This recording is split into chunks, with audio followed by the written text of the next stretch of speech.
Imagine being left alone in some dark-ass forest to die, right after you're born, just because the Holy Church decided you're the reincarnation of the demon lord. But hey, one day he's destined to save the world, right? Is that what you thought I'd say? Nah, he's gonna clap the church so hard they'll need holy water just to sit down straight in their ass. The story begins with the painful cry of a mother begging the church to spare her newborn kid. But nope, those holy bastards already teleported the baby into the cursed-ass forest of roots, a place so twisted that even the trees groan like a stepsis stuck in the dryer, and the dark energy will fudge you harder than life itself, till you wish you were never born. In the present, our little hero cried for one whole damn day straight, but no help ever came. And yet, the dark demonic energy pulsing through the forest kept Helmut alive. Why? Because he had a weird, demonic heart feeding on the darkness itself. Fast forward to day 10, still no sign of help. His voice already cracked from screaming. Then suddenly, a massive, mysterious beast, pissed off and furious,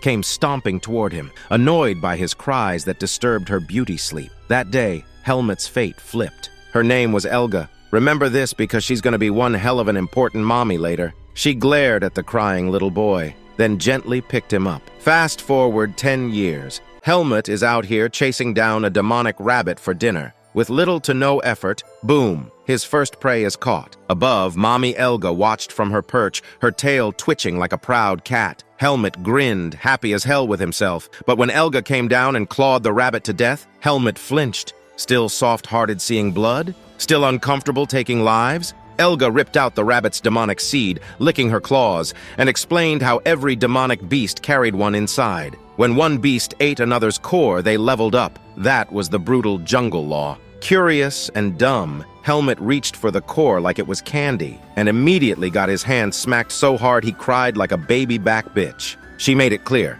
if Helmut even accidentally ate that core, he'd turn into a full-on demonic beast and be trapped here in the forest forever. But Helmut, still wiping tears, thought sarcastically that even if he didn't eat it, it's not like he could leave the forest anyway. So better to eat and get stronger, right? That comment hit Elga hard. She hesitated, then finally admitted there actually was a way for him to leave the forest. Helmut was shocked. His rabbit nearly slipped from his hands. He demanded to know how. After all these years of being told it was impossible, Elga sighed bitterly. She had never seen anyone make it out alive and believed it was impossible, until someone told her otherwise recently. Curiosity sparked in Helmut, who told her that. Though she didn't want to say it, she finally muttered, "A human." That single word sent shivers down Helmut's spine. His whole body buzzed at the thought of another human. He begged her to tell him about the man, but Elga went silent. Her expression soured into sadness and anger. She muttered about how she raised him, fed him, protected him.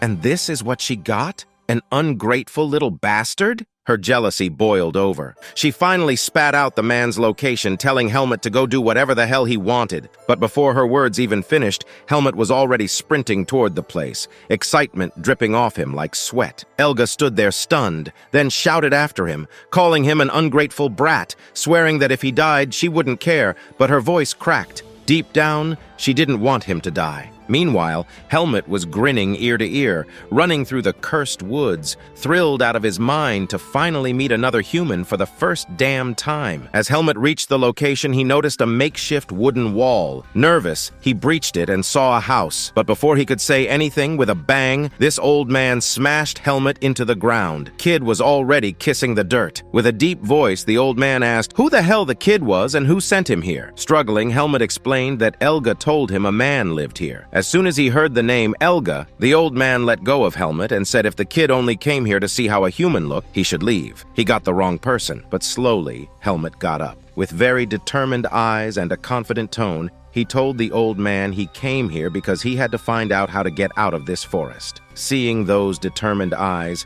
even the old man got a little interested in the boy. After that, the old man introduced himself as Darren, and Helmut introduced himself too. But Darren stayed suspicious and asked why Helmut needed to get out of this forest. He warned that the outside world was not as beautiful as Helmut imagined. Curious, Helmut asked what the outside world was really like. The old man said that in the outside world, humans didn't have claws or fangs. Their bodies were weak compared to demonic beasts, but they were crueler, more cunning, and the worst part, they betrayed each other when it mattered most. When he said the word betrayal, there was a sadness on Darren's face, as if he'd been betrayed by someone very close. After that, Darren asked if Helmut had been born in this forest. Helmut replied no. After his birth, the outside world abandoned him here. Darren understood then. The seed of darkness was inside Helmut's body, and if Helmut hadn't been killed despite being a seed of darkness, if he'd been left in the forest, it meant he was a noble. Hearing the word noble, Helmut got confused.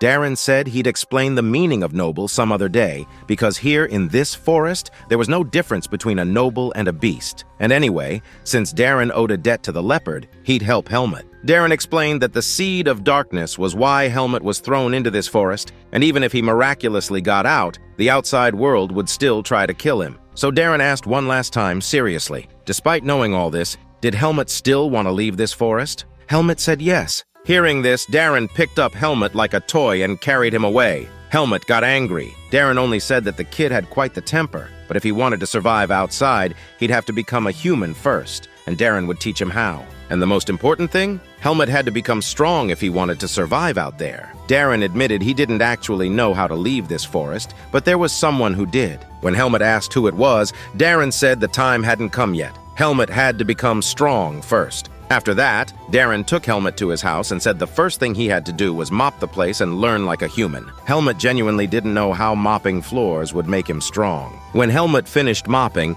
Darren made him a bed from straw and dry grass. The boy laid down and immediately went to sleep. Darren barked at him to stop being lazy and threw him some old clothes, telling him to follow. Just like that, time passed. Darren taught Helmut many things. How to eat poisonous and demonic herbs, about different plants, and about other human civilizations. One day, Helmut stood there holding 2 big buckets of water from the river, still not understanding how carrying water to Darren's house was making him stronger. Frustrated, he felt like he'd become a slave to this old man, like he was getting scammed. Yup, this is definitely child labor. That's when Elja appeared from behind, startling him so bad he shouted. Seeing this, Elga smiled faintly and asked what he was even trying to do. She told him he didn't have to listen to what the old man said. But Helmut, wiping water from his face, said the old man promised that if he followed orders, he'd become strong. Elga asked what he wanted to do with that strength. Did he really want to leave this forest? Helmut said that Elga herself told him he was a human, not a demonic beast.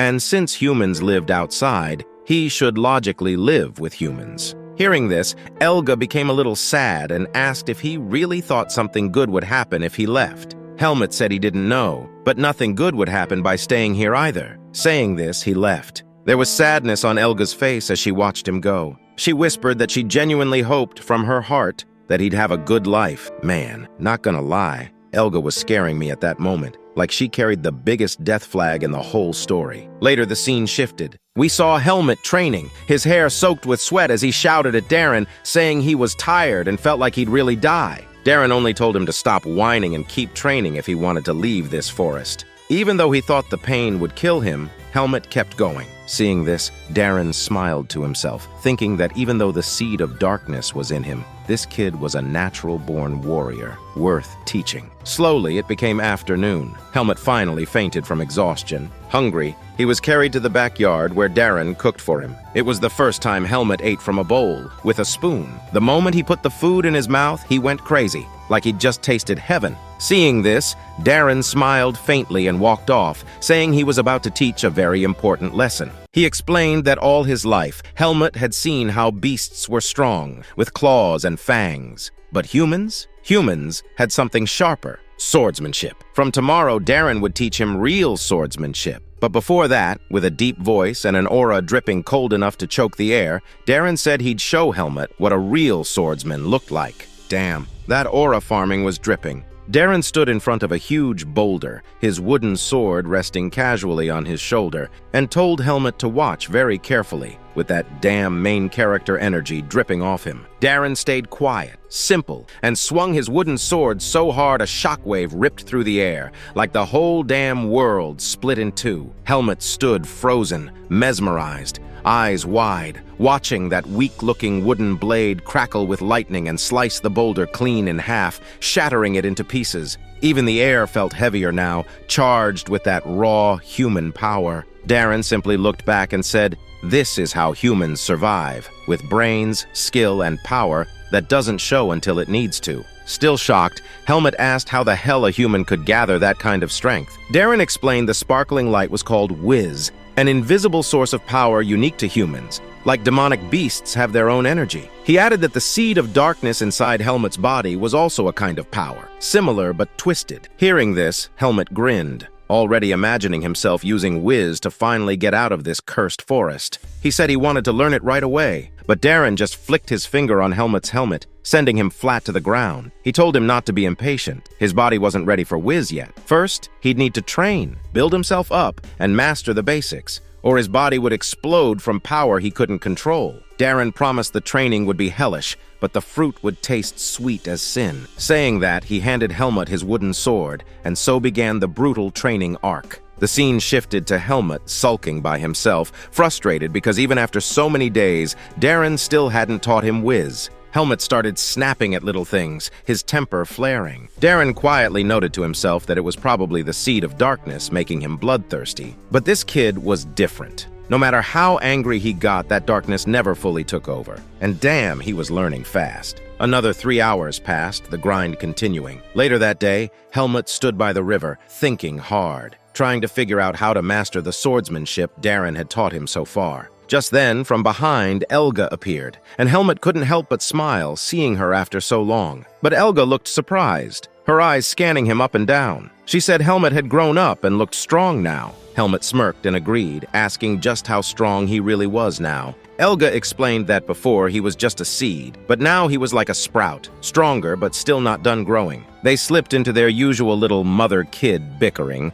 but it was warm, almost sweet. After that, Helmet asked about Darren, saying he heard Darren was in debt to Elga. What exactly had she done for him? Elga seemed caught off guard, saying she didn't even know his name was Darren. She only remembered a human who asked to live here, and she gave him permission. Then, Helmet pressed further. Why didn't she fight him? Didn't she when someone unknown lives in her area? Is she scared? That made Elga furious, her voice sharp, tail thrashing, as she declared she was the owner of this part of the Forest of Roots, and anyone who disturbed her would be killed without question. But she calmed herself after a moment, admitting Darren was different. She explained there was a bigger threat, a disgusting two-headed snake dragon that lurked deeper in the forest. If she and Darren fought, that snake could take advantage of their weakness and kill them both. Hearing this, Helmet remembered her childhood stories about that two-headed snake, Neho. Elga explained that years ago, when Darren first came to the forest, he clashed with Neho, becoming its enemy. If Elga and Darren fought now,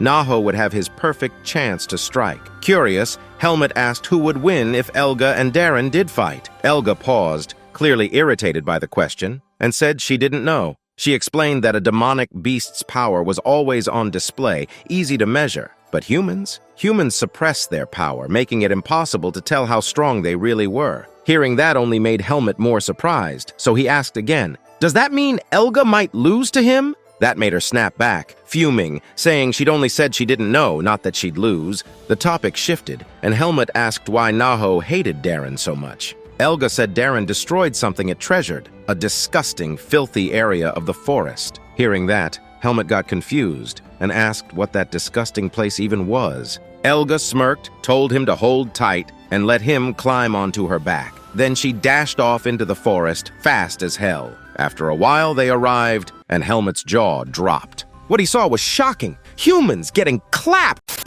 Getting banged! What the From above, Helmet watched as a bald man beat the prisoners below like crazy. Each whip cracked louder than the last, and the sight made his stomach churn. He turned to Elga and asked why these people were being beaten like that. Elga explained coldly that they weren't doing their work properly, and the bald man made sure they paid. That's when Helmet, for the first time, noticed one of the humans below was a female. She looked like him, but different. His eyes locked on her, and his voice cracked as he asked why her chest was so big. Elga smirked faintly and explained that they were called females. Same species, different parts. Still confused, Helmet tilted his head at the word. That's when Elga added darkly that Neho liked the soft meat of females, kept them alive for his dinner when he woke from slumber, while the males were used for manual labor. And all of this disgusting little system run by that ugly bald man down there. Just then, the bastard noticed the girl, and you could see his little PP perk up from up here. His eyes turned filthy with lust as he walked up to her,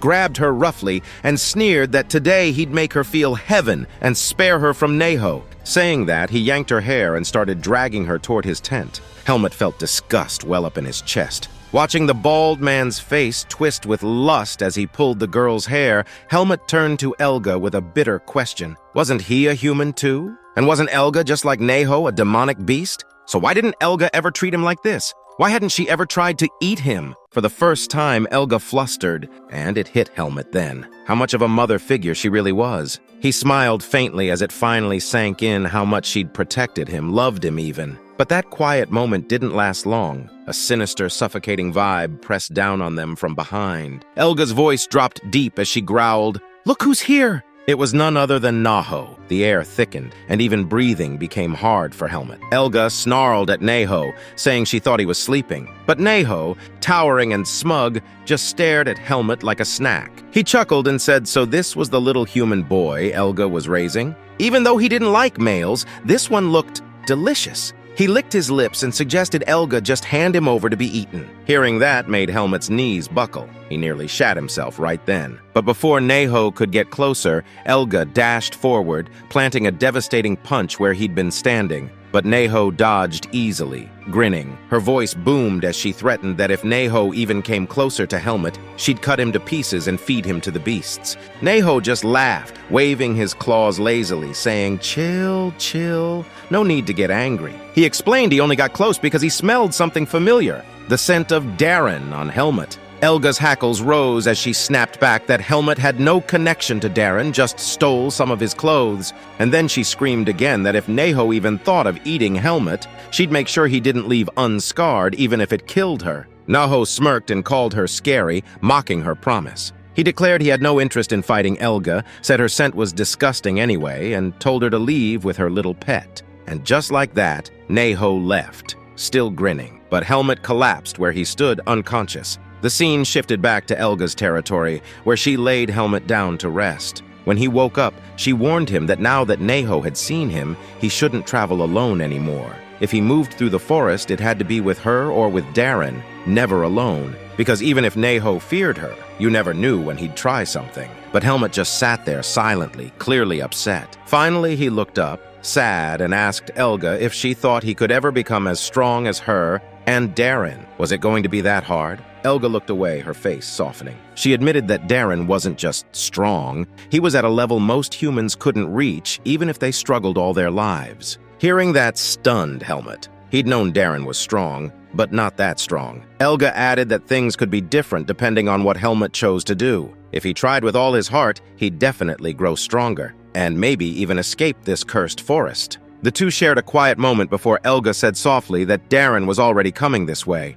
And sure enough, Darren appeared, crossing into view, calling out to Helmut and asking if he'd been hanging around the leopard all this time. Darren barked at him to follow. Training was about to continue. Still worried, Helmut got up slowly and walked behind him. As he did, he turned and saw Elga standing there, watching him. She didn't speak, but in her mind, she swore she'd always be watching over him. Helmut sensed her silent words, smiled faintly back at her, and followed Darren. That moment felt like divorced parents passing their kid between them. The scene shifted and we saw Helmut doubled over, clutching his stomach, his face twisted in pain, gasping that he really felt like he was going to die at this rate. A flashback rolled through his head, Darren handing him a bundle of nasty-looking herbs. When Helmut asked what it was, Darren casually explained it was a poison plant. Furious, Helmut almost shouted at him, but before he could even get a word out, Darren's flick smacked his forehead, shutting him up. With his usual cold tone, Darren told him to stop babbling and just eat.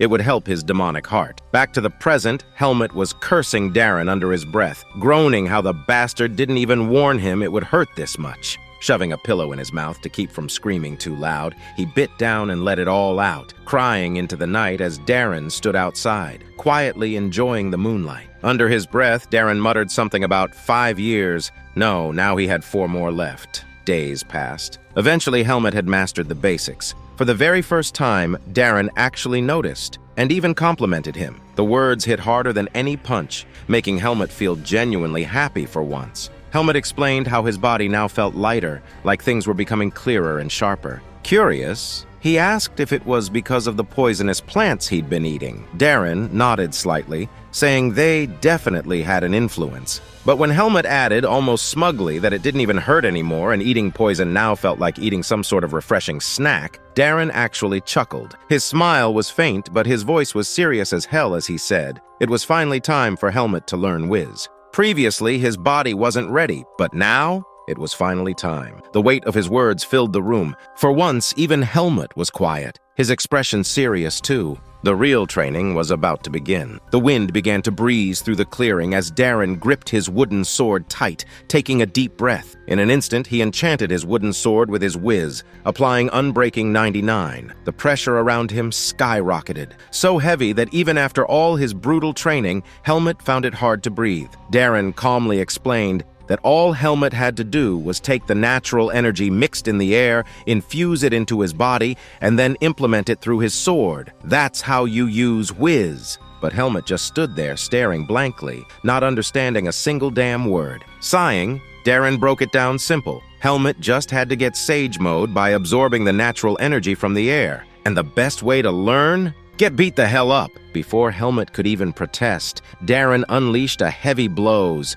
Just barely blocking the first swing was enough to make Helmut's bones creak like they'd snap. The next attack was even more dangerous. Helmut barely dodged in time. Confused and terrified, Helmut shouted if Darren was really trying to kill him, but Darren just replied coldly that the fastest way to learn was by facing death itself. And thus, the hellish training began. Days passed into months. Months bled into years. 4 long, brutal years later, Helmut finally managed to unlock Sage Mode. The scene shifted. We saw Helmut gripping his own wooden sword, chopping through a massive tree in one clean strike, just for firewood. Behind him, Darren stood silently, watching like a proud dad. He asked Helmut to show his whiz. Helmut, annoyed, complained, saying last time he showed it, Darren beat the crap out of him for it. But Darren only smirked and threatened that if he didn't show it now, he'd definitely beat the crap out of him anyway. Reluctantly, Helmut activated his whiz, concentrating slowly, absorbing the natural energy around him. Darren observed quietly, arms crossed, deep in thought. Even though he always said Helmut's whiz wasn't good,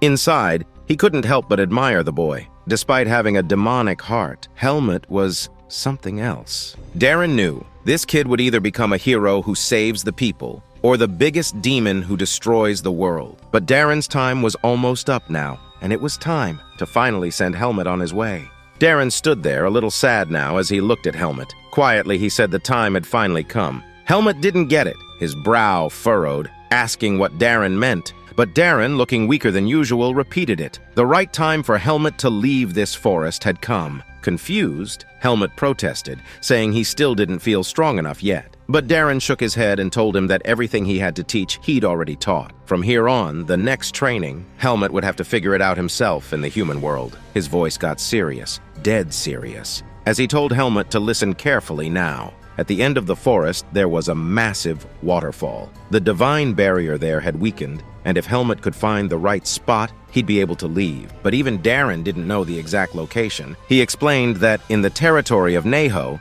in a human village, there was that same ugly, disgusting bastard who managed the farm. That guy, he knew the exact place. As soon as Darren mentioned him, Helmut immediately remembered the face of that bald, filthy bastard and clenched his fist. Then Darren's tone softened, even emotional, as he told Helmut that outside this barrier, he'd face countless things. The human world might feel fascinating at first, even fun, but tragedy would stalk him silently. The world outside wasn't as good as it looked. Some humans would seem kind, some would even care for him, but in the moment of need, they'd betray him. So Helmut should never let his guard down, never trust too easily, and no matter how bad things got, he should never give up. Finally, Darren placed a heavy hand on Helmut's shoulder, telling him to always walk the path of truth. Then Darren asked if he had any questions left. Clenching his hands, Helmut looked up and asked why Darren wouldn't come with him to the human world. But Darren just gave a faint smile and said he didn't want to go back to that place. Helmut's chest tightened as he looked at Darren's face, sadness washing over him. Finally, Darren told him if he had nothing more to ask, to come to his house at 7 in the morning. He had something to give him. Then Darren walked away, leaving Helmut standing there quietly. The scene shifted. Helmut sat by the river, staring at his own reflection, sadness and confusion churning inside him. From behind, Elga appeared, her usual pride dimmed by her own sadness. In a quiet, heavy tone, she asked why he looked so sad. Tomorrow was his big day after all? Helmut admitted it had been his childhood dream to leave the forest, but now that the time had come, he just felt complicated, heavy. He didn't even understand what this feeling was. Elga gave him a soft, sad smile and explained. That meant he was slowly becoming a human. That feeling was sadness. That night, Elga curled up on the mountaintop and Helmut climbed into her warm, fluffy fur to sleep, his mom, his protector. The next morning came. As Helmut stepped into Darren's house, the door creaked open and his eyes went wide. There, sitting perfectly still in a yoga pose like a statue,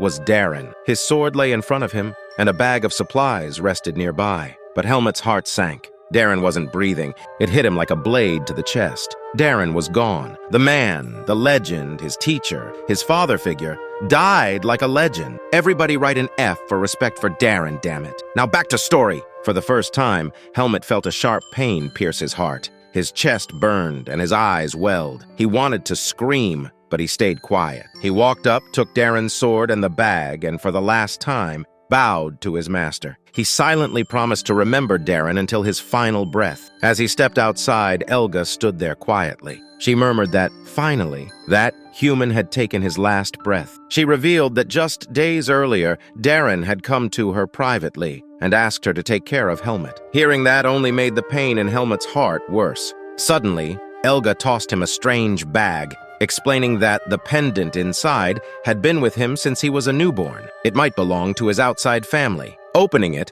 Helmut saw the name Margaret family engraved on the pendant. But Helmut, his voice low but steady, said it didn't matter who his outside family was. His real family was Elga, his mom, and Darren, his father. As he turned to leave, he looked back and called out to her for the last time, "Mom, you better live long and stay healthy." Elga smiled faintly like a proud mother and nodded. She warned him again to be careful. Man I Am senses a fat-ass death flag hovering over her. "Author, don't you dare kill our mommy, Elga!" The scene shifted again. In Neho's territory, that same ugly, disgusting bastard walked into his room whistling, and just as he sat down, cold steel pressed to his throat. Helmut's dagger dug into his skin as a low, deadly voice growled behind him. "Don't move!" We're shown a flashback now of that dickhead sitting in a dark room performing black magic like a total lunatic. He'd become so deranged that he started paying people to kidnap others, cutting off body parts, slicing them to pieces,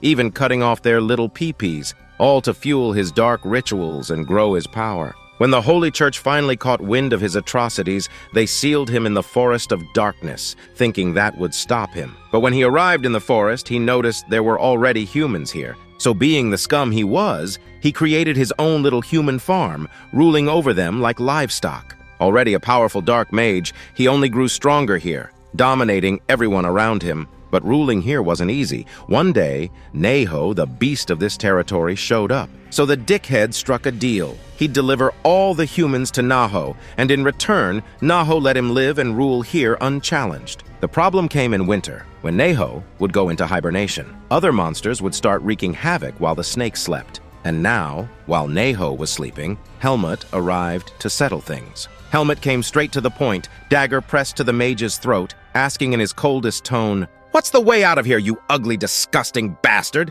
The dark mage sneered at him, calling him foul-mouthed, asking if he was the disciple of Darren. But Helmut just repeated his question, "What's the way out?" The dickhead laughed and asked why he should tell. Helmut growled that if he didn't, he'd kill him right here. The dark mage only chuckled and said if he died here, Naho would wake from hibernation, and then kill Helmut too. But Helmut, his eyes deadly serious, shot back. Could Neho revive the dead? No, right? So he'd kill the mage first, and whatever happened next didn't matter. That shut the dickhead up for a moment. He smirked and said he was the only one who knew the way out. Could Helmut really risk killing him? But Helmut countered. He knew mages like him always documented everything. If he found the right place, he'd figure it out without his help. Cornered, the dickhead finally agreed to help. He led Helmut down into a basement, the air thick and damp. Along the way, he muttered venomously that Helmut's decision to leave must mean Darren was dead. "Serves him right," the mage hissed. But Helmut stayed quiet. At the end of the stairs, the dark mage handed him a dusty book,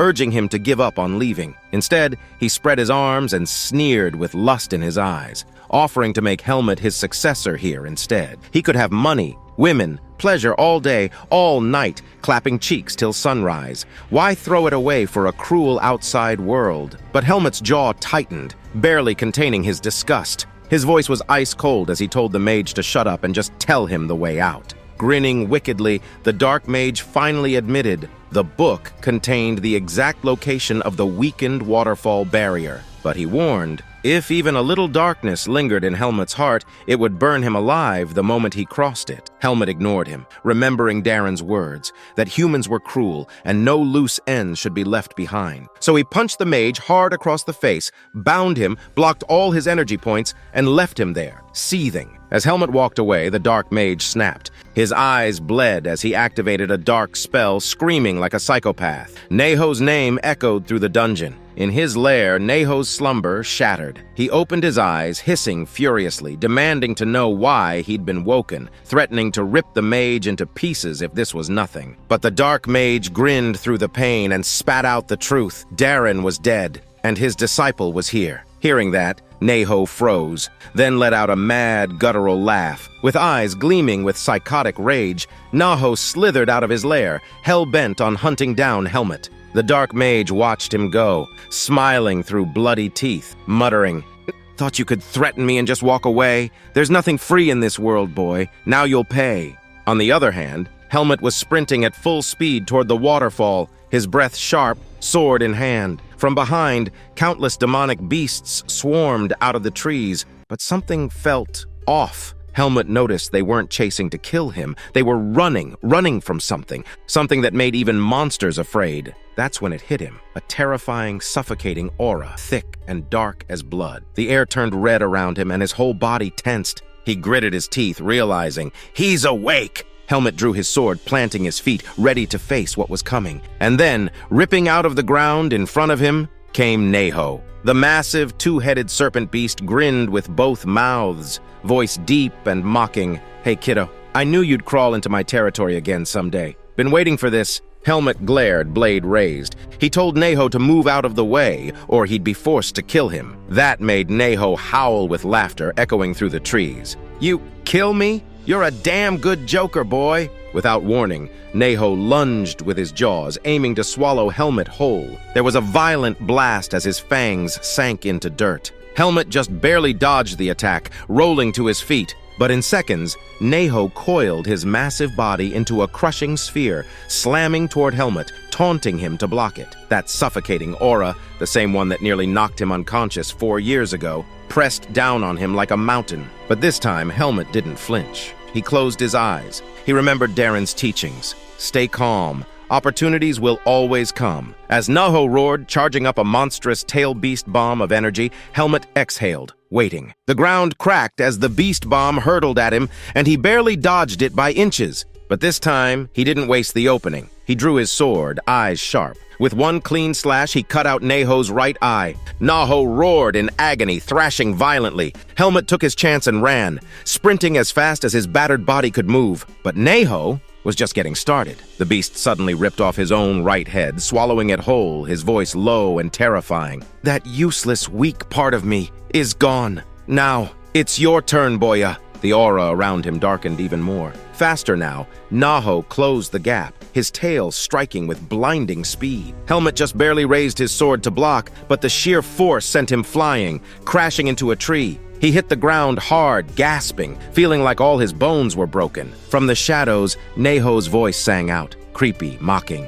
"Come out, little rat. Come out and die for me." On the other side, Helmet crouched low, panting hard, clutching his chest. Even after all this training, all those years of hell, he still wasn't at Neho's level. Still, he thought he'd fooled Neho, hiding in the dark. But then came the hiss, right behind him, whispering underscore, "I can see you!" Naho's towering figure slithered closer, slow and deliberate, savoring the fear. Helmet's hands shook as he raised his sword one more time, even though his body screamed at him to stop. "Is this how I die?" he thought, breath shallow. But just as Neho lunged, a deafening growl cut through the air, and out of the shadows came Mommy Elga, fur bristling, claws bared, eyes blazing with fury. She planted herself between Naho and Helmet, ready to fight to the death for her son. Naho's grin only widened, his tongue flicking the air. Seeing Elga, his voice dripped with excitement. "Oh, this just got even better!" But Elga lowered her head, her growl shaking the earth, the warning of a mother who'd tear you apart without a second thought. With dead, serious eyes, Elga stood there like a queen who just got cheated on and was about to torch the whole damn palace. Her aura was flaring, her gaze screaming one thing. This was Helmet's freedom. She told him straight, don't waste her effort, don't throw away her love, and don't act like all that crying in her fur was for nothing. She even slipped in with the faintest smile that she really loved him, and she was glad he came into her life. But then she raised her voice, sharp as claws, and shouted at him to get the hell out. Helmet, though? He just stood there looking like a sad little puppy who didn't want to leave his mommy's warm. Fluff, if you catch my drift. That's when Elga lost patience, and she screamed that if he didn't leave right now, she'd never talk to him again, ever. For a long second, Helmet stood there, heart pounding, throat tight. Then he let out a shaky breath, quietly thanking her for everything. For the last time, he called her mother and walked away, shoulders heavy like a man dragging his guilty conscience home. And then it was on, the legendary clash. Naho licked his lips, literally, and hissed that he'd hated Elga since day one. Said this was finally the night he'd chew her up, swallow her whole, and then have a little snack on her boy, too. But Elga, oh no, she just smirked, voice dripping with sass, and reminded him he already had his two things and still couldn't make her scream. What made him think he'd do any better now with just one? Damn, she was on full roast mode. The ground shook like a cheap motel bed when they crashed into each other. The scene shifts and we see that Helmet is very tired because he meets a lot of demonic beasts on the way. Helmet easily kills them all, saying that as long as there are no demonic beasts at Elga's level, he'll be able to kill them easily, like some dude bragging in the locker room. As long as she ain't on my mom's level, she can't handle me anyway. But inside, Helmet is still thinking that he really hopes Elga is alive and safe. He thinks that if Elga and Darren hadn't come into his life, he would have died somewhere like these demonic beasts, left to rot. So for Elga and Darren's sake, Helmet will definitely leave this forest alive. Helmet finally stands in front of the waterfall, and he feels a strange energy, like standing next to someone way out of your league but still wanting to shoot your shot. Suddenly a feather comes into the hands of Helmet, and a very big, majestic phoenix beast descends in front of him, landing like she owned the whole place. And in a threatening tone, she says a human kid is coming into her territory. What business does he have here? Helmet recognizes that this is Igrail, the one Elga had told him about, a majestic beast. Igrail introduces herself, saying her name is Igrail and this is her territory. And what has Helmet come here to do? Helmet remembers that Igrail is the king of the southern region. And according to Elga, Igrail is a very curious kind of beast, one that doesn't like to fight without reason. Igrail says she can smell Elga and Naho all over Helmet's body. She steps closer, aura heavy, asking if Helmet is Elga's kid or Naho's kid. Helmet stands proud and answers through his whole posture that he is family of Elga. As soon as he makes that clear, Igrail's aura flares, angry, like he just disrespected her turf, or like she expected him to call her mommy instead. She spreads her wings, her flames snapping, thinking maybe Elga sent him here on purpose. But Helmet doesn't flinch, making it clear he didn't come on behalf of Elga, not on behalf of anyone. Helmet came of his own accord. That makes Igrail pause, curious now. She circles him slowly, saying if she likes his reason, then maybe she'll let him leave alive. Helmet calms his breathing and steels himself, telling her the truth, that he's going to be the first living being to leave this forest of darkness alive. When Igrail hears that, she starts laughing, hard, like a mean girl who thinks you just tried to holler at her above your league. She mocks him, saying it's impossible, asking how a weak kid like him, with the seed of darkness in his chest, is gonna do anything but burn at the barrier. But Helmet stays cold. He thinks, if she's gonna kill him anyway, then what's he gotta lose? If he crosses and burns, at least he dies trying. And hell, if he makes it, she'll be the first one to see it happen. That makes Igrail stop laughing, her eyes sharpening with interest, like she's starting to see the boy's got more backbone than she thought.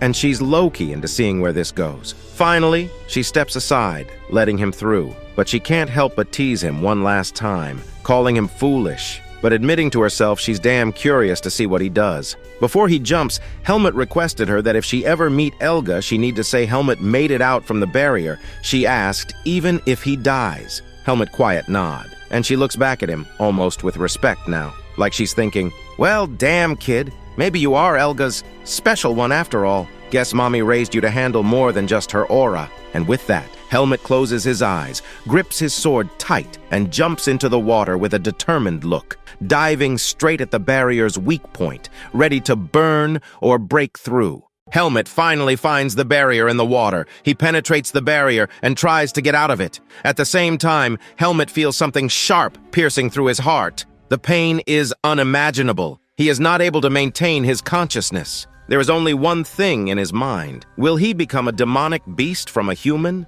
or will he die? He does not know what will happen, but in his last moment, he remembers ELGs. After that, the scene shifts. We finally see the outside world. There are some mercenaries, and here we are shown this woman with orange hair. Her name is Tanya, who is going to be one of our favorite characters. Tanya teases this new mercenary boy named Finn. She tells him that these people are very close to the demonic forest. If a demonic monster comes from here, it will eat him first. They like virgin young flesh. Hearing this, Finn gets scared. Taking advantage of this, Tanya tells Finn that the group will rest here, so he should go and get water for everyone. Finn says that it's going to be very dark now. He doesn't want to go. So Tanya kicks Finn's ass and tells him that if he keeps acting like a scaredy cat, he will definitely be eaten by the demonic beast. He better get that water fast. Finn, now terrified, comes in front of the pond. He is praying that no demonic beast shows up and that he can just grab water quickly.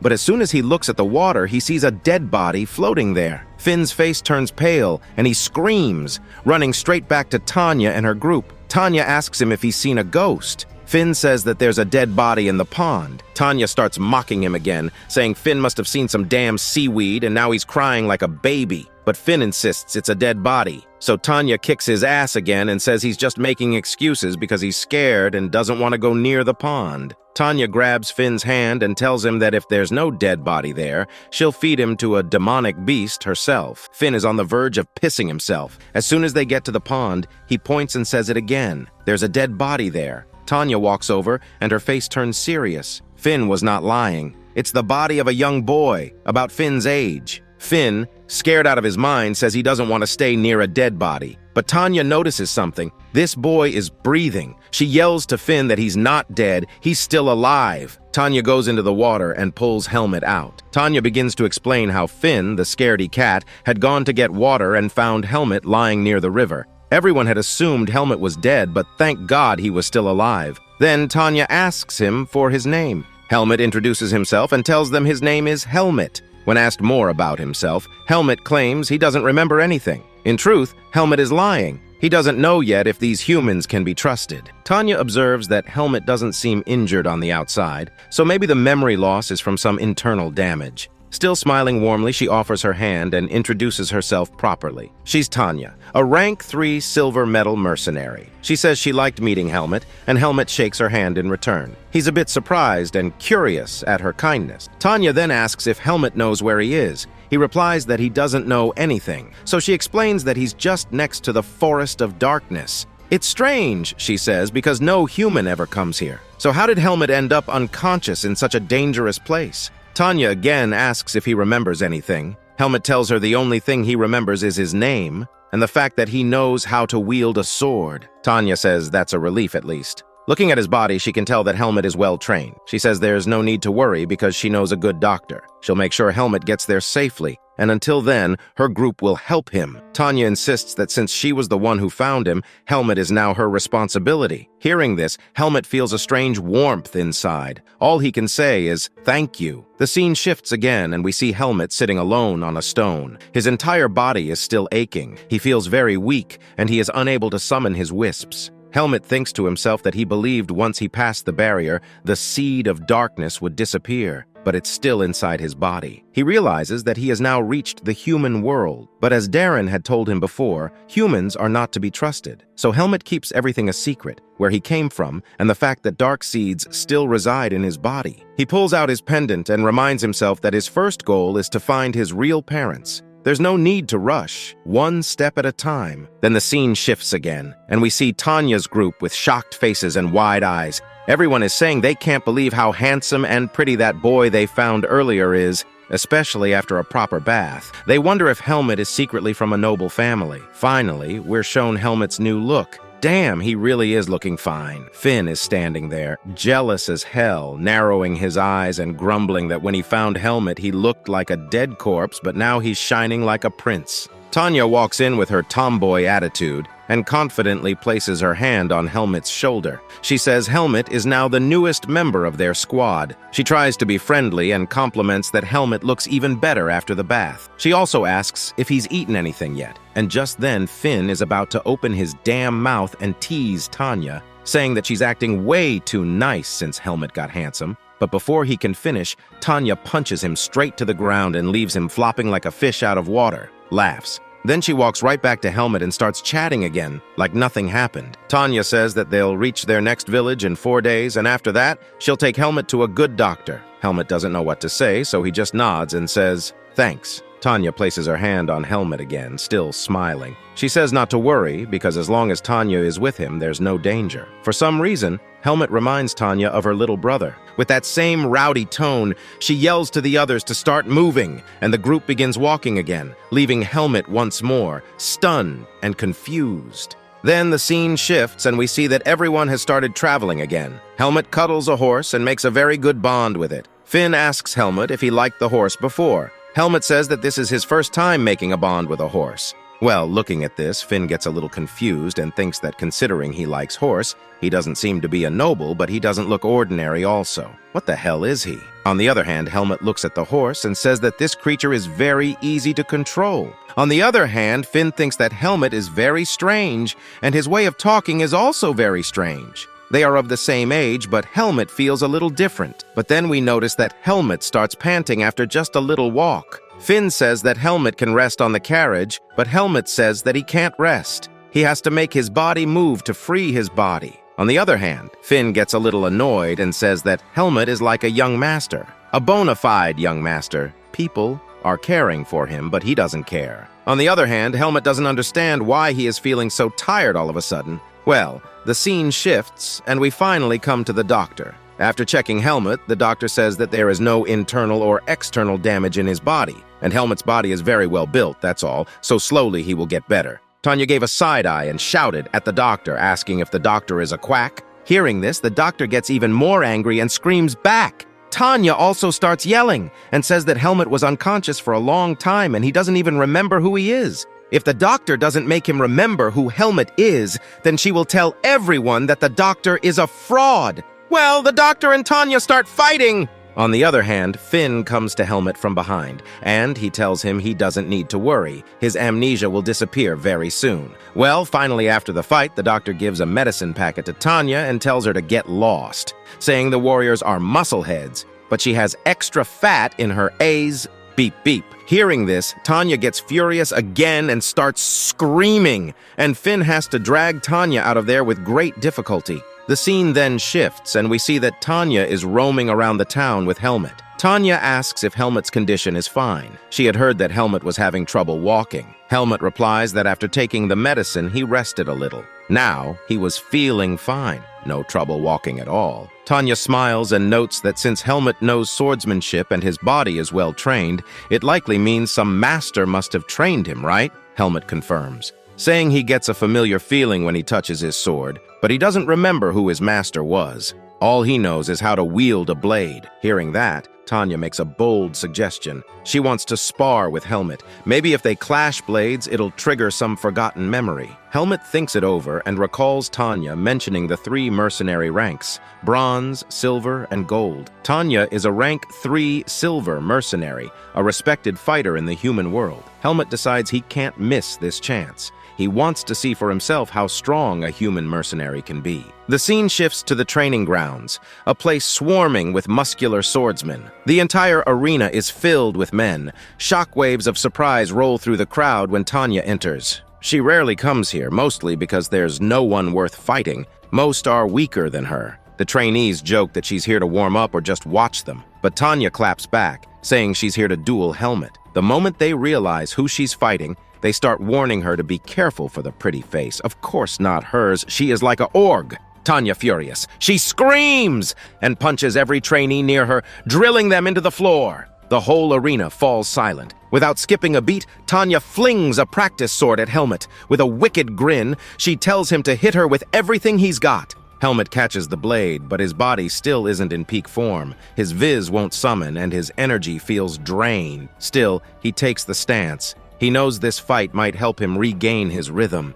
All the trainers in the arena freeze the moment they see his form. His stance, it's clean, sharp. That's not some amateur's pose. That's the posture of a trained swordsman. The duel begins. Helmet dashes and goes straight for Tanya's weak spot, but Tanya easily dodges. With a single slash, she sends Helmet skidding back. It's clear, Tanya is stronger. Before he can breathe, Tanya bursts forward and launches another slash. Helmet barely dodges it, but she doesn't let up. In a sudden move, she fakes a head attack and then lands a brutal kick to his chest, sending him flying. Helmet crashes to the ground. He grits his teeth. The real problem isn't her strength, it's that his body won't respond. He can see her movements. She's slower than Darren, easier to read, but he can't move like he used to. Tanya notices the opening and punches again. Harder. Helmet hits the dirt. The match is over. Tanya stares down at him in shock. She notes how frustrated Helmet looks. He simply nods and says he's upset because it was a one-sided defeat. The other trainees gather around. They cheer him up and say that for someone his age, that fight was damn impressive.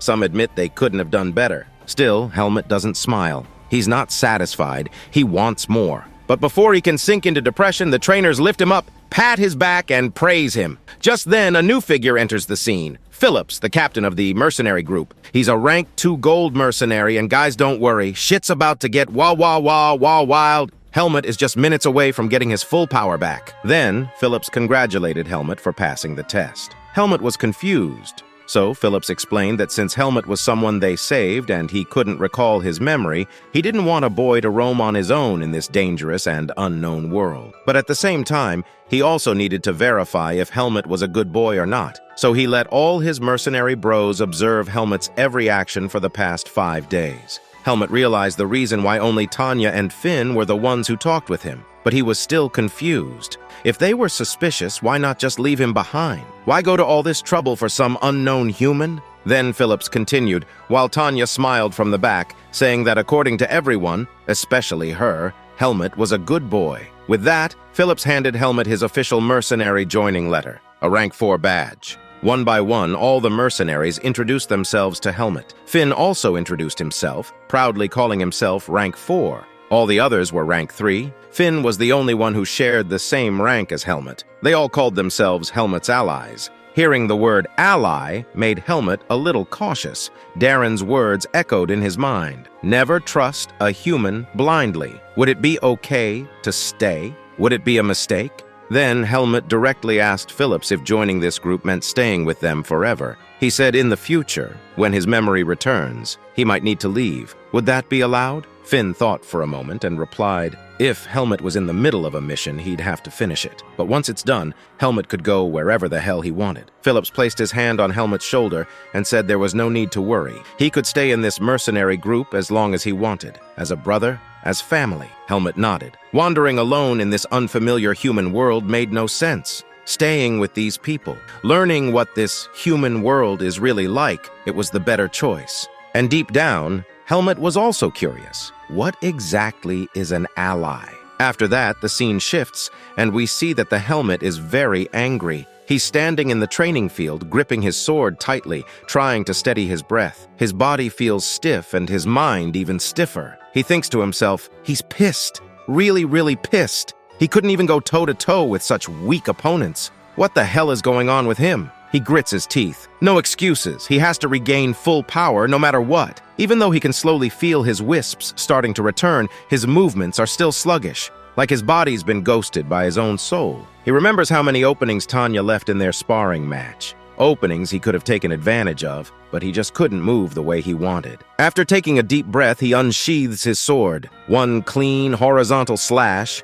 and the wooden log in front of him doesn't budge. But after a moment, it splits cleanly in two. Then the scene shifts again. Everyone is set off for their next mission. Tanya glances at Finn and teases him. Did he sleep well last night? Finn forces a grin and says, yeah, he did. Just that his stomach hurts from overeating in the morning. In reality, though, Finn didn't sleep at all. He was scared as hell thing demonic monster might chew his virgin ass. Then Finn looks at Helmet and casually reminds him about how he was struggling to walk just a few days ago. So Helmet should also be careful, but that pisses Helmet off. He thinks Finn's looking down on him again. The Helmet turns his face sideways, ignoring him coldly. Poor Finn is left feeling like a rejected Tinder match. Well, Helmet still doesn't understand human emotions, or sarcasm for now, Atlas. Finally, we arrive at Sir Miles, the guy who hired the mercenary team. While everyone's gathered, we're introduced to a member of the Tariq Guild. His name? Dickhead number 1. The guy immediately starts taunting Finn. He mocks him for being skinny, fragile, basically a walking chopstick, says he probably can't even hold a sword straight. Finn clenches his fists.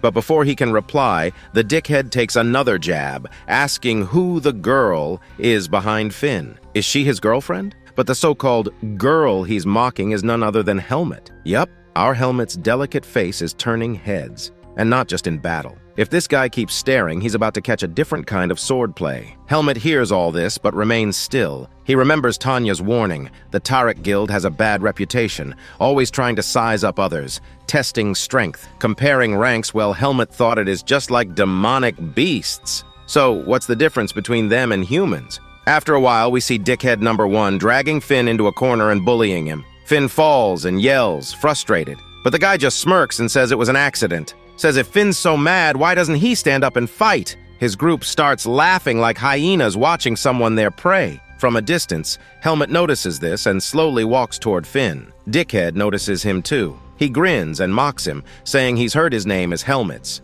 and he is a boy, but he looks more like a girl than a guy. Says next time he finds a flower, he'll bring it for the Helmet. But Helmet doesn't respond. He just picks up Finn without saying a word. This silent treatment makes Dickhead's blood boil. One of his team members tries to calm him down, says he has a bad feeling about Helmet. Something about him feels off, like poking a sleeping dragon's butt with a stick. But Dickhead's too arrogant. He grabs his own teammate by the neck and yells, "He's a rank 3 mercenary, and Helmet's only rank 4. Why the hell should they be scared of him?" We get a flashback revealing that Dickhead's older brother is a rank 2 mercenary, and Dickhead himself used to be rank 3 until he got demoted for being a troublemaker to rank 4. Then, with a wicked smile, he says he'll personally find out whether Helmet's a boy or a girl. And with that final line, ladies and gentlemen, Dickhead number 1 officially chooses death. After that, the scene shifts and we see Finn is very angry, furious, throwing stones from below while ranting that it has barely been 3 days. Does it make any damn sense to torture someone without skipping a single day? Normally, all the mercenaries of the same rank walk together. So isn't it unfair to keep a rank 3 dickhead with them? Finn's been working hard day and night to make himself strong, yet this same dickhead keeps troubling him every single day. It's beyond frustrating. Meanwhile, Helmet listens to all this quietly, standing still like a tree that's seen too many storms. Still pissed, Finn picks up the bucket again, flings a few more stones at the dirt like it just insulted his mother, and stomps off to the river to fetch some water. Helmet follows, silent like usual, not saying a word. The scene shifts again. Finn arrives at the river and mumbles that he's going to fill water fast and crash at the camp. The poor guy didn't sleep at night, probably scared he'd wake up spooning a demonic beast. He plans to sleep now like a baby on drugs. He tells himself that once he becomes a rank 3 mercenary, he'll teach those dickheads a lesson they won't forget. But just as he bends down to scoop water, a shadow looms over the river. Slowly, Finn turns back, and his soul nearly leaves his body. Standing right there is Dickhead and his teammates, all flashing creepy smiles that scream, "We failed kindergarten but passed bullying." Dickhead kicks Finn down and pins him with his foot like a trophy. He snorts and asks if Finn has ever taken a bath with his friend Helmet. Finn, both confused and disgusted, says Dickhead's got some messed up imagination. But Dickhead leans in and says that if Finn hasn't seen Helmet's sword, he should just shut up. According to him, Helmet's definitely a girl. He keeps agitating Finn, claiming that now that they've caught Helmet's buddy, Helmet will surely come rushing in like a jealous boyfriend with parental instincts. Right on cue, Dickhead's friend drags Helmet to the scene. Helmet watches everything quietly, and in his mind, it all reminds him of how demonic beasts act. Dominance over the weak, bullying, control. Yeah, no different than beasts. Darren might have been right all along. These kinds of humans aren't to be trusted. Dickhead's goons slowly surround Helmet, and Dickhead, with a weird grin, says it's time to check whether Helmet has a sword or a sheath. And no, not the kind you fight with. He giggles like a toddler who just discovered cuss words, and the group pulls out their swords, getting ready to act like idiots on parade. Helmet steps into battle stance. He knows his body isn't at full power yet, but it's enough to handle some rank 3 or 4 clowns. He grabs his sword, eyes sharp. The 3 idiots leap toward him, but before anything can go down, a meaty punch comes flying from the side, landing right on a fat ass's face. His teeth do a little dance in the air before crash landing on dirt. Everyone's frozen, and then boom, enter our thick mommy smashable Tanya. She struts in and shuts everyone up with just one line. What the hell is going on here? Both Dickhead and Helmet are caught off guard. Tanya scans the chaos and demands to know what the Tarek Guild mercenaries are doing here, and why Finn is lying on the ground like a forgotten sandwich. Dickhead quickly tries to downplay the scene,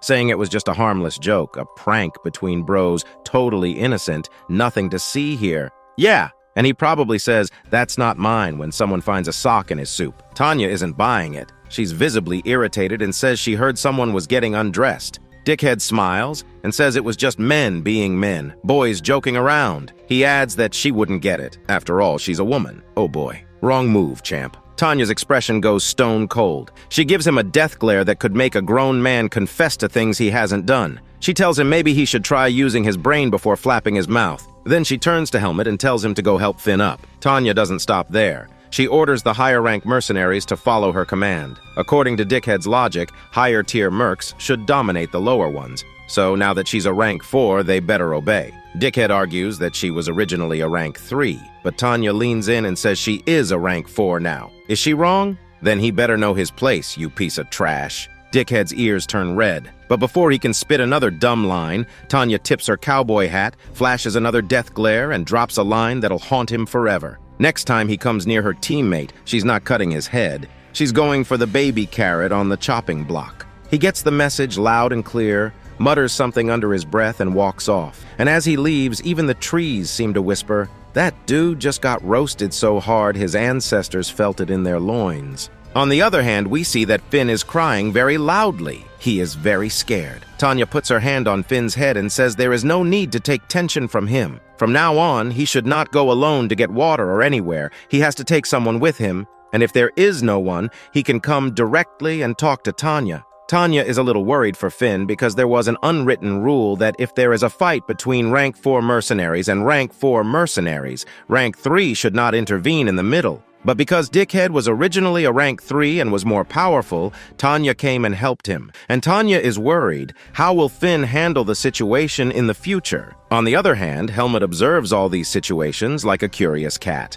Then Finn shifts. We see that it is night, and Helmet is doing his sword training. And we see that finally, Helmet has come to his full power because there are fat tree trunks there. Helmet has devastated and destroyed them all. Helmet cuts them like clean butter. Helmet says that his body has reached its peak form, he is able to feel his muscles, but the problem is he is still not able to summon his viz like before. His body still feels like a block of viz, but it was better than before. Now at least he will be able to defeat Tanya easily. He remembers what Darren said. Darren said that viz is like water, and one's body is like a vessel that holds it. If the body is not strong, viz will never be able to flow well. And now that Helmet's body has come to its full strength, his viz will also come back very soon. Then, and we come to Phillips. Phillips tells all his team members that he has heard that there are many dangerous beasts in this area, so they should not go alone. In fact, Finn should not go alone to get water. He should go in a group. Hearing this, Helmet thinks that maybe he will not be able to train alone. Helmet is very close.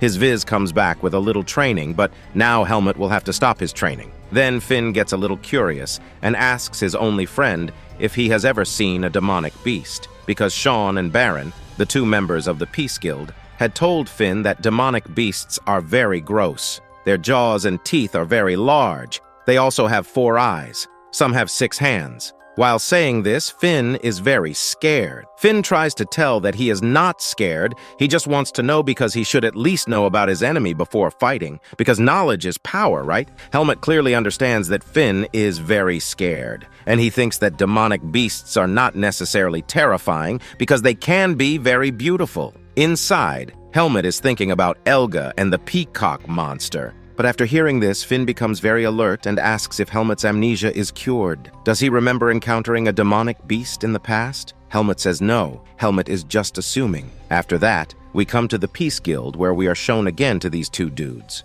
Alex and Max. Alex is drinking water and says that the water has run out and he needs more water. Max comes from behind and says that he has water and he can give it to Alex, but Alex says that he just wanted to have a nice drink. As soon as the mission is over, he will get the money and he will go to a nice hotel with his friends and have a nice beer. Max gets excited, and while talking about his village, he says that he gets a very tasty beer in his village. So how about after the mission is over, they go together and have a beer? But before he could finish his sentence, Alex raises his hand to shake his hand. But before that, we see that poor Alex's brain has come out. In front of Max's eyes, Alex's head is cut into two pieces. Max gets scared and starts shivering. Damn, this disgusting pig. We are shown a demonic beast who has Alex's brain on his hand. Why does that monster look like it's searching for some midnight snack? But instead of cookies, it's craving brain curry? Well, poor guy just wanted barren chicken. Everyone write rest in peace for Alex, or what's left of him. The demonic monkey eats the brain of Alex. Seeing this, everyone got chills on their ass. Max, on the other hand, got furious, and to take revenge for his bro, he took his sword out. But before he could even swing, the demonic monkey stared him down and started chewing him like a snack pack. The other mercenaries froze in place, pants slightly heavier, wondering where the hell such a horrifying beast popped out from. We cut to Phillips, who's just as shocked, trying to figure out how a high-tier demonic beast slipped into this zone. The scene turns grotesque fast. Like opening a soda can, the monkey cracks Max's skull, slurps the brain like cola, and hurls his body into the sky. It's shredded in midair like it hit a blender. Tanya, sharp as ever, realizes this beast isn't alone. She shouts for everyone to brace up, warning that more demonic monkeys are lurking nearby. At the same time, Helmet sharpens his senses, curious about what'll happen next. Should he step into the fight? But Tanya, playing big sis mode, yells for Helmet and Finn to crawl under the carriage. Don't come out no matter what! Finn's already half dead inside from fear. Monsters chewing virgin ass. He wasn't about to become dessert. He grabs Helmet, shoves him under the carriage with a desperate grunt. Finn's face looks like he just realized he might die a virgin without ever touching a real girl. Tragic. Meanwhile, Helmet ignores all of Finn's meltdown. His eyes are fixed on the battlefield. This beast? Definitely no low-tier trash. He ain't on Naho's level either. This monster's got presence, like the boss of the whole damn jungle. Helmet can't help but compare. These humans look weak as hell compared to Darren. Will they really stand a chance? The tension thickens. The demonic monkey leader lets out a loud growl. That moan was deep. It wasn't just anger, it was personal. All the mercs charge forward. First to move is Phillips, activating his viz and dashing full force. But the monkey blocks it effortlessly like swatting a fly. Tanya flanks from behind, spinning into the battle with grace, and probably a lot of bounce. Meanwhile, Marcos is too busy eyeing Tanya's moves instead of fighting. That man was ready to die for thighs. Itus is shooting non-stop, screaming at Marcos to focus or die trying. Despite all that chaos, their group is managing to cut down the lower-tier mobs like weeds. On the other hand, Phillips is out of breath, and Max and Paul take their chance. They charge toward the boss beast, but the monkey parries them all like he's swatting toddlers. Still, fighting 4 high-ranking mercenaries at once finally cracks his defense. Tanya lands a clean hit, making him scream like he just got waxed. Helmet watches everything closely, taking notes. If this is how humans handle battle, Tier 2 mercs using Viz to pressure the boss, while the others clean up the stragglers. It's impressive. Just as Darren said, humans shouldn't be underestimated. The demonic monkey finally loses his cool. He growls, jumps away from the brawl, and disappears into the shadows. Tanya looks at Phillips, asking if they should chase, but Phillips, panting, says no. They've got a mission to finish. With that, we see that the humans who died in the beginning were the only ones who were sacrificed. After that, not a single human was killed. Tanya smiles and walks over to Helmet and Finn. She calls them baby chicks, saying they're both alive and well, now they can crawl out. Helmet steps out with ease. But poor Finn? He's frozen stiff, can't even get his lower body to budge like a scared puppy that peed mid-dream. He calls out to Helmet for help. Then the scene shifts. A mess of demonic monkey corpses cover the ground like squished fruit at a village fest. And here comes a dude named Guy. Yeah, that's actually his name. Guy walks up to Helmet and says it's time to take out the seed of darkness from the demon beast's corpse. He pulls it out dramatically and shows it to Helmet, explaining it sells for a high price in the market. Apparently, demon organs are a hot commodity. Black market value higher than a widow's chest? Of gold, obviously. Helmet, meanwhile, starts thinking about the seed inside his own body. Etuos then tells Helmet to take them out one by one from the beast corpses. Finn's all excited like a kid in a candy shop, ready to rip through some demonic guts. He even says he heard sometimes the seed of darkness can end up inside a human baby, and when that happens, it corrupts the kid, turning him into a demon lord. So the church seals such babies inside the forest of darkness, like expired meat locked in a freezer nobody dares to open. Hearing this, Helmet feels a bit down, because, well, he is one of those cursed babies. But what could he do? Even the strongest seed can't choose where it's planted. He thinks maybe someday he'll become that demon lord they fear. But right now, everything's normal. Normal like a ticking bomb. From the back, we see Phillips and Tanya watching them. Phillips says looking at the two of them reminds him of his early days. Tanya smiles, saying Finn and Helmet are genuinely dear to her, like her little brothers. Even if one of them cries like a drama queen. On the other hand, Finn's still excited talking about the demonic beast. But Helmet feels something off. That demon corpse under his feet, it's giving weird vibes. So he tells Finn to step back. But Finn was, all cocky, pulls out his knife and says there's nothing to worry about. He's gonna slice it open like a pro butcher on discount day. But nope. The next second, the not-so-dead monkey gets up, grabs Finn's neck with its claws, and is ready to rip him open like a snack wrapper. Tanya sees this, but before she can even react, boom! In a split millisecond, a wild purple aura shoots out of Helmet's hands. Helmet grabs his sword and just in a single smooth slash, like butter on a hot pan, he cuts that demonic monkey into 2 pieces. Finn was so scared that he would have peed in his pants in just a matter of seconds, but when he sees Helmet has easily killed that demonic monkey, he gets up, dumbfounded, not knowing what to say. On the other hand, Helmet is also a little surprised. He thinks that this weird feeling when he saw his sword, it was the same weird feeling when he's finally able to use his whiz. He wonders if his whiz has really come back. But then, from behind, Marcos comes and congratulates Helmet. First, he says that he didn't even know a demonic monkey was still alive. But, as expected, when they saw Tanya sparring with Helmet for the first time, they knew he wasn't as weak as Finn or the other rank 4 mercenaries. Helmet is just different. Hearing that, Finn feels a little insulted. He starts complaining that he's not weak, and just like that, a fun conversation starts between the 4 of them. They decide to throw a party for Helmet's first kill. They'll make a delicious soup and feed it to Helmet, hopefully with something meaty enough to slide down his throat properly. On the other hand, Tanya is a bit stunned. She doesn't quite understand what she saw. She thinks for a short while she saw a whiz on Helmet's sword, and not just any whiz, a very dense one. Tanya's confused and starts wondering, did this 16-year-old kid really use a whiz? That would be impossible, unless she was just imagining it. Or maybe, just maybe, it was the kind of thing you only see when someone's sword is just really happy to see you. Then the scene shifts. Helmet is sitting alone in a forest corner, meditating. And finally, Helmet's whiz has come back. He's back to his peak form. Helmet knew that a little real combat might bring his whiz back, but he didn't think it would return this fast. After that, we see Finn calling Helmet from behind. Helmet returns to camp, where Phillips is announcing something serious. He says that because of the demonic beast, the terror has increased in the area. All mercenaries have to work in shifts now. He divides everyone into 3 groups: Helmet and Tanya, Finn and Marcos, Sean and Bern. When one group, say Utos, is injured, they'll rest, and the others will take the watch to guard against any demonic attacks. Everyone agrees. The first turn is Helmet's, but Tanya asks Helmet if he's tired. Helmet says no, he's still full of energy. Tanya smiles and says Helmet is really something way more awesome than any normal kid his age. Then she says he should get some rest. Since tomorrow's travel will be tough, no need to worry. She can guard against the demonic beasts alone. Helmet agrees, but doesn't go to sleep. Instead, he walks into the jungle to train. Meanwhile, Dickhead sees Helmet sneaking off and gives a disgusting grin. He mutters, "This is my chance, my sweet, sweet chance, to die, of course." Guess even dickheads know when to go all in. Helmet arrives in the jungle and tries to conjure the whiz on his sword again. But just before he can, he senses someone approaching. He knows it's not a demonic beast. There's no aura. It has to be a human. From behind, Dickhead steps out and starts taunting Helmet. "This place is dangerous. Want to go to the river and take a bath with me?"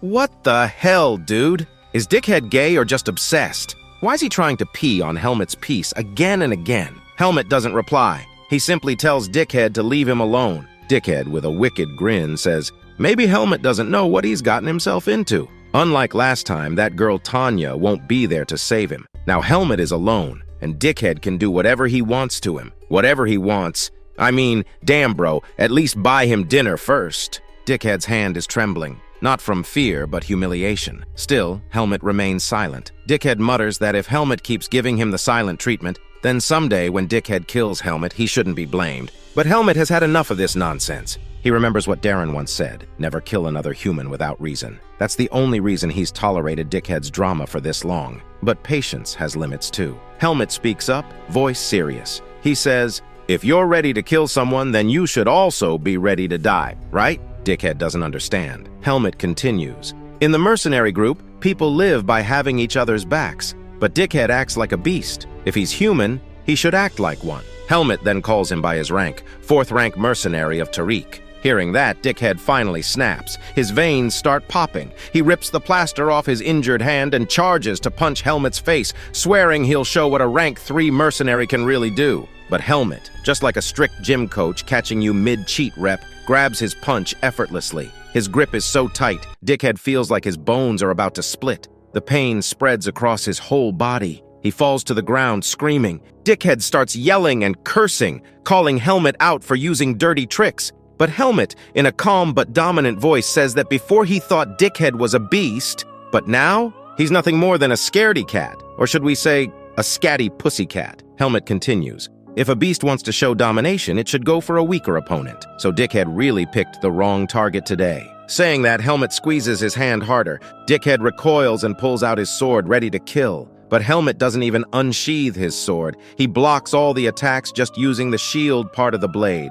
Dickhead is confused. Nothing is working. Before he can do anything else, Helmet has had it. He gave Dickhead way too many chances to walk away, but the idiot chose death. Helmet finally draws his sword. And the whiz on the blade? Oh boy. It's overflowing like someone who's held it in way too long. Before Dickhead can even react, in just a blink, swish! Helmet slices off his knees. Dickhead screams bloody murder and falls to the ground. Blood pouring, knees missing, and let's just say he won't be standing tall anytime soon. On the other hand, Helmet was also surprised because he didn't know that his speed would be so much faster than before. Helmet was able to feel stronger and faster, like his whole body had leveled up overnight. But then, all of a sudden, Helmet felt a strange sensation. As soon as he smelled blood, something inside him shifted. A strange killing intent started rising up like steam from a boiling pot. He thought to himself that if he left Dickhead like this, and someone else found him, then maybe the secret of Helmet's power would be revealed. That thought alone made his chest tighten. Suddenly, Helmet heard some sounds from within, not from outside, but from deep inside his mind. Voices were echoing in his head, screaming, "Kill! Kill! Kill!" All of a sudden, Helmet's eyes turned pitch black. His whole body was surrounded by a demonic red aura. Thick red veins started popping out on his arms and neck, throbbing like angry vines. The seeds of darkness inside him were now overflowing like a broken dam. Helmet was just about to kill Dickhead right then and there, not with rage, but with something much darker crawling through his thoughts. But somehow, just before he lost control, Helmet punched his own chest, hard enough to make himself stumble. That shock brought him back to his senses. He realized that this was the seed of darkness, and it was acting really strange after coming in contact with blood. He quickly sat down and followed the meditation technique Darren had taught him. Slowly, steadily, he began to control the overflowing darkness. From within, he kept reminding himself over and over, he is Helmet, Elga's kid, and Darren's apprentice. That thought alone grounded him. Holding on to that identity like a lifeline, he managed to suppress the chaos inside. But as soon as he opened his eyes, Dickhead was gone. On the other hand, the scene shifted to Dickhead. He was crying and in pain because his ankle had been cut so badly it looked like raw meat hanging from a thread. With every limp step, he cursed and sobbed. He told himself that once he reached his Tarek guild, he would tell everything to his big brother, and then they would go teach Helmet a proper lesson. Of course, proper lesson coming from someone called Dickhead always sounds like something that might end in jail time, or with someone needing adult supervision. But before he could even reach the guild, a figure emerged from behind, our demonic monkey. Without even giving Dickhead a moment to finish his cry for help, the monkey swung its claws, attacked him. His scream echoed through the forest, sharp, bloody, and filled with terror. Helmet could hear it in the distance, and he instantly knew that sound was Dickhead being served as dinner. After that, we see Helmet slowly stepping forward, approaching the demonic monkey. The scene is tense, and the air feels heavy with blood. Dickhead's body lies on the ground, drenched in crimson, torn, lifeless, a grotesque mess of what once thought it could threaten others. The demonic monkey, with its ugly face twisted into a grimace, glares at Helmet, but Helmet, standing tall with unwavering eyes, stares back. The moment he locks eyes with the beast, he understands something. This monkey isn't unbeatable. In fact, Helmet can easily take it down. With calm precision, Helmet coats his sword in a dense layer of whiz, the aura swirling around the blade like smoke from hell's furnace. He walks slowly, deliberately toward the demonic monkey, his voice low and threatening, daring the beast to come at him if it thinks it can. But the monkey, upon sensing Helmet's overwhelming aura, doesn't respond the way most monsters would. No growling, no roaring. It steps back. The beast grabs Dickhead's mangled corpse with its massive claws,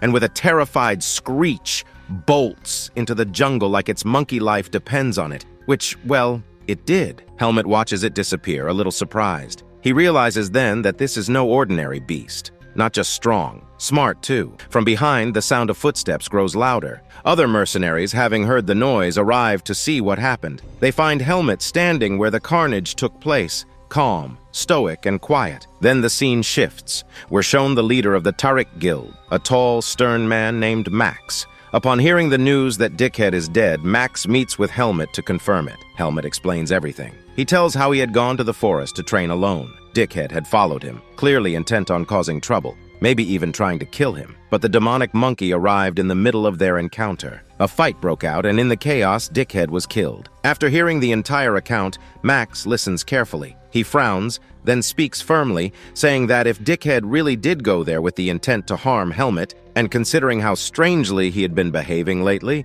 then his death was the result of his own foolish actions. And because of the irresponsibility of one of his guild members, the peace between the factions was jeopardized. For that, Max apologizes. But Tanya is having none of it. She walks forward, fuming with rage, her steps heavy and fast. She stops inches from Max's face and tells him straight, a simple apology won't do. Her eyes burning with fury, she calls Dickhead exactly what he was, a piece of shit. Hearing this, Paul, Dickhead's older brother, clenches his jaw. He doesn't like Tanya's tone. He steps forward and tells her to watch her mouth. After all, that piece of shit was still his little brother. Tanya doesn't blink. She stares Paul dead in the eye and says that it was unfortunate indeed. Maybe if Paul had done a better job raising his little brother, this whole thing wouldn't have happened. So really, she says, that makes Paul an even bigger piece of shit. A deluxe edition, one that couldn't even stop his baby brother from getting clapped like a cheap drum. From the bottom of his ass,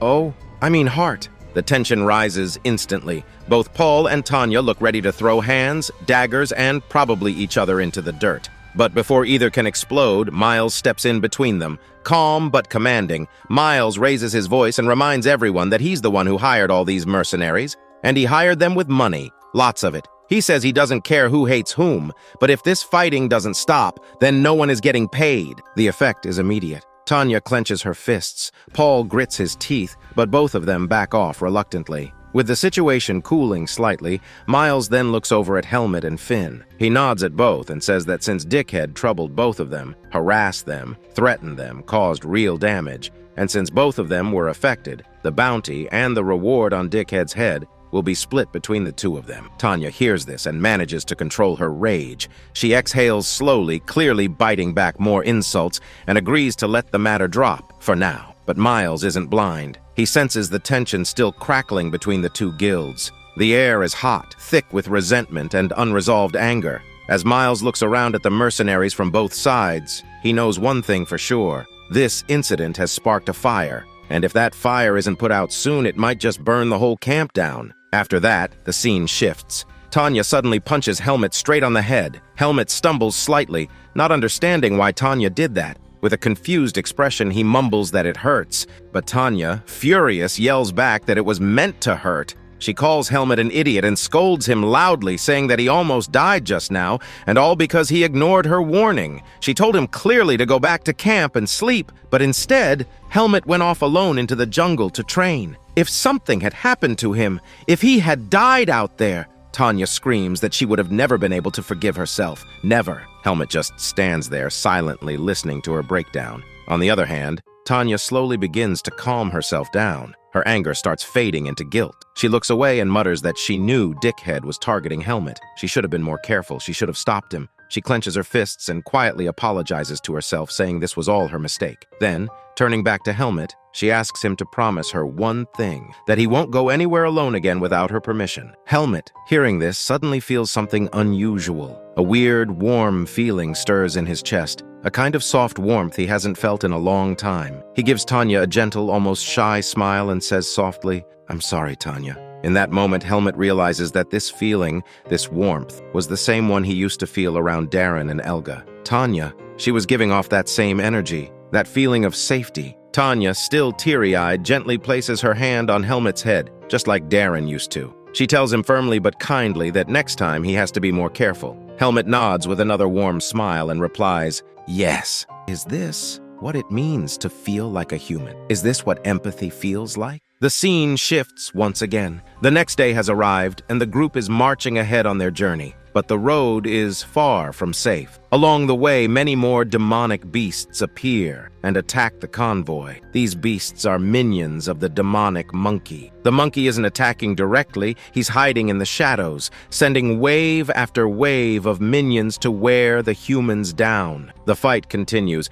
and Finn and Helmet find themselves hiding under one of the carriages. Something is strange. This attack has been going on for 2 full days now without pause. The demonic monkey keeps spawning minions like clockwork, non-stop. From the shadows, the real leader is waiting, watching. He plans to attack only once the humans are drained completely of energy. The situation is getting worse. The scene shifts again, and we see Marcos wrapping a bandage around his own arm while Snail, or Sneer as some call him, ties a cloth around his leg. Both of them are injured from the relentless fights. Marcos, despite the blood on his arm, starts teasing Sneer, mocking how slow he is. He jokes that Sneer's name must have come from snail because of how slow his damn feet move. Sneer rolls his eyes, muttering that he's not from a snail. He just stepped on a cursed vine. Not that Marcos would understand. Marcos and Sneer continue their banter, but behind them, Philip and Tanya look concerned. They glance toward Yuto, one of their strongest fighters,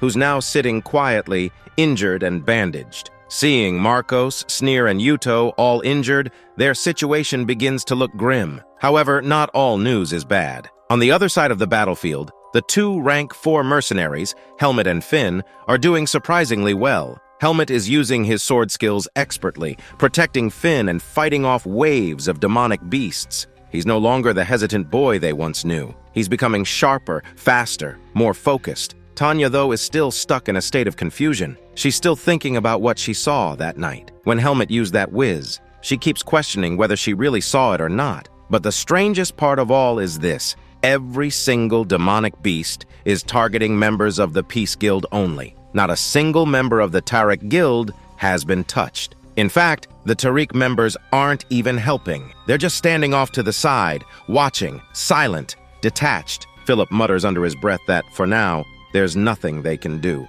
They need to survive this first. Once they're out of this hell, then they can deal with everything else, including the traitors. Then the scene shifts once more. Night falls. Inside one of the carriages, Miles is sitting with Paul. They speak in hushed voices. Paul leans in with a wicked smile and suggests something vile. He says that Miles must have noticed too. The demonic beasts are only targeting Peace Guild members. So if that's the case, why not use them as bait? Paul says it with a grin, like it's the most natural solution in the world. Use the Peace Guild as a distraction. Let them die, and while they're being slaughtered, the rest of them can escape safely. Paul smirks even more as he leans back, his eyes glinting with amusement. And well, folks, now we know where Dickhead got his personality from. Yup, seems like that apple didn't fall far from the rotting, shit-covered tree. Then we see Paul, smiling wickedly, speaking with his usual sinister tone. He says that first and foremost, they should focus on their own safety. Miles, confused and slightly thrown off, doesn't quite grasp what Paul is implying. So Paul explains again. All the demonic beasts are only attracted to the Peace Mercenary Guild. That's their only target. So why not take advantage of this chaos? Abandon the Peace Guild and slip away unnoticed. Let the beasts do their job. Miles, however, is completely against it. He shakes his head and says that what Paul is suggesting goes against humanity itself. But Paul, ever the devil on someone's shoulder, leans in and tells him to think carefully. Should he worry about humanity or worry about surviving? Paul makes it clear that whatever's in that card of his is extremely important. So now Miles has to make a choice. Deliver the cart and save himself, or protect some abstract idea of human unity. Paul adds, with no shame, that if Miles has a better alternative, he's free to try it. But Miles is frozen, overwhelmed. His mind is spinning. He doesn't know what to say, and his body starts to tremble. Paul keeps pressing, pushing Miles toward a decision. We aren't told what decision Miles finally makes, but the scene cuts away. The next morning, the sun rises. The march continues. Everyone is moving forward again. Tanya and Phillips walk together, exchanging hushed words. It's already the third day. Demonic beasts have been attacking them without pause. Their horses are tired. The mercenaries are tired. The situation is getting worse. Meanwhile, the Tariq Guild seems just fine. Not a single beast is attacking them, and worst of all, they aren't helping. They're just silently marching, watching. Phillips looks anxious. He mutters that at this rate, they'll be in big trouble. Maybe they should request backup from the Tariq Guild. But before they can finish that thought, Tanya notices something strange. The Tariq Guild members are picking up their pace. She watches closely, then suddenly screams. They're not speeding up to help. They're leaving. All the members of the Tariq Guild break away and bolt ahead, leaving the Peace Guild behind, with Miles right alongside them. Sneer runs up from behind, asking what happened. Phillips tenses up, eyes narrowing, and his worst fears are confirmed. The Tariq Guild has betrayed them. They've left the Peace Mercenaries behind like scraps for the wolves. Every demonic beast had only been targeting the Peace Guild, and now it was clear why. This had all been planned. Chaos erupts. The jungle is alive with noise. All around them, demonic monkeys begin to close in, their shrieks piercing the air. The entire Peace Mercenary group is surrounded. Phillips, in a broken voice, says that they've been abandoned. Helmet watches this unfold in silence, eyes narrowing as he takes in the betrayal. He thinks to himself, so this is how it ends? It's already too late to catch up. The beasts are circling like vultures. Sacrificing others to save yourself, this is exactly the kind of move a demonic beast would make. And if nothing is done, everyone in the Peace Guild will die. Helmet clenches his fist, his thoughts racing. He wonders, should he take action? Phillips finally raises his voice and gives one last command. Everyone to battle formation! But the command comes too late. The beasts rush in. They attack in waves, bloodthirsty and relentless. Yuto, Sneer, Marcos, Tanya, all of them are exhausted. Even Phillips, once so commanding, can barely stand. They're doing everything they can just to survive. But somehow, even in the middle of this nightmare, Marcos grins. He yells out that if a mercenary has to die, then what better way than to fall to a demonic beast in battle? Sneer, frustrated and bloodied, snaps back that no one is going to die here, especially not him. He says if he does go out, he's going to make it a noble death. Marcos laughs and asks what part of being a mercenary is noble anyway. Tanya, despite everything, smiles slightly. She thinks to herself, if they have time to argue like this, it means they're still alive. Meanwhile, Helmet is still watching, observing everything. He clenches his chest, a strange emotion welling up in him. He realizes that he doesn't want the members of the Peace Guild to die. He doesn't want to lose them, not like this. If they died now, he would never be able to forgive himself. Helmet looks to the sky. He remembers Elga. He remembers Darren, and he hears Darren's voice in his memory, telling him never to trust humans. But this time, Helmet wants to listen to his own heart. Just once, he wants to try. He wants to test humanity, not run from it. He calls out in a deep, serious tone that whoever sees what's about to happen must never speak of it outside. He activates his whiz. A dark, dense energy swirls around his sword. Everyone's eyes widen in shock. The pressure, the aura, it's suffocating. In a split second, Helmet leaps into the air, spinning with deadly grace. With terrifying precision, he slices through over 50 demonic beasts in just one movement. Their blood sprays into the air, falling like crimson rain. Yuto and Marcos can't even react. Their jaws drop open. They wonder, is this a dream? How is this real? In the sky, a butterfly flutters by, caught in the storm of blood. Helmet dances midair, landing on one beast after another. He moves like a phantom, killing them faster than their eyes can follow. Finally, Helmet lands on the ground, his sword still humming with the afterglow of destruction.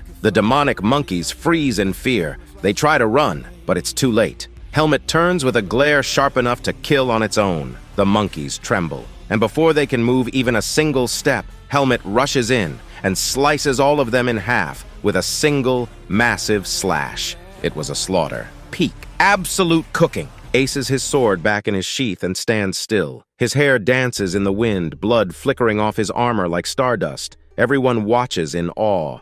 Tanya, Phillips, and all the others stood frozen, absolutely speechless. They didn't understand what had just happened. It felt like a dream, like their brains were still buffering. On the other hand, Helmet stared at the battlefield, sensing something with a grim expression. He realized that the leader of the demonic beasts had already retreated, taking all his remaining minions with him. The moment that monster had seen Helmet land on the field, it ran away like a terrified little coward. Helmet narrowed his eyes and muttered to himself, "What a disgrace." As things started calming down, Finn slowly walked up to Helmet with wide eyes. He asked, in disbelief, how the hell Helmet did all of that. Helmet, totally unfazed, replied casually that it was nothing. His body had just fully recovered. Tanya, still trying to catch her breath, realized something. A few days ago, she thought she saw Helmet using a viz, but she had brushed it off as her imagination. Now she was sure she wasn't hallucinating. This 16-year-old kid was not just using a viz.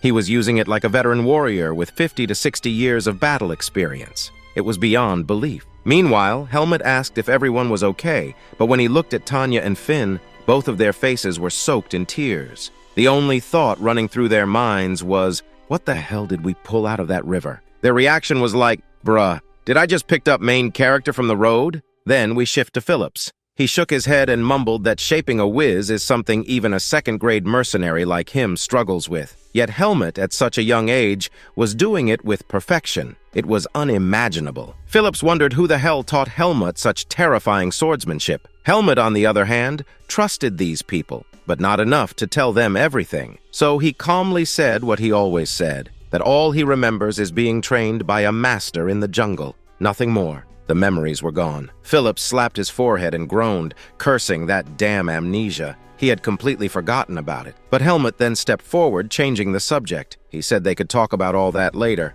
What mattered now was what to do next. He looked at Phillips and asked if he had a plan. Phillips took a moment, then nodded, saying the first priority was getting out of this cursed jungle. Meanwhile, Marcos, Sneer, and Yuto stood a little behind. The three of them were visibly pissed. Sneer muttered that once they were out of this jungle, he wouldn't leave a single member of that bastard Tariq guild untouched. On the other hand, Phillips turned back to Helmet and asked again what their next step should be. Helmet replied that for now, he'd stick with the Peace Mercenary Guild, at least until they got out of the forest. Plus, he hadn't even received his payment yet. So technically, he was still on the clock. From behind, Phillips was just about to comment that Helmet was genuinely weird for thinking about money in this life-and-death moment. But before he could finish his sentence, Tanya turned and punched Finn square in the face. The sound was sharp. Finn fell silent immediately. Phillips blinked, confused, but then accepted it. Okay then, they were all on the same page. They would regroup, move forward,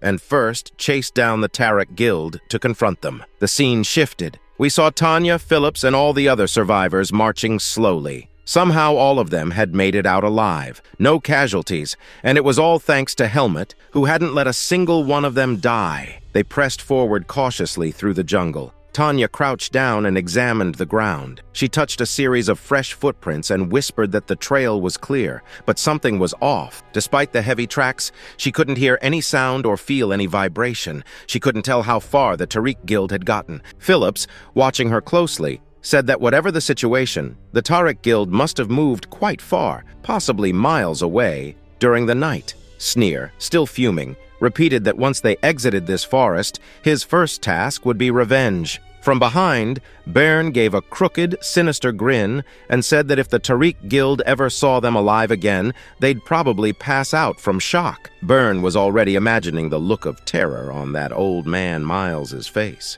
He said he couldn't wait to see him trembling like a puppy on bath day. Sneer added with a chuckle that his mouth was already watering. Meanwhile, Helmet stood perfectly still, eyes narrowed, focusing on a distant point in space. Everyone stared at him, confused again. Without a word, Helmet moved forward, slightly ahead of the group. Tanya and the others couldn't understand what he was doing. Then Helmet's expression turned serious. He said quietly that he could sense something, dense magic, and a battle ahead. The energy was thick, and it reeked of chaos. That could only mean one thing. The same demonic monkey had attacked the members of the Tariq Guild. Sneer, upon hearing this, threw his arms in the air and shouted that those sons of bitches finally got what they deserved. "Serves them right," he yelled. He then turned and asked how far ahead the Tariq Guild had gotten. Helmet, without emotion, replied that at their pace, it would take them an hour to reach the battle site. But if they ran at full speed, they could make it in half an hour. Phillips's jaw dropped again. He muttered under his breath, "What the hell is this kid?" He was even sensing what was happening an hour away. This wasn't just skill, it was something else. Helmet, however, remained calm. He said that by the time they reached there, the Tariq Guild would likely be wiped out. They wouldn't be able to escape. Sneer groaned in frustration. He had wanted revenge with his own hands, but now the demonic monkeys would take it all away. Phillips rolled his eyes and snapped at him. He reminded everyone that they were mercenaries, not avengers. Their job wasn't about revenge, it was about completing the mission. And if they couldn't remember that, then none of this mattered. Phillips looked at the exhausted group, then looked forward. He repeated himself. First, they had to complete the mission. Everything else could wait. After that, they decided what to do with the Tariq Guild. But first, Phillips gave the order. Everyone was to move at full speed. They had to save Miles and complete the mission no matter what. No more delays. The urgency was clear in his voice. Meanwhile, the scene shifted. We saw Paul, Max, and the rest of the Tariq Guild fighting the demonic beasts with all they had. They were swinging swords, casting spells, trying everything to protect Miles, but there were too many. The number of demonic monkey beasts was overwhelming. Paul was drenched in sweat and frustration. He looked around, trying to count who was still alive, but bodies were dropping fast. Panic was rising. He didn't understand how the situation had escalated so quickly. Had all the members of the Tariq Guild already been wiped out? And more importantly, how the hell did the demonic monkey get here so fast? As those thoughts raced through Paul's mind, the answer arrived with bone-chilling clarity. From behind, the leader of the demonic monkeys stepped forward. His aura was so menacing that even Paul, cocky, arrogant Paul, felt fear crawl up his spine. The leader had become stronger, much stronger. His presence alone made the ground tremble. Paul's instincts screamed at him, "Run!" The demonic monkey leader didn't wait. He unleashed a devastating punch layered with raw aura. Paul barely dodged, tumbling through the dirt like a rag doll. Even while dodging, only one thought clung to his mind. He had to run. He had to escape this hell. Scrambling back to Max, Paul quickly laid out a plan. If they wanted to survive, they had to make a choice. Paul told Max that the only way to get out alive was to abandon Miles. Let the beasts kill him. After all, if no one from their side survived, there'd be no witnesses, which meant their guild's reputation wouldn't be tarnished. No one would know. Max, after a moment of hesitation, agreed. They quickly gave orders for the remaining Tariq Guild members to gather at a specific point, but it was all a lie. The moment they regrouped, Paul and Max bolted, left everyone behind. They ran, leaving the others to die. From behind, Miles saw it all. He watched in disbelief as Paul and Max fled. His face turned red with fury and betrayal. In that moment, everything clicked. The Tariq Guild, who had been willing to abandon another guild just to save themselves, wouldn't even blink when it came to sacrificing their own. He understood. He had made a gravely heavy mistake, a fuck-up of epic proportions. While this realization burned in his chest, the roof of the carriage cracked open.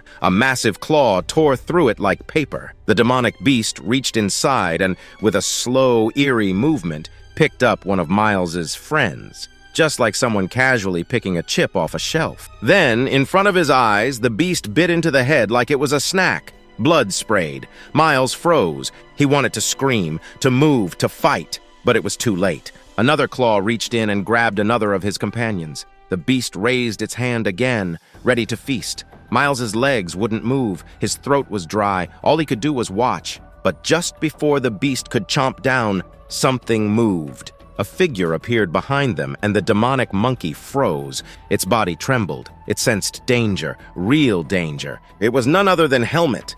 Helmet was not in the mood for fun or time pass. His voice was serious, sharp like his blade. He said that he had already told the demonic monkey to put the human down. The beast in response threw the man toward Helmet with brute force, but Helmet caught him easily, without flinching. Right after that, we are shown a small flashback. Phillips had told Helmet earlier that since Helmet's speed was incredibly high, he should go ahead of everyone and try to control the situation, and if possible, save as many people as he could. Phillips also mentioned that, from what he knew, the Tariq Guild couldn't be trusted. If the demonic beast had genuinely attacked, there was a big chance they would leave Miles behind and run. That would mean Miles's death was all but confirmed. Helmet had thought about that, and now, standing here in the middle of chaos, he realized Phillips was absolutely right. If he had arrived just 2 seconds later, everyone would have been dead already. He exhaled, and then muttered that since his whiz had returned, he might as well finish this battle quickly, then take a proper rest. Saying this, Helmet activated his whiz again. His aura darkened. With no hesitation, he dashed forward and slashed the demonic monkey right across the chest. Blood splattered. But then, the minions charged in from behind. Helmet didn't blink. He swung his blade once, just once, and slaughtered the entire group in a single clean slash. Like butter on a hot blade, the beasts fell. Watching this massacre, the demonic monkey's leader growled loudly in rage. Helmet could feel the pressure. The beast was strong, but Helmet wasn't worried. He knew he could defeat it. His confidence was unshakable. He unsheathed his sword, activating his viz fully, and smirked, saying, "Now this will be fun!" This was his first real chance to test his full strength since recovering. Both of them glared into each other's eyes, and then bam! They charged in full speed. The clash was brutal, but Helmet was dodging every single strike with ease. The beast was powerful, but it couldn't touch him. Then, with precision, Helmet stabbed the demonic monkey right in the chest. But something changed. Suddenly, the demonic monkey's aura spiked. Its energy intensified, rising violently. Then, we saw it. The demonic monkey's subordinates began to tremble and scream as their life energy was sucked from their bodies. It was absorbing them, feeding on them like some monstrous parasite. Within seconds, the demonic monkey had doubled in size. Helmet's eyes narrowed. His attacks were no longer working like before. The beast's body had become thicker, harder to cut. He realized, just like he feared, this fight couldn't be won at the previous level of power. It was time to go all in. Helmet gritted his teeth. Both of them exchanged a barrage of attacks. Slash, dodge, roar, jump. But Helmet was still one step ahead, dodging effortlessly. Then it happened. Helmet noticed something horrifying. His shirt, his favorite shirt, had been torn. Helmet froze. That shirt wasn't just any shirt. It was the last thing Darren had left for him. The last physical memory, his master, his mentor, Darren's remains. By now, the demonic monkey had absorbed nearly all its subordinates' energy and had grown almost 10 times in size. Its muscles bulged. Its growl shook the trees. The entire forest trembled with its terrifying aura. But Helmet wasn't scared at all. He looked up, calm, focused. He whispered, "So this is your final form?" The demonic monkey screamed and leapt into the air, charging down toward Helmet like a meteor. The wind howled, branches snapped, but Helmet didn't flinch. In fact, he smiled, calmly, and in that exact moment he compared this raging monkey to Naho, thinking, compared to him, you're nothing but a furry tantrum. Helmet then took a deep breath and snapped into his battle stance, the very one Darren had taught him. He poured all his viz into his sword. His body was glowing, his grip was firm, and then they clashed. The sound exploded like thunder, but something was different this time. As soon as Helmet's sword touched the demonic monkey's body, it sliced through everything, skin, muscle, bone. The monkey was cut clean in half, like paper. On the other hand, the scene shifts, and we see the members of the Peace Guild looking extremely worried. They were shouting Helmet's name as they rushed forward toward the site of the battle, and when they finally reached the destination, they froze. Their eyes stayed wide open. Finn was trembling in tension, his fists clenched, thinking something terrible might have happened to Helmet. But what they witnessed shook them to their core. Helmet had already cut the leader of the demonic beast into 2 clean halves. Phillips could barely believe his eyes. A 16-year-old kid, defeating a high A-rank demonic beast so easily? That wasn't skill, that was pure God-level flex, the kind that makes you question your entire life's training. Helmet stood calmly and said that when he got here, all the people around had already died. Phillips nodded and muttered that it had happened exactly as he had predicted. The members of the Peace Guild had been betrayed and abandoned by their own, most likely by none other than Paul and Max. Tanya's blood boiled. She added that she never liked Paul or Max from the beginning. They always seemed like the kind of rats who'd throw their mother under a bus if it meant saving their own skin. And then, from the back, Marcos shouted, his voice cracking with urgency. He had found Miles, and shockingly, Miles was still alive. Phillips sighed in mild relief, saying at least the client survived. But what followed was a wide shot of devastation. The camera panned over bodies. Every single member of the Tariq Guild dead. Not just the mercenaries, even all of Miles's own crew had been slaughtered. Then, finally, we see Miles. Miles slowly opened his eyes, blinking against the daylight. The first thing he saw was Phillips standing before him. As soon as recognition hit him, Miles burst into tears, loud and ugly sobs. He clutched his chest, crying out apologies, saying he never should have abandoned the Peace Mercenary Guild. He had made a terrible mistake. But weirdly enough, Miles added that at least he got to come to heaven and apologize. He said he was relieved that before dying, he got the chance to say sorry in the afterlife. And then Phillips dropped the bomb. Phillips said casually that this wasn't heaven.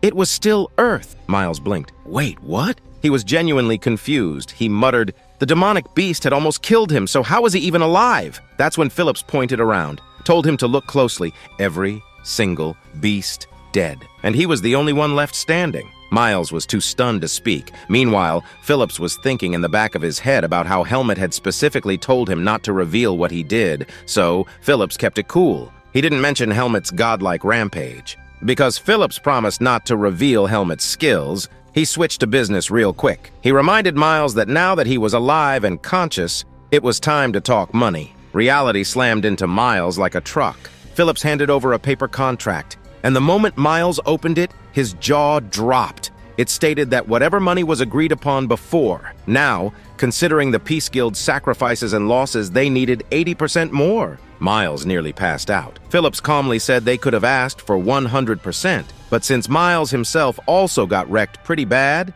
they were being generous. Miles desperately tried to negotiate, asking if they could settle on 70%. Phillips just looked at him coldly and said that's Miles's problem, not his. Then Phillips turned and walked away. He added that they could get out of the jungle alone from there. But how Miles was going to manage that, with beasts still around? Well, that was something for him to worry about. Miles clenched his fists. He was clearly cornered, mentally, emotionally, and now financially. Finally, though, he got serious. He looked at Phillips and asked, what object was Miles really transporting? What the hell was so important that he was ready to risk everything? Even his life? Phillips stared at him, waiting. Miles sighed deeply. He said that if Phillips knew what it was, even he could be in danger. Phillips didn't even blink. He replied that they were already in danger every day, so what difference would a little more make? He took a long breath, said he might not have a choice anymore. Miles revealed that the client they had to meet, the one who hired them all,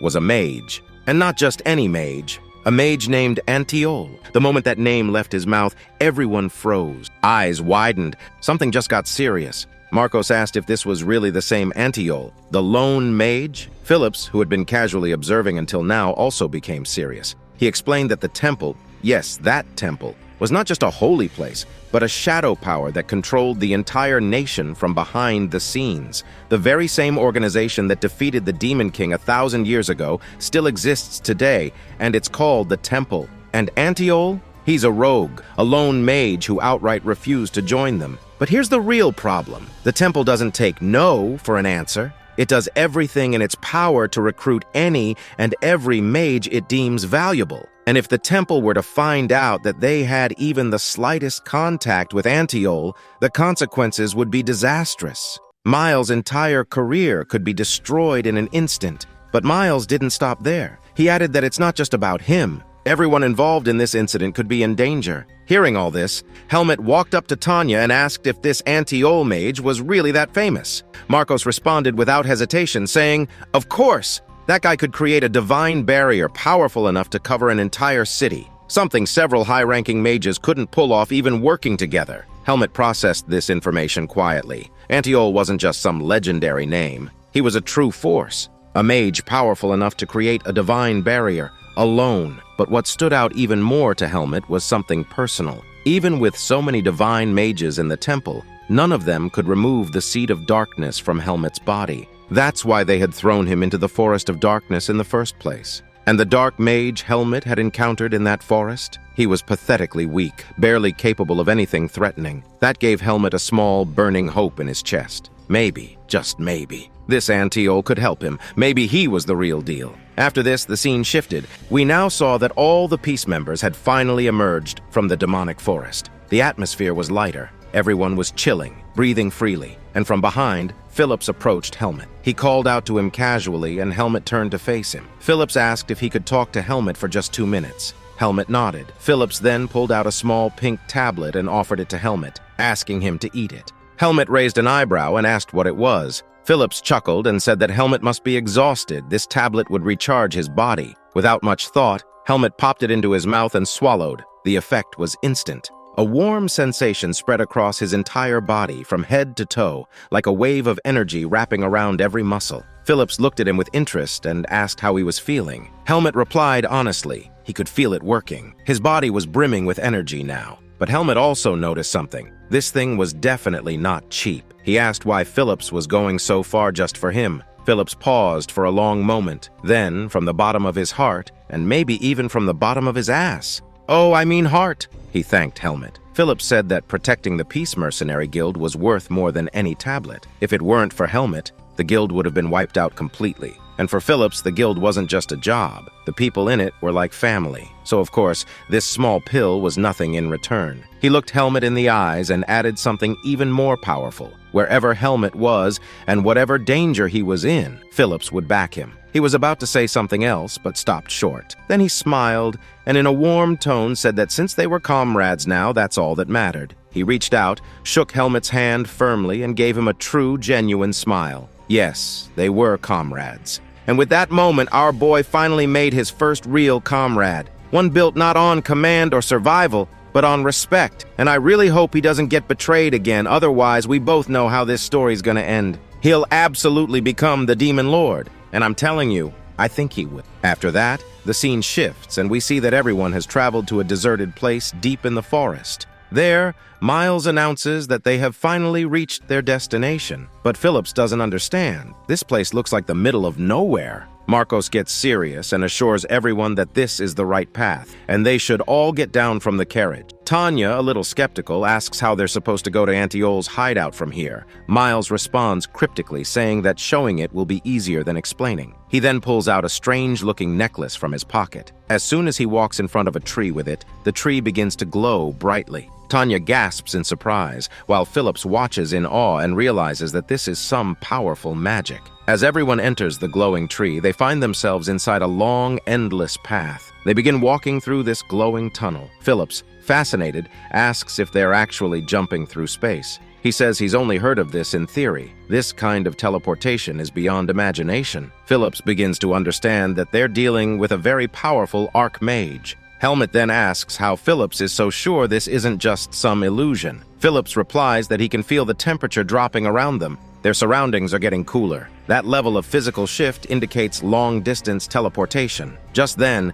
Tanya points ahead and says she can see the end of the tunnel. There's someone standing at the exit. Suddenly, all the smoke vanishes, and in the blink of an eye, they are teleported to a snowy region. Before them stands a tall, ancient magic tower. Near it is a single silhouette, an old man, who greets them with a smile and says warmly that they are welcome. The scene shifts again, and we now see the old man, Antiol, standing inside his tower, happy to see all the magical goods the group has brought. However, he turns to Miles and says that the number of people who arrived is far less than what was mentioned in the report. Miles replies with a grave face that many people were supposed to come, but demonic beasts attacked along the way, and many were killed. He adds that they've brought the hide and meat of those demonic beasts, and if Antiol wishes, he can take those as well. Antiol nods and says that since so many lives were lost, he will offer 150,000 gold coins in total. Hearing this, Finn's eyes shoot wide open in shock.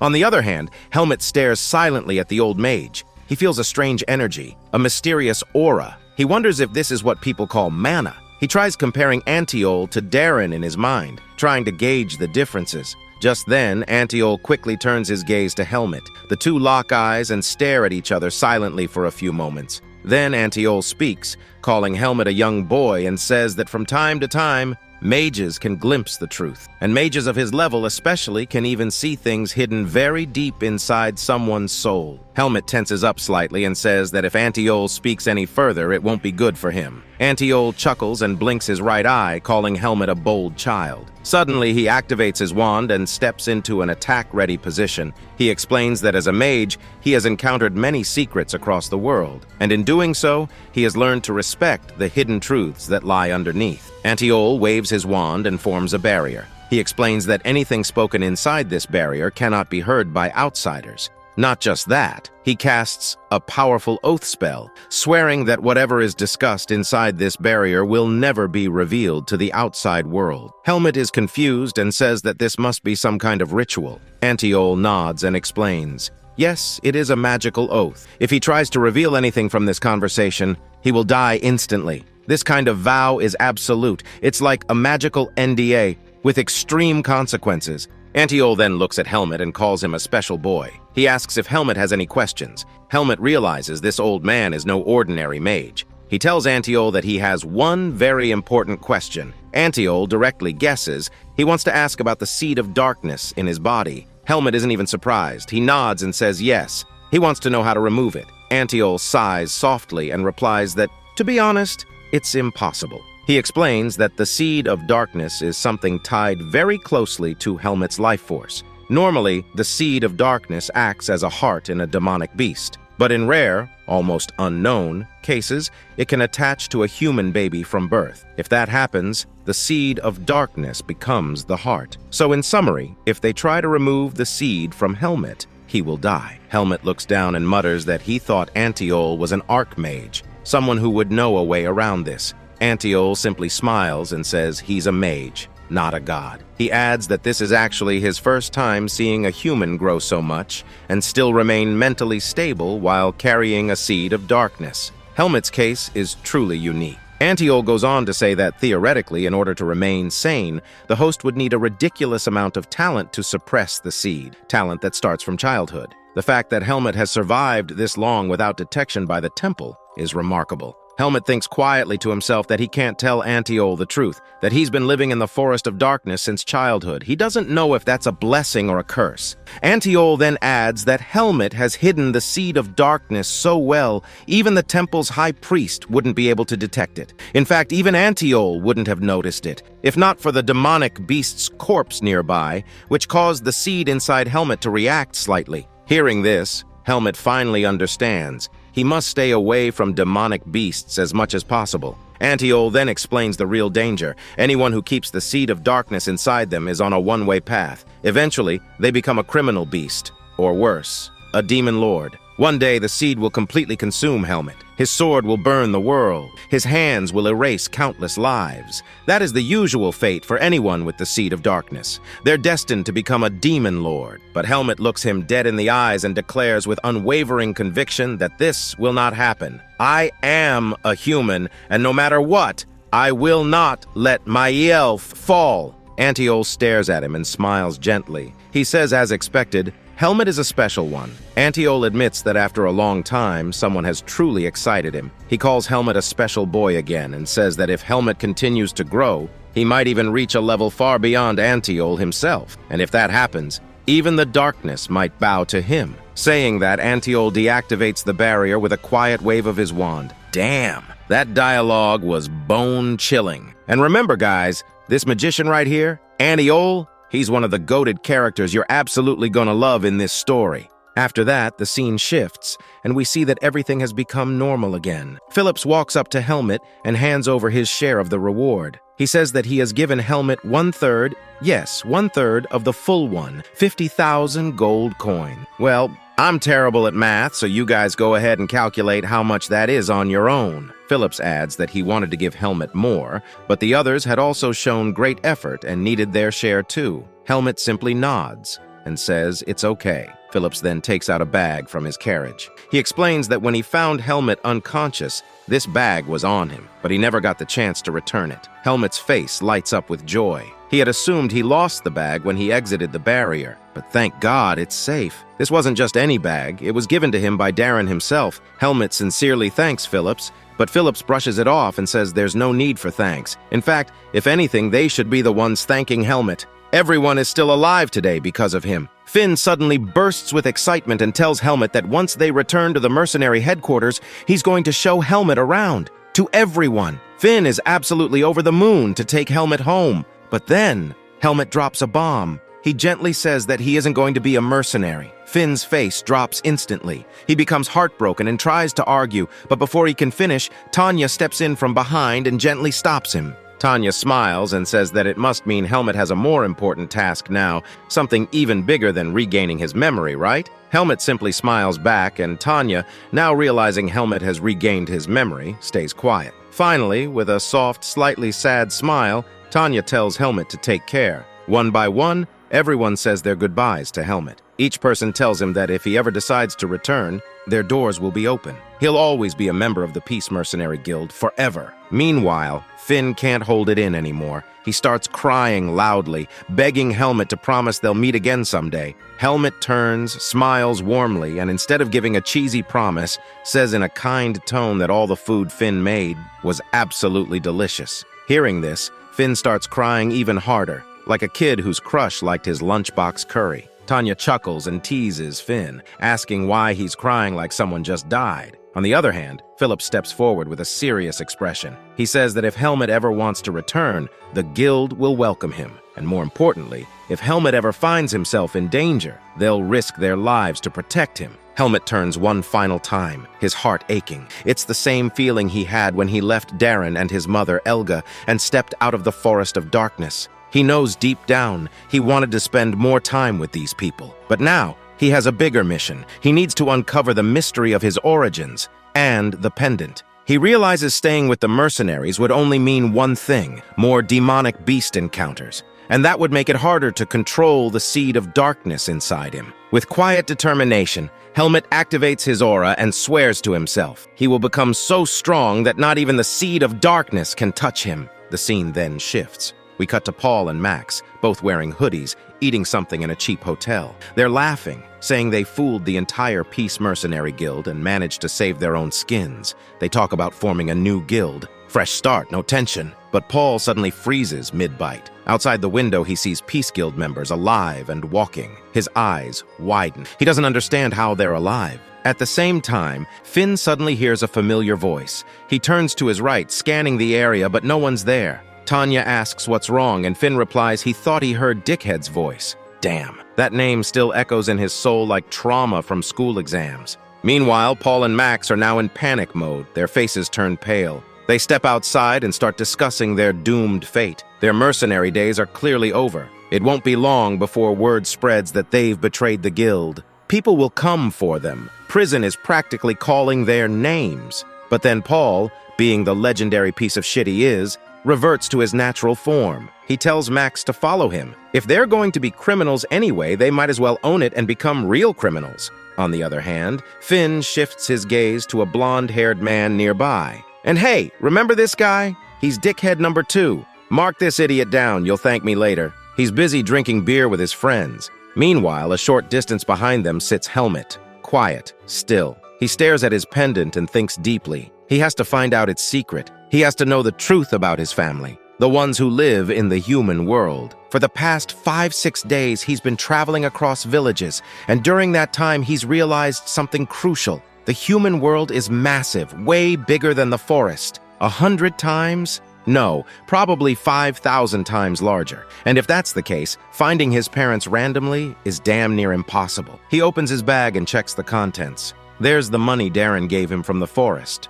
and also the reward he got from the Peace Guild. Both are intact. But something else catches his eye. A letter. Helmet freezes for a second. He wonders if it's from Phillips, but as he unfolds it, he sees the name written inside. It's from Darren. Finally, Helmet opened the letter, the one written by Darren while he was dying. It began with a grim line. If Helmet was reading this, then it meant Darren's life had come to an end. Or Maybe it meant Helmet had successfully made it out of the forest of darkness. Darren wrote that Helmet was probably having trouble adjusting to the outside world right now. After all, Helmet had only ever lived inside the forest. He didn't know how to survive in human society. Darren said that he had always wanted to teach Helmet how to live beyond the forest, but there wasn't enough time left in his own life. So, instead, he had used every remaining moment to make Helmet stronger. Right now, Darren assumed Helmet was wandering somewhere, trying to find his way. But he warned him, like this, Helmet would never reach his destination. So Darren requested that Helmet go to a city named Baden. There, he would find a place called Greta Academy, a school where many students Helmet's age studied. There were great teachers there, people who could guide him in life. And best of all, it was a place where both nobles and commoners were treated equally. However, Helmet wouldn't be able to enter alone. So Darren advised him to find a man named Ethan in Baden City. All Helmet had to do was show him the sword Darren gave him, and Ethan would instantly recognize Helmet as Darren's disciple. Ethan was Darren's number one and only trustworthy human. Darren's tone then shifted again. He warned that the human world was terrifying, dangerous beyond what Helmet could imagine. He would always have to be alert, but if Helmet was reading this letter somewhere quiet and safe, that meant he had already overcome some major battles. Even so, Darren wrote from the bottom of his ass, oh wait, sorry, I meant heart, a deep thank you to Helmet. He confessed that to him. Helmet had been like a grandson. Then, Helmet noticed Darren's handwriting had become shaky. The ink wobbled, the pressure uneven, as if Darren's hand had been trembling in pain while writing. Helmet could even see faint tear stains. That realization hit Helmet hard. Darren must have been suffering greatly in those final moments. Helmet paused, folding the letter slowly. He became emotional. He whispered a quiet thank you to Darren, his master, and prayed silently for his mother Elga to be healthy wherever she was. Just then, the waiter arrived and placed food on the table, saying it cost 15 marks. Helmet had no idea how much 15 marks were, so he simply took out a gold coin from his pocket and handed it over. The waiter was shocked. A single gold coin was worth 1,000 marks. Why was Helmet paying so much? Helmet replied that he was staying here for a while and the waiter could keep the change. Well, all of this had been overheard by none other than Dickhead Num 2. Helmet, meanwhile, was trying to calculate how much money he had left. He figured he still had about 90,000 gold coins. Darren had already given him 10,000, and now with the Peace Guild's reward, he had a decent fortune. He began mentally piecing together how the world's economy worked. But then, bam! Dickhead Num 2 slammed his hand onto Helmet's table, glaring at him. He stared at Helmet for a moment, then smugly demanded that Helmet pay for his food as well. No, wait,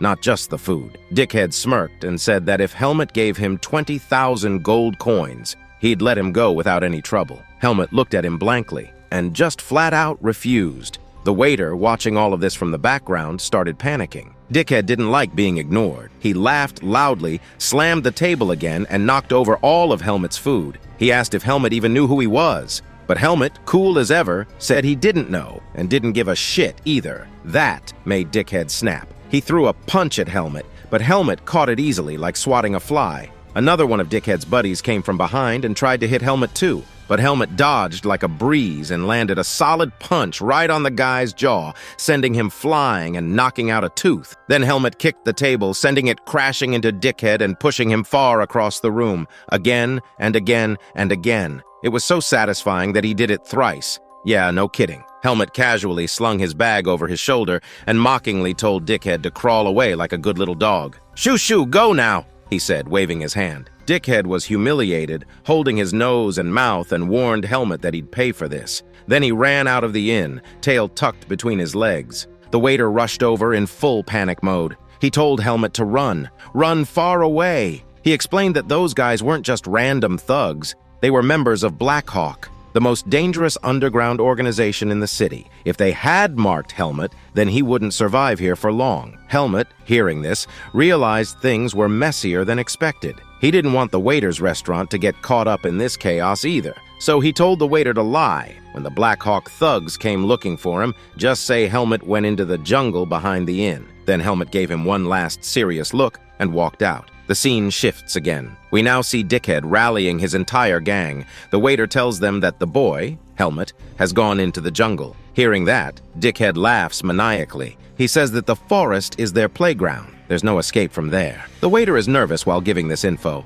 Deep down, he fears that the boy might die. But what choice does he have? If he lies, he'll be the one dead. Meanwhile, Helmut is already perched on a tree like some forest Batman. He watches from above, silent and focused, with an arrow nocked. He thinks to himself, during his time in the mercenary corps, he learned that many humans behave like demonic beasts. But there are also humans who risk their lives to protect others. This world is more complicated than he ever expected. He recalls Darren's words, "The human world isn't a place where all problems can be solved by strength." But Helmut doesn't know any other way. He mutters to himself, if a problem isn't getting solved with strength, it means he just needs to get stronger. And ladies and gentlemen, that right there is a goated dialogue from our boy Helmut. Just then, he looks down and sees the dummy campfire he lit earlier, with a fake sleeping doll laid next to it. As expected, all the Blackhawk goons arrive, surrounding it. Helmut draws his bow, aiming with precision. He whispers to himself,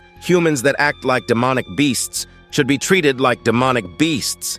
After killing all the members of Blackhawk, Helmut began walking out of the forest. He looked around as he walked and thought to himself, these humans were very weak, way weaker than Tanya. This either meant Tanya was genuinely strong, or the Blackhawk members were just complete trash. Well, he'd figure it out later once he met more humans. For now, he focused on the road ahead. He muttered that he should reach his destination before sunrise. But suddenly, something went wrong. A sharp, agonizing pain exploded in Helmut's chest. The seed of darkness began to swell inside him like it had been waiting for this exact moment. His body gave in. He fell to the ground mid-step, his breath hitched, his hands trembling. His entire body began to shiver. That same intense bloodlust returned, rising from deep within. He felt a killing thirst, a deep, raw hunger to hurt, to slaughter. Helmut gritted his teeth, trying to understand what was happening. He had assumed that only by killing demonic beasts would his heart react like this, but apparently killing humans could trigger it too. His demonic heart was now active, alive, and it wanted more. Helmut started dragging his body through the jungle, crawling, shaking. For almost half an hour, he forced himself not to pass out, clenching his teeth so hard they might have cracked. Slowly, he began to resist the urge to kill. He tried to suppress the growing beast inside him. The scene shifts, back in the city, inside the Blackhawk branch headquarters. The branch leader heard the report that 5 of his men were dead. But oddly, he showed no reaction. He simply ordered his men to track the young boy responsible. Just then, someone knocked on the door. A member entered and informed the branch leader that the 2 new recruits had arrived. The leader welcomed them in. And to no one's surprise, they were none other than Paul and Max. The branch leader informed them that he knew they were rank 2 mercenaries and appreciated such skilled individuals joining Blackhawk. But rank alone wasn't enough. If they wanted to officially join the organization, they had to prove themselves. The task? Find the young boy who killed their men, track him, bring him back alive. Paul and Max looked at each other and smirked. They said it would be an easy task. The scene cuts again. We now see Helmut standing outside a new mercenary guild. He looked at the entrance, deep in thought. He never imagined he would have to work as a mercenary again, but life had its own plans. He entered the guild. Inside, the receptionist, a cheerful young woman, greeted him with a smile and asked what the young boy needed from the mercenary guild. Had he come looking for his parents, perhaps? Helmut shook his head calmly and told her that he was here to take on a mission. He was a mercenary. The receptionist paused, then checked his badge and widened her eyes in surprise. Helmut was a rank 3 mercenary from the Peace Mercenary Guild. The receptionist was stunned. Becoming rank 3 wasn't easy, especially for someone so young. Helmut asked her if there was a problem, but she quickly replied that there wasn't one. She was just shocked. After all, it was rare, very rare, to see someone his age with that high of a rank. She then asked him if he was looking for any specific type of job. Helmut said no. He just needed something that would take him toward Barden City. The receptionist tapped through the list and offered him a patrolling job. Helmut nodded. Sounded simple enough. The receptionist explained it was an escort mission, guarding a noble lady, and the reward was 800 marks. The pay was decent. The conditions? Also pretty light. Helmut asked what the conditions were. The receptionist smiled sweetly and said, "Well, the mercenary must satisfy the lady." Hearing that, Helmut paused. Damn, is this a bodyguard duty with guarding her pussy? Beep, beep. After that, the scene shifts and we see that Helmut has arrived at a clothing shop. A flashback plays where the receptionist had mentioned something important. As a matter of fact, Helmet had already met all the conditions for the escort mission. Apparently, the noble lady who needed protection had only one real condition. Her escort must be a strong, handsome man. Helmet, being a rank 3 mercenary and naturally good-looking, already checked all the boxes. Well, all except one, his outfit. The receptionist mentioned that if he just changed his clothes, he'd be perfect. Back in the present, Helmet is inside an accessories shop where a cheerful, overly excited boy is tossing expensive clothes at him one after another. Helmet is genuinely confused. He thinks he's going to look ridiculous in these clothes. They're too flashy, too tailored. But after taking a look at Helmet's physique, the shop owner grins wide and pulls out the perfect suit. It's sleek, noble, and sharp. When Helmet asks the price, the shopkeeper casually replies that it costs 2,000 marks. Helmet is stunned. He quietly compares it in his head. Completing the escort quest will only get him 800 marks, but just to begin the quest he has to spend 2,000? It's like buying a horse just to deliver milk. But what choice does he have? He has to take this mission to reach Barden City. With a heavy sigh, he pays up. The scene shifts again. Back at the guild, the receptionist sees Helmet in his new outfit and almost bursts into laughter. She's holding her face, trying not to blush, but clearly she's affected. Seeing Helmet in the suit, even her heart begins to tickle a little. She walks up to him, taps his chest softly, and giggles, saying that now that she's seeing him again, he really does look handsome. She accidentally lets out a slip of the tongue and calls him Honey. Helmet,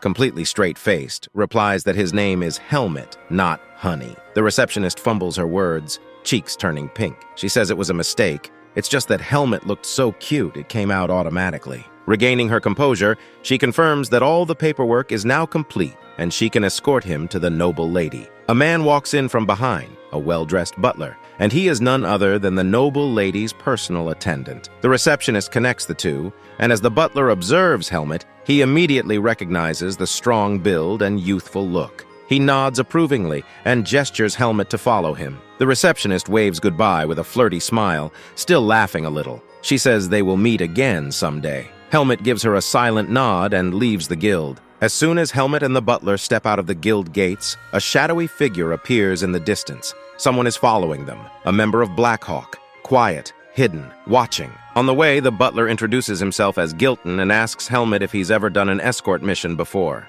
Helmet calmly replies that he hasn't done any escort jobs, but he has experience with convoy missions. Gilton nods and explains that they're very similar. The only real difference is that in a convoy mission, you protect items. Here, you're protecting a person. Same concept, but a lot more fragile. All Helmet needs to worry about is not annoying the young lady. Gilton warns she can get irritated easily, but patience is key. Helmet quietly wonders what kind of noble is this anyway. The scene changes again. Helmet arrives at a large, luxurious mansion. Inside, another character named Deacon appears. Deacon is one of the young lady's personal guards. He takes one look at Helmet and raises an eyebrow. He comments that Helmet looks far too young and doesn't seem very strong, but Gilton steps in and assures him that Helmet has been thoroughly verified. He's a rank 3 mercenary, powerful and reliable. Deacon nods and comes forward to shake hands. After that formal greeting, the scene shifts once more. Now we are shown a white-haired person in a hoodie. But surprise, this isn't the young lady. The actual young lady is sitting nearby. Her glittery eyes glare as she talked non-stop with the white-haired mercenary complaining loudly. She grumbles that the food here is horrible, even though it's a 5-star mansion. She prefers the food back home, spoiled much. Their conversation is painfully lovey-dovey, asking what the white-haired boy has type, is he a virgin, to the point that it's making her more annoyed than charmed. At that moment, Helmet and Gilton arrive. Gilton respectfully calls for the young lady's attention and introduces Helmet as the newly appointed escort mercenary. The young lady turns and barely glances at Helmet, giving him only a side-eye, before continuing her conversation with the white-haired boy. She completely ignores Helmet. The white-haired mercenary finishes eating, stands up slowly, and tells the lady that he's heading out to get ready. The lady simply says she'll speak more with him on the road. He walks past Helmet, and for a moment, their eyes lock. There's a tension, an unspoken connection. Helmet feels something strange, a weird pull in his gut. Then finally we saw his face, and yes, it's a guy! And remember, folks, this boyish-looking girl, he's very important in the future, remember her, or him?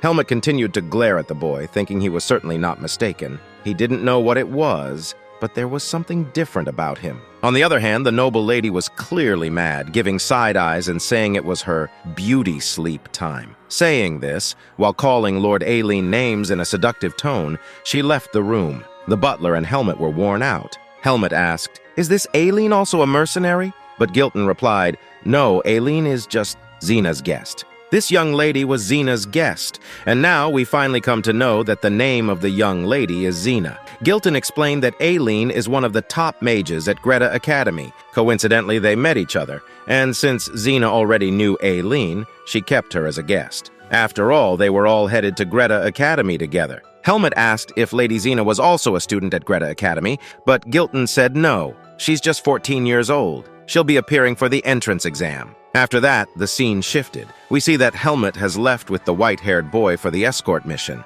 and, like always, Lady Xena called Aileen's name and invited him to her carriage. On the other hand, Aileen was clearly irritated. He didn't have any other option, so he slowly got into the carriage. Meanwhile, Helmet observed and realized that there was a thick layer of whiz or mana surrounding the white-haired boy. That could only mean one thing. He was a mage. Helmet was right. Then the scene shifted again. Everyone was traveling through the middle of the jungle. Helmet was thinking deeply. As time passed, he noticed a strange barrier-like magic around Aileen's body. It was a unique and weird kind of spell. Ever since Helmet met Altion the Great Mage, he'd learned to sense magic energy, so he decided he should definitely keep an eye on Aileen. Only then would he be able to uncover her mystery. On the other hand, the scene shifted to inside the carriage where Lady Xena, clearly excited, started chatting with her idol, Aileen. Xena nervously admitted that she wanted to get admitted into the academy, but she was feeling scared. Her entire body was shaking. Looking at her nervousness, Aileen also got confused and didn't know what to say.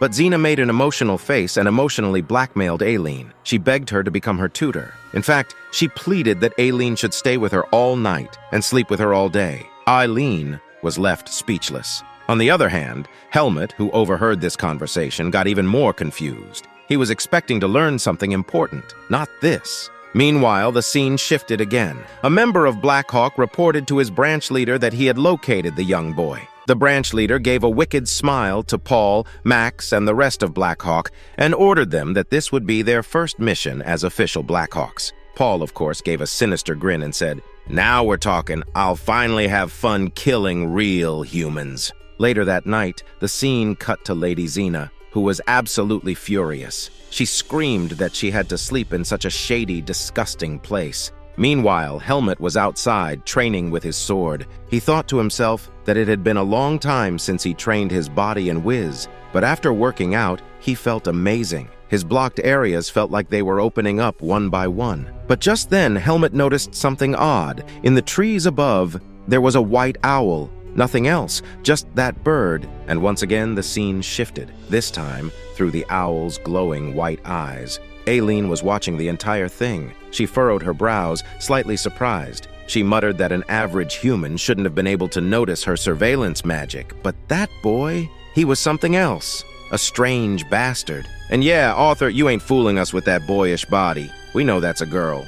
Aileen sat on his bed, lost in serious thought. His sharp eyes stared at the wall, but his mind wandered elsewhere. He had seen countless mercenaries before, skilled, deadly, even monstrous, but none of them had beast-like senses sharp enough to detect his spy owl. And yet, that kid, Helmet, had noticed. He wasn't sure how, but he was certain. That boy wasn't ordinary. Just as that thought settled, someone began banging on his door. It wasn't just a knock, it was Lady Xena, and she was blushing like a tomato in mating season. She pounded the door like she was about to climax through the wood, shouting Aileen's name with eyes full of sparkle and mischief. She said she just wanted to talk. Yeah, right. And I'm sure she meant just talk while panting like that. Aileen sighed, a deep, frustrated sigh. He was done. Where the hell had he ended up? Thankfully, her two maids came and dragged her away, arms flailing as she kept screaming that she had to talk to Aileen for just a minute. Aileen covered his face with his palm. This wasn't an escort mission. It was a damn soap opera. The scene shifts to the morning. Everyone looks exhausted as they trek through the forest. Eventually, they come across a small freshwater pond, sparkling under the early sun. A perfect spot to rest. The mercenaries and staff begin drinking the water. "This water tastes like bonzo," said Krennic, licking his lips. That was enough for everyone to start prepping lunch. Soon, The maids brought out food that looked more five-star than any royal banquet. Even seasoned warriors stared wide-eyed at the spread, wondering who the hell gets treated like royalty on an escort mission. Helmut, curious but cautious, took a sip. Immediately, a weird sensation tickled his throat. It didn't taste like poison, but it wasn't normal either. Still, everyone around him, Aileen, Gilton, the guards, they were all drinking it without issue. Maybe I'm overthinking it, Helmut decided, and he drank the rest. But soon after, things got strained. Gilton began to sweat profusely. He stumbled, feeling heavy and weak. As he approached Lady Xena to check on her,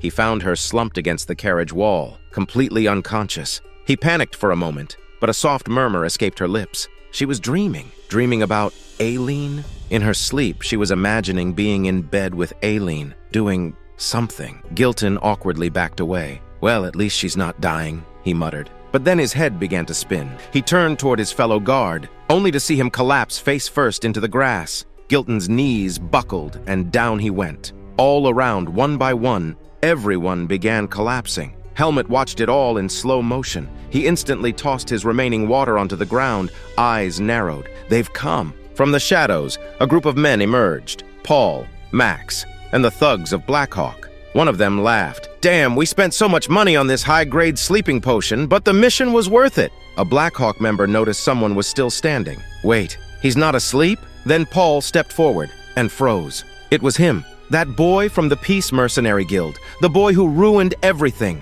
the reason Paul's brother was dead. Rage swelled in Paul's eyes. Helmut recognized him too. Paul, rank 2 mercenary from the Tarek Guild, the coward who abandoned his squad, Helmut said coldly. Paul clenched his sword and began to lick the blade. I'm gonna enjoy this, he growled, shaking with a mix of bloodlust and perversion. I'll kill you slow. Helmut stepped forward, ready to fight. He could easily wipe these guys alone, but with Lady Xena and the others unconscious, it'd be tough to protect them all at once. As he calculated his options, a sudden blast of magical energy tore through the clearing. The explosion forced Paul backward, just barely. Standing behind Helmut, hand raised, eyes cold, was Aileen. He stood tall and serious, his voice steady. Put that down, Aileen said. Get lost, unless you really want to die. One more time, Paul looked at Aileen with an irritated scowl, like someone had just farted in a room full of nobles. On the other hand, the moment Helmut glanced at Aileen, the moody mage snapped back with narrowed, annoyed eyes, telling Helmut to stop side-eyeing and focus on the opponent in front of him. He even threw in a little spice, calling Helmut a bastard crow. Paul, now fully boiling with rage, smacked the back of one of his own squad members' heads with his sword. Did you bring some third-grade sleeping potion, huh? Both of them are still awake, the poor member stuttered, saying that it was a high-powered sleeping drug, practically royal-level knockout juice. But Paul stayed pissed. With no warning, Paul jumped into the air, slashing down with full intent to split Helmut into 2 clean pieces, one for each grave. But Helmut blocked it easily, standing firm like an annoyed teacher blocking a tantrum with a clipboard. Meanwhile, Max grinned like a creep and slowly approached Aileen. With a smirk, he said she should just stay still and quiet. That way, he could grant her a painless death. But Aileen, already irritated to hell by Lady Xena's previous horny drama, didn't even flinch. Her eyes twitched and she muttered coldly, "A mage who talks is already a dead mage." The scene shifted as Paul began unleashing a wild barrage of sword attacks on Helmut. Sparks flew, swords clanged, dirt kicked up like angry fists, but Helmut blocked them all, cool and steady. In his mind, he compared Paul to Tanya, and concluded that Paul wasn't all that special. Same level, same loud mouth. Paul, now burning with excitement, slashed Helmut again and again. One of those blows even scraped Helmut's side. Paul thought that was it, the end, and shouted, calling Helmut useless trash. But as the smoke cleared, Helmut stood there, calm, barely a scratch. Helmut, brushing off dust, said that he hadn't even started yet. He was just thinking. That made Paul absolutely lose it. He screamed like a banshee, but Helmut raised an eyebrow and asked, "Why are you screaming like a demonic beast in heat?" Honestly, Helmut was just wondering how to shut Paul up without killing him. Paul snapped, activated his whiz, and lunged forward with a death stab. Helmut dodged, leapt into the air, and slashed downward with a casual light attack. But even that light attack was devastating. Paul blocked it, or at least tried, but the sheer force shattered his sword into 2 sad pieces. Helmut's slash didn't just break metal, it sent Paul flying like a broken kite. With a heavy crash, Paul was drilled into the ground. The earth cracked beneath him. His armor cracked. His chest plate split, but not fatally, just enough to keep him alive and humiliated. His bones were clearly broken. Paul groaned, muttered something, maybe an insult, but Helmet didn't wait to listen. He walked up and kicked Paul square in the face. And then Helmet turned away. He didn't kill him. He could have. But Helmet knew. One more kill, and his demonic heart might stir even more. Paul, wheezing and gasping, shouted that Helmet was making a huge mistake letting him live. Helmet turned his head just enough, eyes burning like coals. "Next time you show your face, I'll break every bone, cut off your hands and legs, and leave you on the ground like a squealing pig." With that, Helmet walked away. Paul couldn't handle the shame. Lying in the dirt, humiliated and broken, he started laughing like a madman, the kind that makes even rats change streets. Helmet approached Aileen, wondering if she was okay. On the other hand, we see half of the Black Hawk squad lay unconscious on the ground. The other half were hanging from trees like laundry left out to dry. Max, once full of himself, was now a wrecked mess of cuts and bruises, twitching, barely conscious. Aileen stood at the center, her hands glowing with magic energy, 2 glowing orbs hovering in her palms. Calmly, she looked at Max. Aileen activated his magic circle and hurled all the big boulders into the air. In one sweeping motion, he launched all the remaining members of Black Hawk into the sky like pebbles flicked off a plate. Finally, only Max was left standing. Max charged toward Aileen with his spear in full force, but Aileen, not even flinching, threw the biggest boulder straight at Max. The impact was brutal. Max bounced on the ground like a football and ended up getting plastered right onto the face of the giant rock. Still, 5 or 6 of the Black Hawk members were standing, weapons in hand, clearly ready to kill Aileen. But Aileen, now visibly irritated, created something that looked like a glowing energy circle. As soon as it formed, all the Black Hawk members froze in fear and started running, but it was too late. The energy circle wrapped around them like a glowing rope and dragged them all to the ground with a violent pull. It dropped them like bags of trash, stripping them of every ounce of dignity they had left.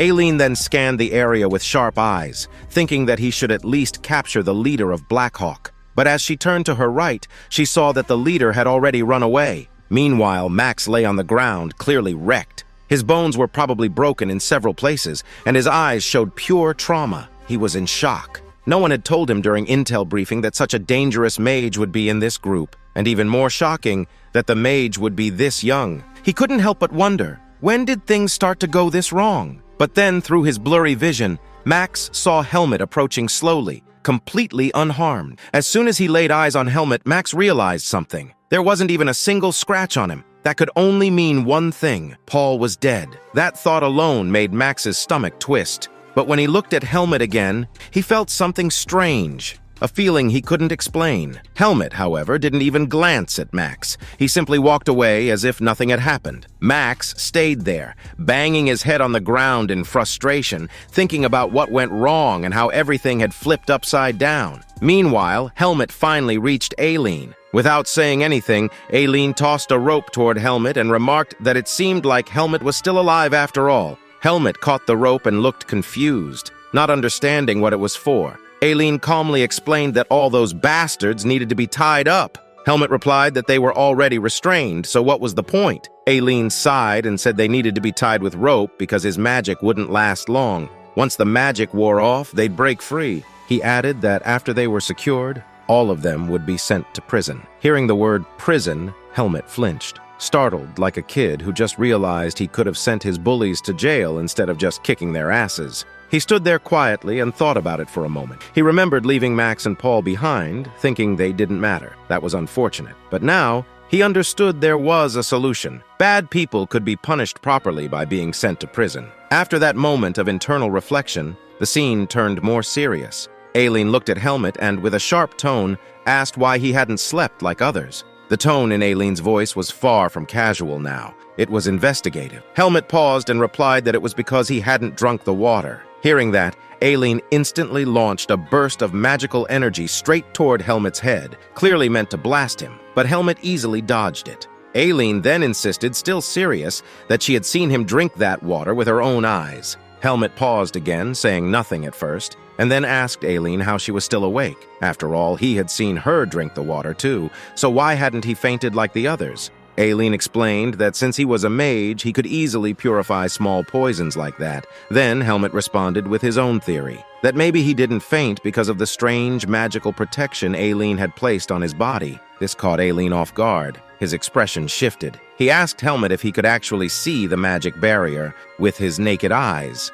Helmet replied that while he couldn't see it clearly, he could sense it. The aura, the shape, the way it wrapped around him like a second skin. Hearing that, Aileen was visibly shocked. He asked Helmet why, if he had sensed the barrier before, he hadn't said anything. But Helmet replied calmly, like a mature 60-year-old man sipping bitter tea. If Aileen was hiding something, that was none of his business. People have secrets. Hearing that, Aileen clenched his jaw and turned away, clearly irritated. In his mind, he called Helmet an irritating crow bastard and stormed off without another word.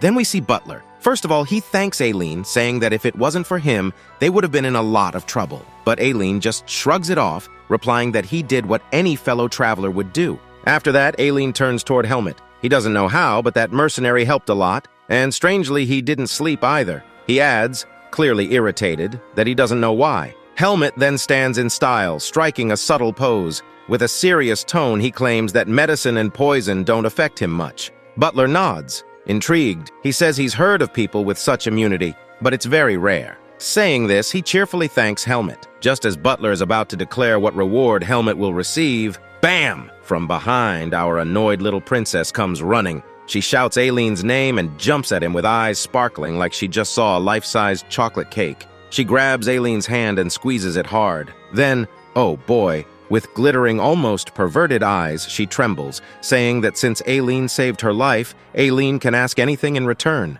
And she means literally anything, even her body. Yep, she offered it up faster than a free trial on a shady website. Before she could finish her wild proposal by saying she wants to marry Aileen, Aileen cuts in with a slightly annoyed expression. In a dominating tone, he declares that he's already engaged, and once school ends, the engagement will be official. Hearing this, our princess's face breaks like a dropped smartphone screen. She's heartbroken. Butler and his bodyguard exchange glances. Yup, a disaster is brewing. And just like that, Lady Xena bursts into tears. Meanwhile, the scene shifts. We see that they've finally entered the city. Helmet looks around, amazed at the crowd. He thinks to himself, they've finally reached the city. Then, Butler calls Helmet. He pulls out a bag and hands over the reward. Butler tells Helmet there are 10,000 marks inside. He was supposed to give more, but didn't bring enough for travel expenses. He promises to send more later. Helmet takes the reward and looks toward Aileen, who's walking away. He stares at the bag of money,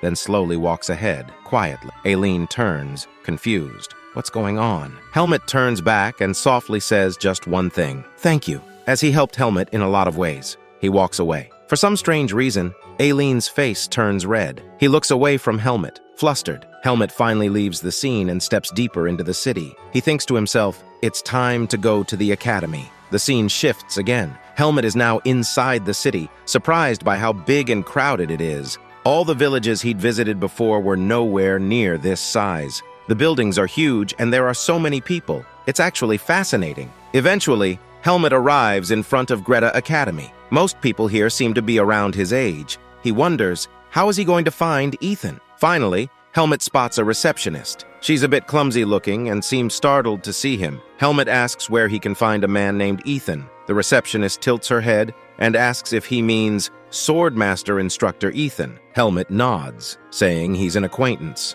The receptionist suddenly stands from her chair and asks him to follow. She leads him to a large door and begins chanting a magic spell. She tells Helmet to wait a moment while she informs Ethan that his acquaintance is here. Helmet stands, observing the magical circle forming on the ground, and somewhere in his mind, he starts wondering about the human Darren had mentioned. Was this the one? After a while, the door creaks open. The receptionist gestures for Helmet to enter. As soon as he steps inside, the room grows tense, suffocating almost. And finally, Ethan is revealed for the first time. He turns around slowly, his eyes cold as death. With a deep, dominating tone, he growls, "State your business. I've never heard the name Helmet before."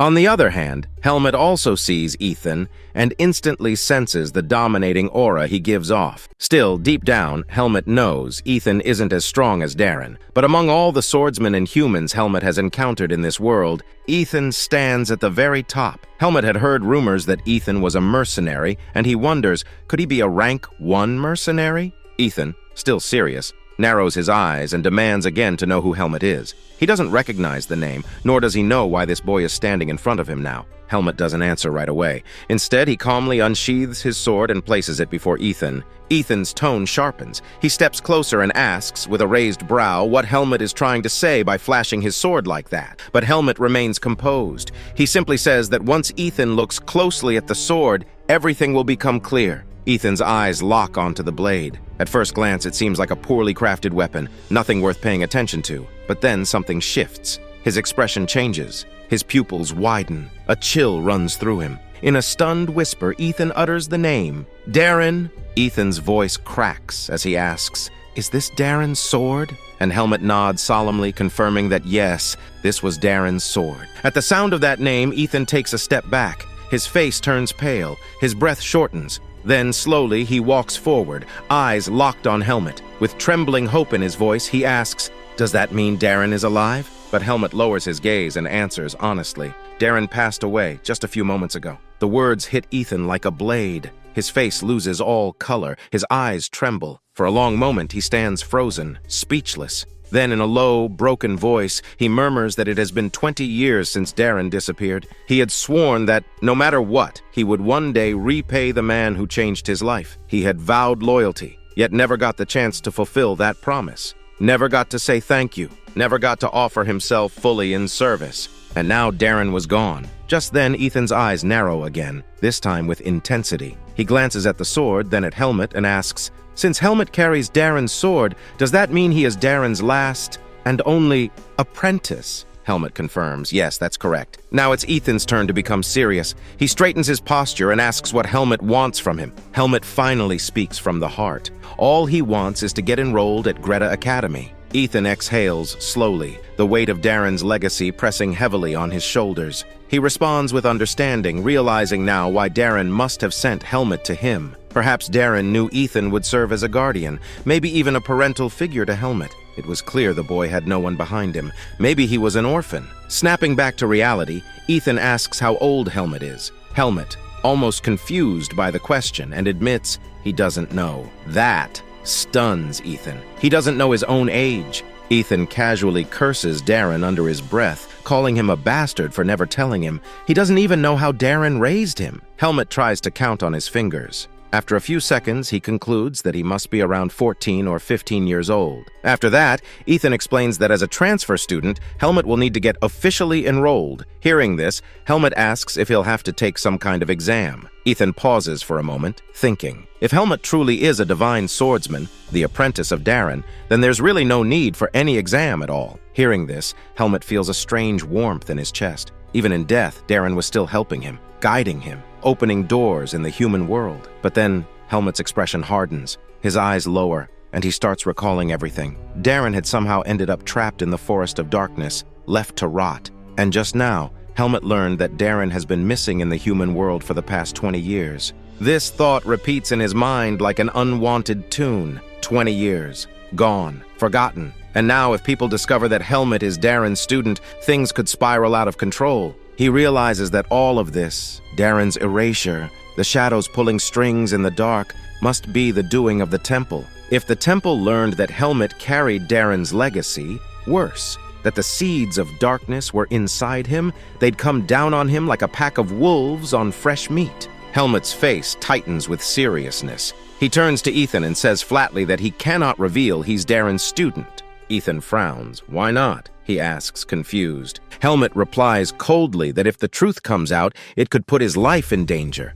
Hearing this, Ethan's body stiffens. His blood boils, and in a sudden outburst of rage, he shouts, "Who dared to put Darren's apprentice in danger? Who the hell has that kind of death wish?" But Helmet doesn't answer. Not yet. He tells Ethan that when the time is right, he'll reveal everything. Ethan takes a deep breath. His face turns grim. This is no longer just some new recruit. This is the apprentice of the legendary swordsman Darren, who's been missing for 2 decades. And now Ethan is learning that someone might have been behind his death. This is deep shit, like fall in and drown in your own guilt type deep. But Ethan trusts Helmet. He nods. If Helmet says he'll speak when the time is right, that's good enough for now. After that, Ethan says Helmet will still have to take a test, but no need to worry about documentation. Ethan will take care of all that. He then asks Helmet to follow him. Helmet walks behind Ethan as they head to Ethan's personal training ground. It's isolated, clean, and clearly well-maintained. Once there, Ethan turns around and speaks with a straight face. He says that while he knows Helmet is Darren's student,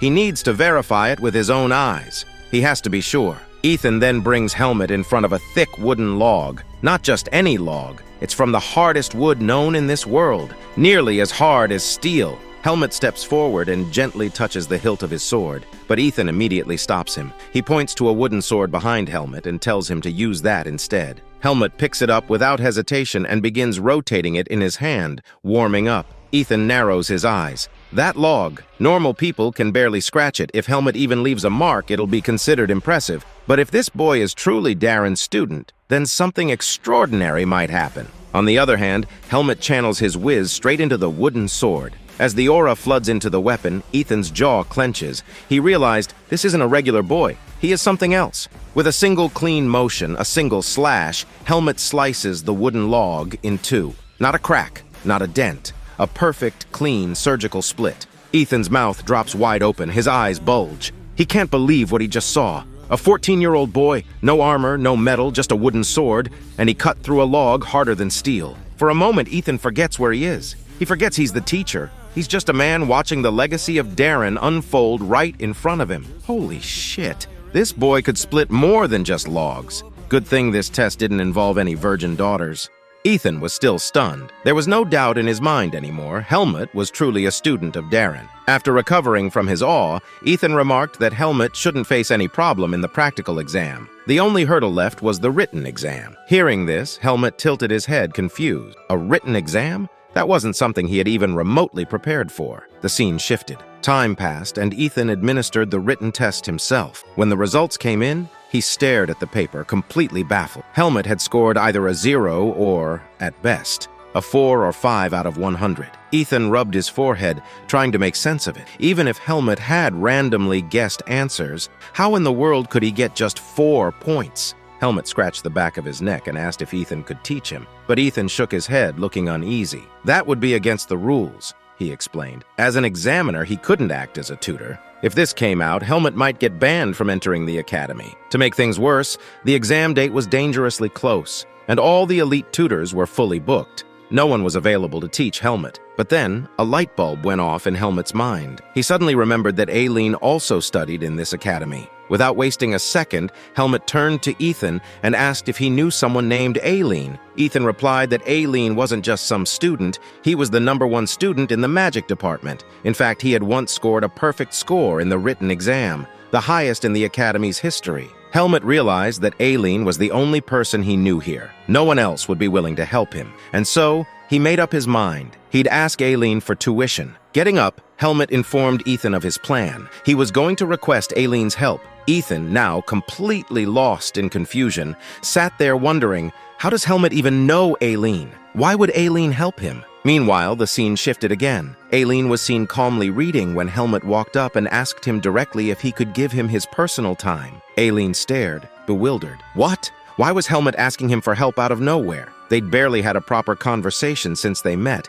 and now this bastard wanted to be taught? Aileen shook his head and scoffed. He said he originally came to Barden City for a commission, not to babysit clueless mercenaries like Helmet. He flatly refused, telling Helmet to just leave, but Helmet didn't move. He calmly said that all he wanted was to pass the written exam, and he'd heard that Aileen was more than qualified to help. Aileen, however, didn't care. He bluntly said he still didn't want to teach and turned to leave. Helmet raised his voice a little, not in anger, but in desperation. He said he wasn't asking for charity. He'd pay Aileen as much money as he wanted. The moment he said money, Aileen's ego twitched. Helmet, thinking back to what he'd heard about human society, muttered inwardly that money solves everything in this world. After strength, it's the only real solution, whether it's buying bread or buying someone's patience. Money gets it done. Aileen stopped walking. He turned slowly and said with a sharp tone that if Helmet wanted his help, it would be very expensive. He looked down on Helmet and mocked him,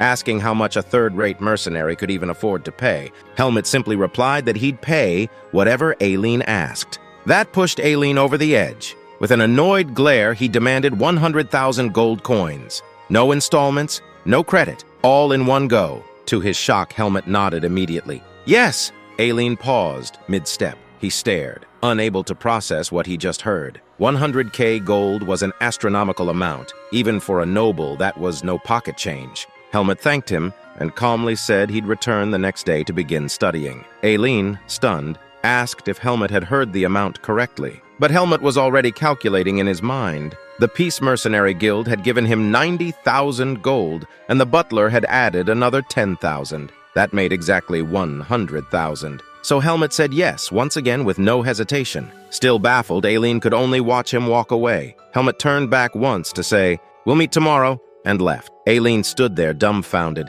Then, with frustration building inside him, he made his way toward the academy library. While walking, we catch a glimpse of a green-haired boy in the background. Someone who, though unnoticed for now, would play a very important role in the story later. On the other hand, Helmet also exited the academy building. That same green-haired boy glanced at him, smiled gently, and said to himself with amusement, "Interesting. Aileen has a friend now." Then, the next day arrived. Helmet returned with the money bag, just as promised. Aileen was still anxious, half expecting Helmet to bail or pretend he forgot, but Helmet stood there, firm and unshaken. He handed the bag over. Aileen took it reluctantly, warning Helmet that if he failed, there would be no refund. Helmet replied with a straight face, "It doesn't matter." Aileen stared at him and sighed. In hindsight, he should have refused the offer. He should have never made that ridiculous demand. But now, because of his pride, he was stuck. What could he do? Finally, Aileen motioned for Helmet to enter. He told him in a serious voice that teaching him wouldn't be that hard, and that "my boy" was the last words from Aileen's mouth. On the other hand, the scene shifts, and we see that Aileen is really frustrated. He thinks that this Helmet is way more problematic than he looks. The weird part is, Helmet's ability to learn is far beyond what even the top students in the magic department can manage. It's genius level, but there's a big nasty problem. Suddenly, Aileen slams his palm on the table and asks Helmet, "Did he crawl out from the middle of a jungle or something?" Hearing this, Helmet starts wondering. As expected, this human is strange. It feels like Aileen can actually read his mind, and maybe Helmet should be a little more cautious around him. Helmet then asks why Aileen felt that way. But instead of a normal answer, Aileen just erupts, banging the desk again. He's furious. Helmet's memory and learning speed are like a computer. Instant, sharp, no lag. But the issue is, Helmet lacks basic common sense. No ethics, no filter, no idea what's acceptable or not. There was even a question where Helmet wrote down something absolutely insane. Aileen can't believe it. In the paper, it said, "If someone threatens me, I'll take them to the jungle, kill them, their whole crew, and bury their corpses underground." What the hell is this? Aileen groans, muttering that this idiot paid him 100k gold coins, and it's not even about the money anymore. It's about his reputation. If word gets out that someone Aileen personally taught ends up failing, then he's the one who'll be humiliated. Furious, he screams that whatever happens, Helmet has to pass this damn exam. Helmet, quietly standing there, just thinks to himself, "Yup, this human is genuinely strange." The scene shifts again. Time has passed. Helmet has been studying a lot. Aileen decides to give him a situational ethics question to test his progress. He asks, "If your friend steals something of yours, how would you solve the problem without using violence?" Helmet pauses. He thinks hard, then gives his answer. "If violence is not an option, Tapo, the only solution is simple. Just steal it back." Aileen slaps his own forehead, groaning in despair. He's at his limit. How the hell is he supposed to teach someone like this? Helmet, meanwhile, stares blankly into space, trying to understand why human rules are so damn complicated. This world is exhausting. 2 weeks pass. God knows what Helmet's absorbed in that time. Eventually, we see Aileen standing outside the academy. The admission day for new students has finally arrived. All the girls around are whispering and giggling, clearly fantasizing about going on a date with the academy's #1 heartthrob, Aileen. Helmet slowly walks out from the library. He spots Aileen and walks over. He tells him calmly and with determination that no matter what happens, he's going to pass the written exam. Aileen looks at him and nods. The two exchange a small, firm good luck. Before leaving, Helmut pauses and genuinely says thank you to Aileen from the bottom of his heart. Aileen shrugs it off, saying there's no need for thanks. He was paid. He taught. Simple exchange. But inside, Aileen smiles just a little. He can't help it. Helmut walks away, grateful, because deep down, he knows that without Aileen, there's no way he'd be ready for the written exam. All that was left now was the practical. The testing area is filled with muscular swordsmen, many from noble families. Helmut finally walks in. He quietly takes a seat, remembering what Ethan had warned him. Don't use your full power, don't hurt anyone! Then someone steps in front of him. This clown is what we call Dickhead Umber 4 in our story. His name? Sebastian, the second son of a Lioner noble house. Think rich, cocky, and dumb enough to start beef with a volcano. Sebastian walks up confidently and holds out his hand to greet Helmut. He also asks for Helmut's name. Helmut doesn't get why this weirdo is suddenly talking to him. Suspicion rises. Helmut stays silent for a bit. Sebastian tries to diffuse the tension, saying there's no need to be on alert. They're not enemies. He just wants to be friends. Helmut doesn't give a straight answer. Instead, he stares and bluntly asks why Sebastian is talking to him without a reason. Sebastian smiles, still trying to play nice, thinking he heard Helmut is friends with Aileen. And if he can get close to him, maybe he can also build a connection with Aileen. Eventually, Helmut introduces himself. Sebastian compliments the name and then follows up with, "What's your family name?" And that's when Helmut freezes. That word, family, hits something raw. There's a pause, a long one. Helmut thinks quietly to himself. The only family name he knows is the one inside his pendant, Margaret. But he can't reveal that. He doesn't know what kind of trouble it might bring. What if it attracts attention from the wrong people? Or worse, if someone knows the truth behind that name? So, instead, Helmut replies that he has no family name. Hearing this, Sebastian and his sidekick Node exchange a look. Then Sebastian grins, grabbing his own face dramatically, and blurts out, "That means Helmut is a fucking commoner!" The bastard can barely contain his superiority complex. He leans in, ready to throw another insult, probably something like "know your place." But before he can even finish his sentence, boom! An instructor appears from behind and grabs Sebastian's shoulder in a flash of rage. With a voice cold as iron, the instructor reminds him that there's an unwritten rule in this academy. Noble or commoner, everyone is equal here. If Sebastian tries to pull his noble act again, he'll be thrown out, no questions asked. Sebastian's face tightens. He angrily brushes the instructor's hand off his shoulder. Still fuming, he glares at Helmut and mutters that if Helmut is some low-born trash, then he should act like it and stop hanging around nobles. With that, he storms off. The scene shifts. Now we see Helmut sitting among other candidates. The instructor starts explaining how the practical exam will work, but Helmut notices something. All the nobles are staring at him with the same gaze that Sebastian had earlier. Disgust, judgment, superiority. But Helmut doesn't care. He thinks this place is no different from the Forest of Root. The humans here and the monsters he's faced out there, honestly, there's not much of a difference. The only thing that separates them is how they classify each other. Helmut knows one thing for sure, he's stronger than all of them. But in this world, respect is based on family rankings, not strength. He pushes those thoughts away and decides to focus on the exam. The instructor finally calls Helmut to the practical room. He points to a massive wooden log and explains that this is black wood, a material stronger than steel. Helmut is handed a wooden sword and asked to cut it. Helmut stares at the log. This will be easy. He grips the wooden sword, channels his viz into it, and bang! With a single, smooth slash, the black wood is cleaved clean in half. The instructor's jaw drops. His mouth is so wide open, you'd think someone whispered, "Step bro, I'm stuck." He stares at the split log in disbelief. That wood? Even he would have to hit it multiple times to even dent it. And that's on a good day after breakfast. Yet this boy, this 14-year-old freak, just sliced it like it was tofu. Helmut calmly asks if there's anything else he needs to do. Any more logs to cut? Or maybe someone to slash next? The instructor snaps out of his shock and shakes his head rapidly. That was all. Stage 1 is complete. The scene shifts again. Now all the candidates who passed are gathered in a room. Sebastian is already there, lounging with his gang of smug-faced morons. When Helmut enters, Sebastian laughs and mutters to his friends, "Did the Academy use rotten wood instead of black wood? Someone should check quality control." Helmut doesn't understand what Sebastian is implying, but it doesn't matter. Then the instructor arrives and declares that stage 1 is complete. The second and final stage is sparring. Each student will go 1v1, and the judges will decide based on skill. Sebastian, loud as ever, mocks again. He says anyone who ends up dueling that lowly commoner bastard is practically guaranteed to pass. Helmet's eyes narrow. He glares at Sebastian. Sebastian smirks tauntingly, pretending to whisper to his friends, but loud enough for Helmet to hear. He says he accidentally said all of that where Helmet could hear. Oops. Helmet still doesn't get it. What is Sebastian trying to accomplish by poking him like this? Maybe he wants to be shut up. As Helmet's glare intensifies, Sebastian steps forward with matching energy. With eyes full of mockery, he closes the distance and asks, "What's wrong, Helmet? Got a problem? If you've got a problem, we can settle it. Right, here."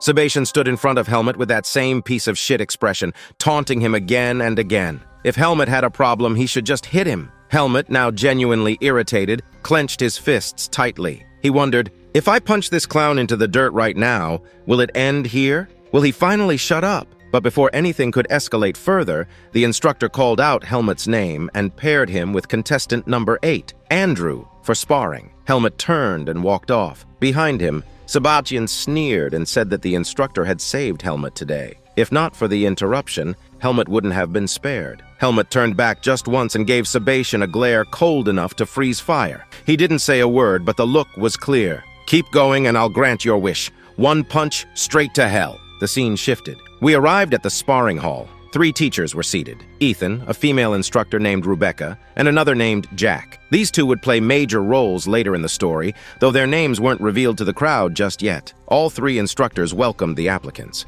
Helmet's eyes briefly met Ethan's. Ethan nodded subtly in return. Jack leaned over and asked Ethan, "Is this the boy you recommended?" Ethan nodded, confirming. That's why he wouldn't be involved in evaluating this exam. It would be a conflict of interest. Jack and Rebecca would handle the scoring instead. Jack looked intrigued. It was the first time Ethan had ever recommended a student. That meant this boy must be someone special. Ethan smiled faintly and said they'd soon find out why. The instructor stepped forward and explained the rules. The sparring would last for 8 minutes across 2 rounds. If one participant became unable to fight, the round would end immediately. The match began.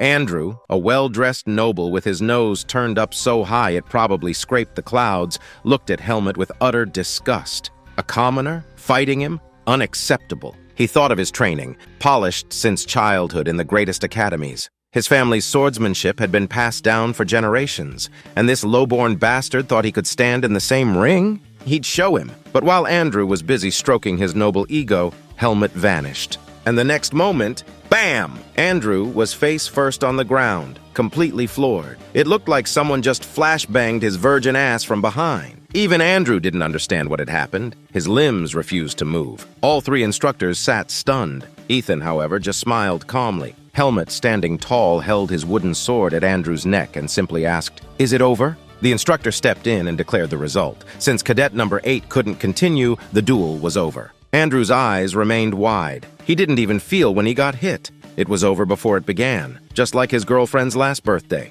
2 pumps, and done. Rebecca, eyes still wide open, muttered, "This is unbelievable." She couldn't believe the sword technique, the footwork, so refined, and from a boy who looked like he just discovered what shampoo was. Jack added that the spar ended so quickly, he couldn't even evaluate Andrew's skill. Ethan thought silently. He had known Helmet was strong, but this strong. Helmet stepped forward, ready for the second round. Rebecca frowned slightly. At this rate, it would be impossible to judge any of the other applicants' true skill. Everything was ending too fast. Ethan offered a suggestion. He called Helmet over and asked if he could try something. Instead of simply beating his next opponent, could he recreate his training sessions? The kind of sparring his teacher used to do with him? The word learning hit Helmet hard. A flash of old, violent training memories surged back, PTSD from Darren's brutal sparring sessions. But he nodded. He understood. Andrew was still dazed, trying to make sense of what just happened. Ethan approached him and said softly,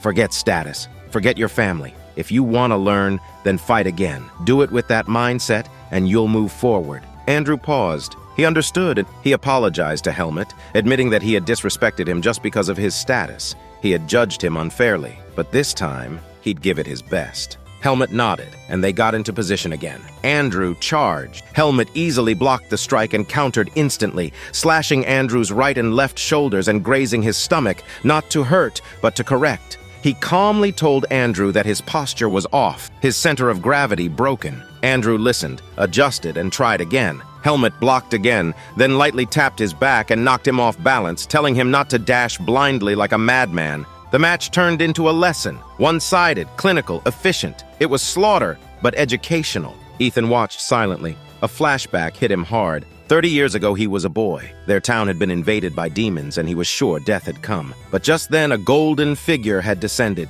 Darren, the Holy Knight. He had saved Ethan's life that day. Now, Ethan looked at Helmet. That same aura, that same feeling. He whispered under his breath with a soft smile. Darren, you've returned.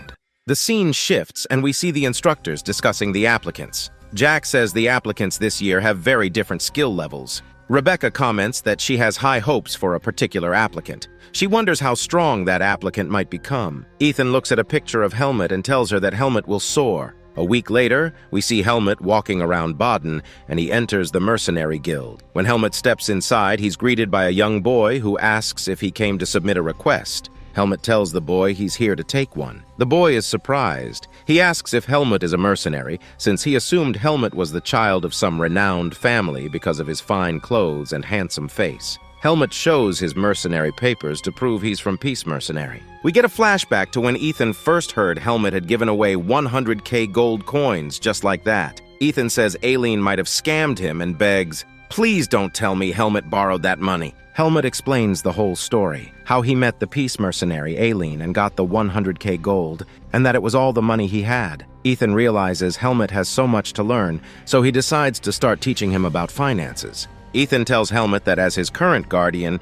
he doesn't need to worry about money for now. But money is not something you'll always have in excess. You never know when you'll need it. With a serious look, Ethan tells him that a human who cannot make money will live the life of a beast. Upon hearing this, Helmet realizes he needs to make money. Ethan tells him he has a month before the academy resumes, so he can do whatever he likes with his free time. Helmet says he'll fulfill some requests, but Ethan warns him not to take any dangerous or long-term missions. Remembering that, Helmet tells the boy he wants a request that takes place within Baden. When the boy hears this, he climbs onto his desk and starts searching for one. Helmet adds that he wants a request he can finish before the end of the month, and it should have a high reward. The boy is surprised at how specific Helmet is, but he begins searching. After a while, the boy finally finds one that fits. When he looks at the location of the request, Helmet's eyes light up, kind of like when your stepsis accidentally gets stuck in the washing machine. Helmet was tasked with finding the identity of the Academy ghost and, if possible,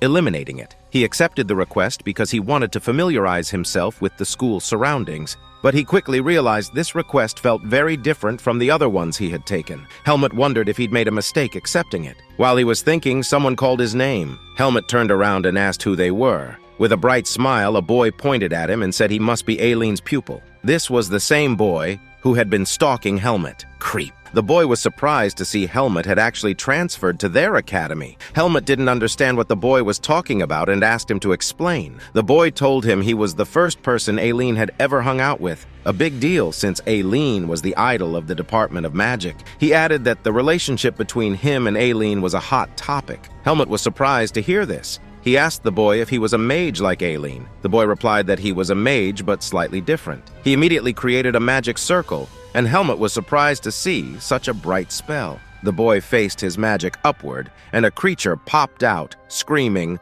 "Rattan!" Helmet thought the boy had summoned a demon. The creature rushed toward him at crazy speed. Helmet assumed it wanted to attack, so he clenched his fist and tried to punch it. But to his surprise, his fist went right through. The creature seemed annoyed he had tried to punch it and passed through his hand again. The boy laughed at Helmet for trying to punch Rattan, saying he was the first person to ever do that. Rattan moved closer and began checking Helmet's body. Helmet asked what Rattan was, and the boy told him it was a spirit of light. Rattan stuck out his tongue to show he disliked Helmet. The boy said Rattan was mischievous but not harmful, and that Helmet wouldn't be able to block its attacks physically if it ever wanted to harm him. Spirits didn't have physical bodies. Only a select few mages could control spirits. He introduced himself as Cian, the only elemental mage at the academy. While Cian kept talking, Helmet was focused on Ratten, thinking he could catch that elemental rat. Then Helmet turned around and told Cian he was busy fulfilling a request and needed to go. Cian was surprised,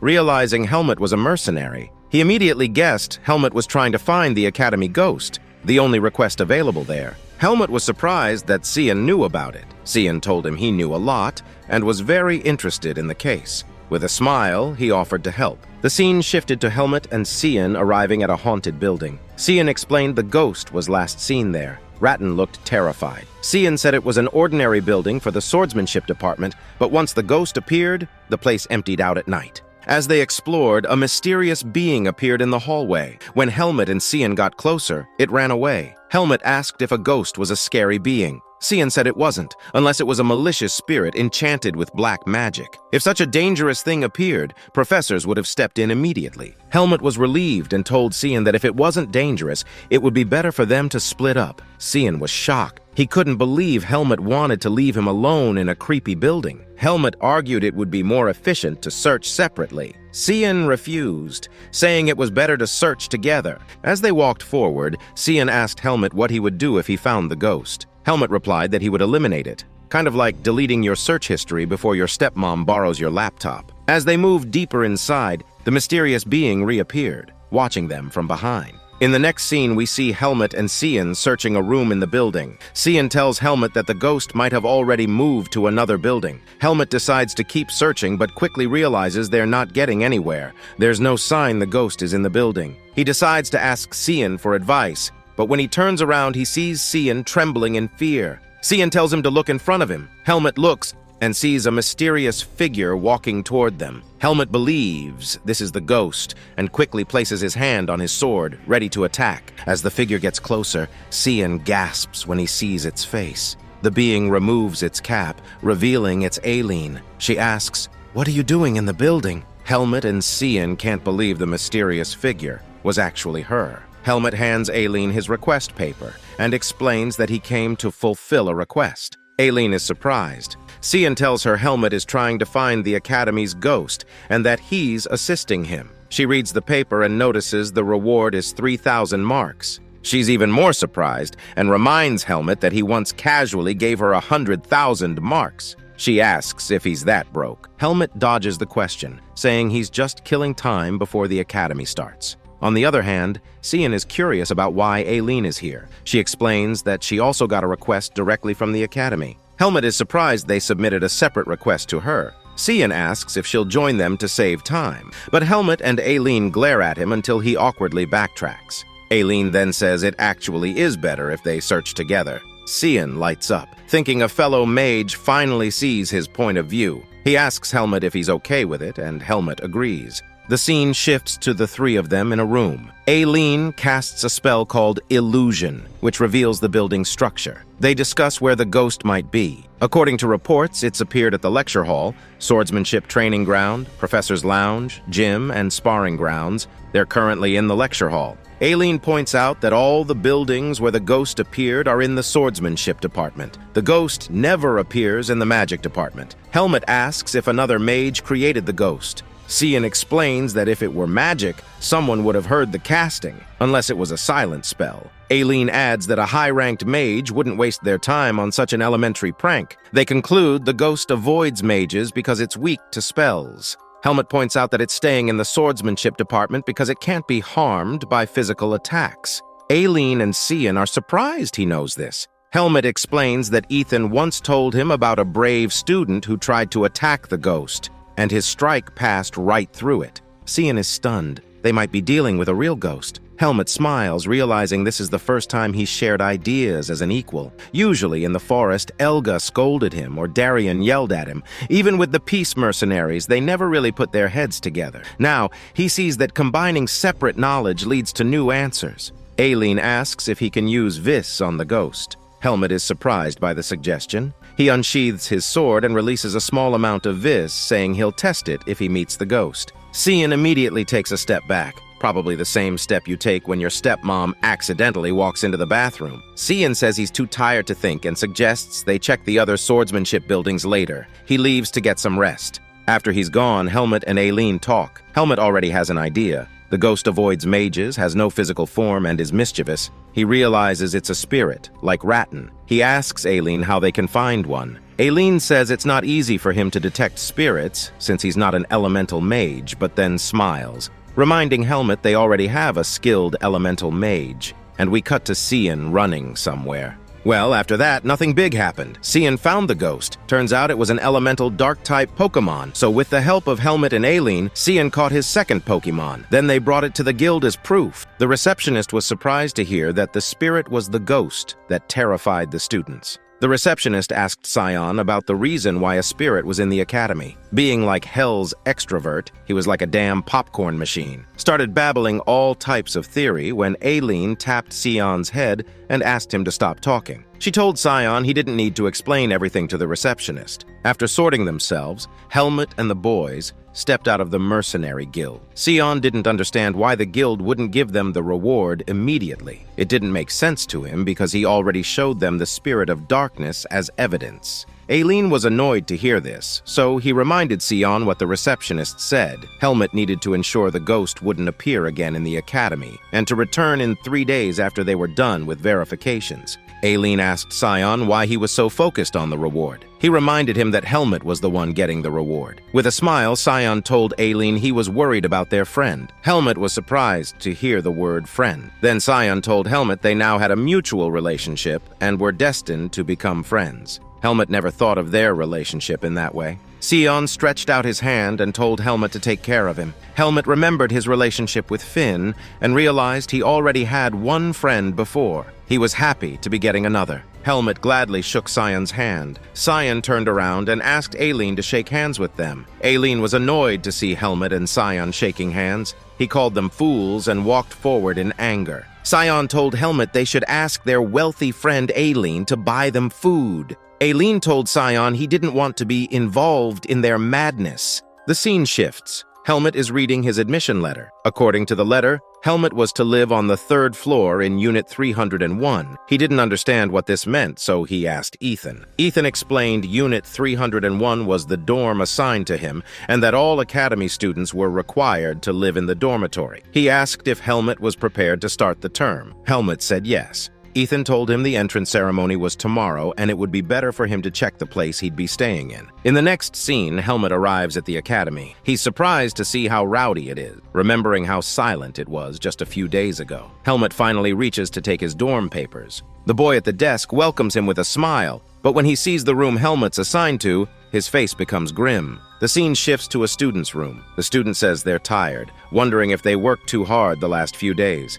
They say they never wanted to make friends. This student turns out to be none other than Aileen. Aileen places a ring on the table and says she's been involved in too many bothersome things lately. She sits on the bed and says most of her problems are caused by Helmet. While Aileen is thinking, Helmet climbs the stairs to his assigned dorm. After walking for a while, he finally arrives. Inside Aileen's room, she lets down her hair and complains about how her life has gone wrong since meeting Helmet. She says she doesn't want to see him once the term begins. While she's thinking, Helmet puts his key into the keyhole. It turns out he's assigned to the same dorm as Aileen. As Helmet slowly turns the key, we see Aileen wearing her pajamas inside the dorm. Well, let's just say Helmet will understood the meaning of plot twist and Milker's DLC at the same time. The scene shifts to an alley. In the alley, we see Max looking like a madman, threatening his subordinates and telling them to infiltrate Baden City. The terrified members tell Max that security in Baden is too tight. Max is annoyed. Paul, on the other hand,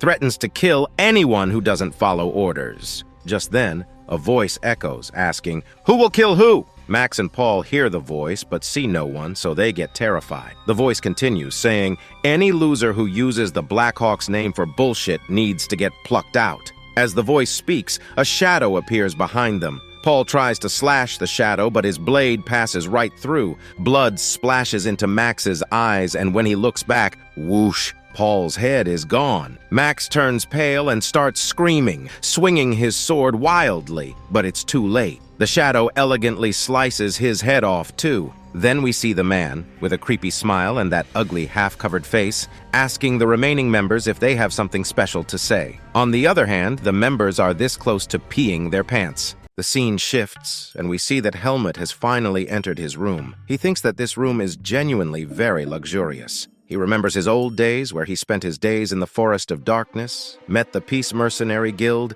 and finally how far he has come. But suddenly, Helmet sees someone's shadow in his house. He becomes alert and tries to grab his sword, but he doesn't have a sword. On the other side of the wall, Aileen is also very alert, wondering who's there. Finally, as they're about to attack each other, they're surprised to see each other's faces. Aileen dispels her magic spell and asks Helmet what he's doing in her room. Helmet says that room number 301 is his room. Hearing this, Aileen gets pissed off and says that this is not possible. Helmet asks why it's not possible. Aileen gets frustrated and throws on a boy's coat over her girly clothes. She gets irritated and storms out of her room, telling Helmet that if he touches anything in here, she'll blow him up. After saying this, she leaves the room. Helmet stands there, confused, thinking, what did he do to get so much hate? The scene shifts. We see an old man sitting calmly and drinking tea in his room. His name is Liam Weasley, the dean of Greta Academy. While he's sipping tea, Aileen bursts in through the door, nearly making him choke. Aileen angrily complains that she was promised a private room. Liam knows she's the top student in the Department of Magic and has been given the right to a private room. He sighs, realizing this is going to be a headache. He apologizes, explaining that renovations have started at the academy and there aren't enough rooms. Aileen, clutching her chest, reminds him that he knows her true identity. She's living here disguised as a boy. If Helmet or anyone else finds out she's a girl, her life will be in danger. Weasley shrugs, saying that since Helmet is from the swordsman department, he probably won't figure it out. And as far as he's heard, Helmet and Aileen are pretty close, so they can stay together for some time. Hearing this, Aileen makes a disgusted face. Weasley says he's heard they hang out regularly. Aileen covers her face, realizing it's true. She is spending a lot of time with him. Weasley smiles and says she'll just have to live with Helmet for now, promising to give her a private room as soon as possible. Aileen leaves, and Weasley thinks that according to what he's been told, Helmet is a good boy, so there shouldn't be a problem. The scene shifts again, and we see Helmet standing exactly where he was before, not touching anything. Seeing Aileen's disappointed face, he says maybe things didn't go as she'd planned. She doesn't reply, just walks into her room and reactivates her boyish magic, changing her body back into a male form. She pulls on a black t-shirt, grumbling that she had her own private room for so long, but this semester she's stuck with a roommate, and she's not happy about it. She says she'd like to magically transport Helmet out of here. Helmet replies that even if she could, Ethan and the dean wouldn't allow it. Annoyed, Aileen starts listing her conditions. It's not easy to live with him, she says, and begins throwing tantrums. Helmet quietly listens, then says that if he'd been paired with anyone else in the school, he'd have been even more annoyed. At least with Aileen, it's better, and he's pretty sure the same applies to her. Aileen is surprised. Thinking about it, she realizes he's right. If she had to live with some brute musclehead from the swordsman department, she'd hate it more. After a moment, she agrees to live with him. For a while, Helmet stays outside so Aileen can prepare the room. When he comes back, she explains, there's now a white curtain in the middle. Right side is hers, left is his. There's a warning spell. If he crosses without permission, it'll trigger an attack. There's also a soundproof barrier for privacy. He has to keep himself clean, no bad smell, keep the restroom spotless, and he can't bring anyone in without permission. And most importantly, if he needs help, he has to call her repeatedly until she hears him. Helmet nods. He's just hoping the curtain isn't as hard to get through as his stepsis in the washing machine. Aileen moves to the other side of the curtain. Helmet calls out once more with a warm smile, saying he really hopes they'll get along. But Aileen doesn't answer and goes to her room with a weird feeling in her heart. After that, we see two people bitching about Helmet. They're subordinates of Sabathian. They say that Helmet came here as a transfer student of a commoner hooker, and they'll have to show their worth to this cocky guy. The scene shifts and we see Helmet finally coming out of his room, thinking his muscles have become stiff and he needs some training. But as soon as he steps out, he sees Cian. Cian starts shivering because he realizes Helmet just came out of room 301. He's surprised. Cian walks up to Helmet, checks him over, and asks how he's still alive. This is Aileen's room. Helmet explains that they're roommates. Cian starts wondering if Aileen has a thing for good-looking guys, which he thinks is a weird choice. After that, Cian takes Helmet to the floor below and explains in a friendly way that, since it's his first day at the academy,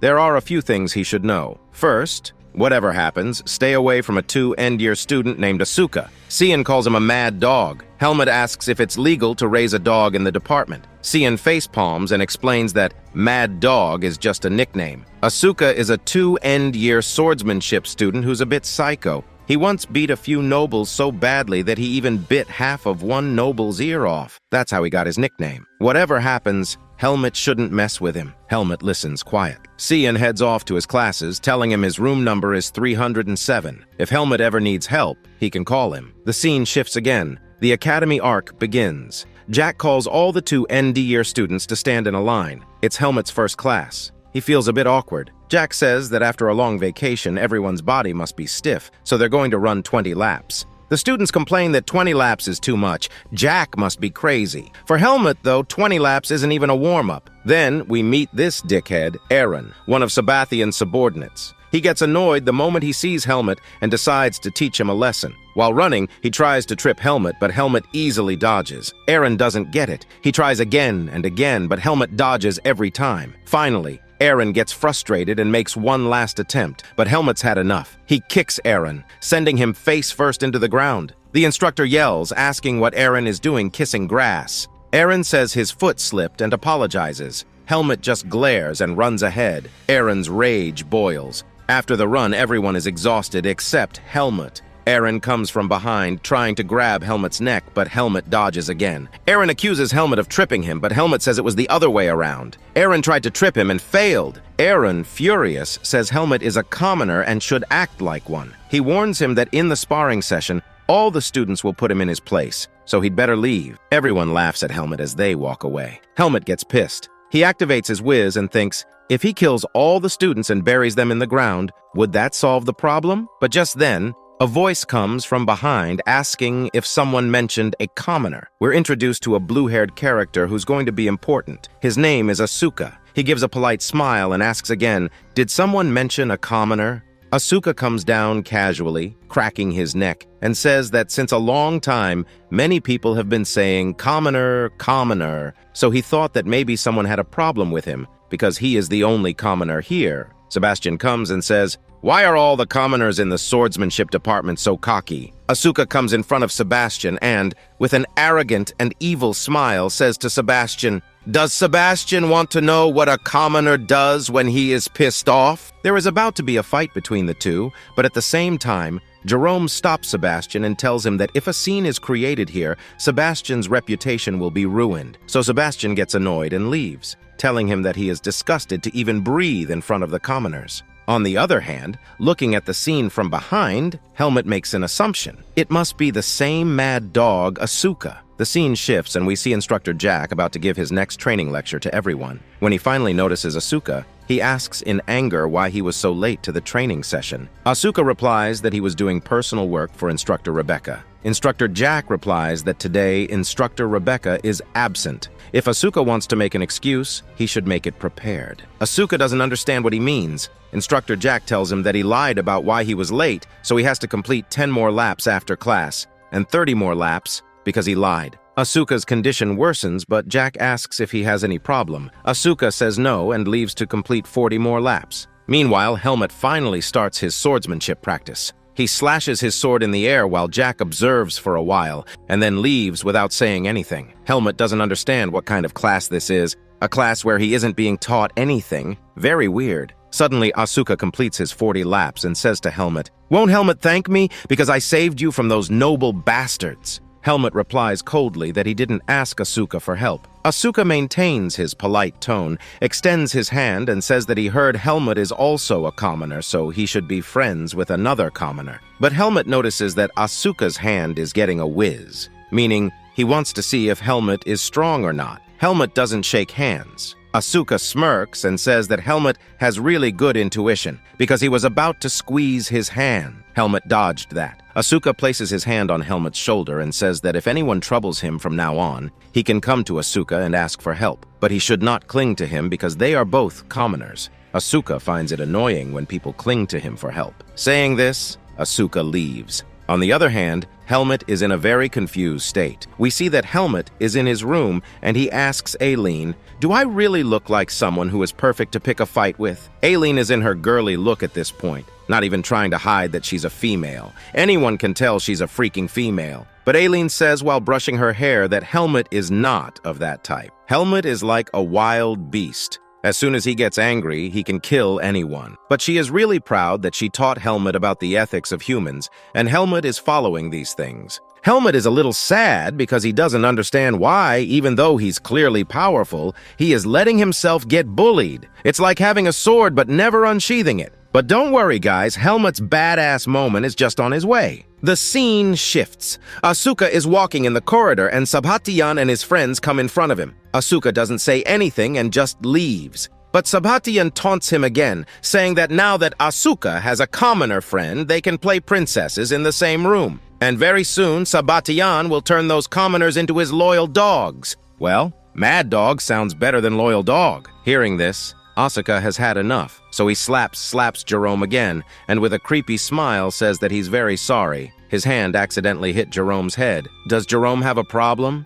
At Greta Academy, there is a strict rule. No discrimination between commoners and nobles, but there's no way centuries-old social standards can be fixed this easily. Not all nobles are this shitty, but there are some, and these guys are some of them. Then we see Sabat, yes, from his nickname is Sabat. He come up with a very weird expression in front of Asuka and say that as far as he's heard, Mad Dog's personality is very bad. And in spite of all this, if Mad Dog just slaps someone a little and stops, this can't happen. Is it possible that if Mad Dog breaks some more rules here, brutally beats someone, then this time Mad Dog will be expelled from the school? After hearing this, Asuka calms down a little, and Sabat understands that this is the reason Asuka won't be able to do more violence. After this, he starts making fun of Asuka, saying that Mad Dog is very scared, and they will make a doghouse for Mad Dog, and then they will keep Mad Dog in that doghouse. After hearing all this, Asuka loses all his mind, and Sabat's head is about to be made into tomato ketchup. Then, a wooden sword comes from behind, hitting both Asuka and Sabat on the head,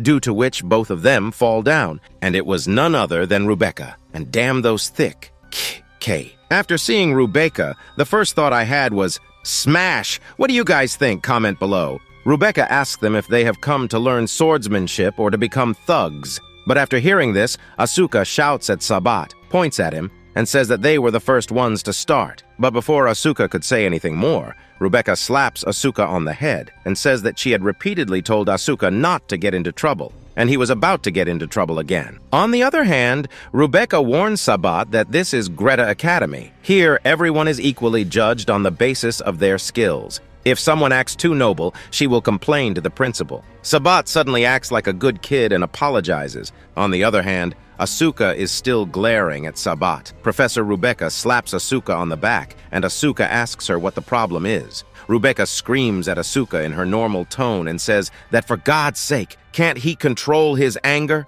Last time, Asuka slapped a noble student like a madman, and Rebecca barely managed to save him from getting expelled. But this time, even if Asuka does anything wrong, she won't be able to do anything. And she doesn't want him to get expelled. Asuka gets a little sad and stands there. After that, Rebecca tells him that she has heard a new student has come who is a commoner. He's also getting bullied a little, but he's so calm. Asuka should learn something from him. As soon as Asuka hears the name of the new student, the only thing that comes to his mind is Helmut, and he thinks that Helmut, whom he has noticed, is probably exactly like him. On the other hand, the scene shifts and we see that finally, Professor Rebecca's class has started, and she asks everyone's name one by one. But Rebecca notices that Helmut has never come to her class. She asks the students if anyone has informed Helmut that the timing of today's class has changed. Jerome raises his hand and says that he had already told Helmut. Asuka understands that here, the bullying is going on again with Helmut. Some time passes,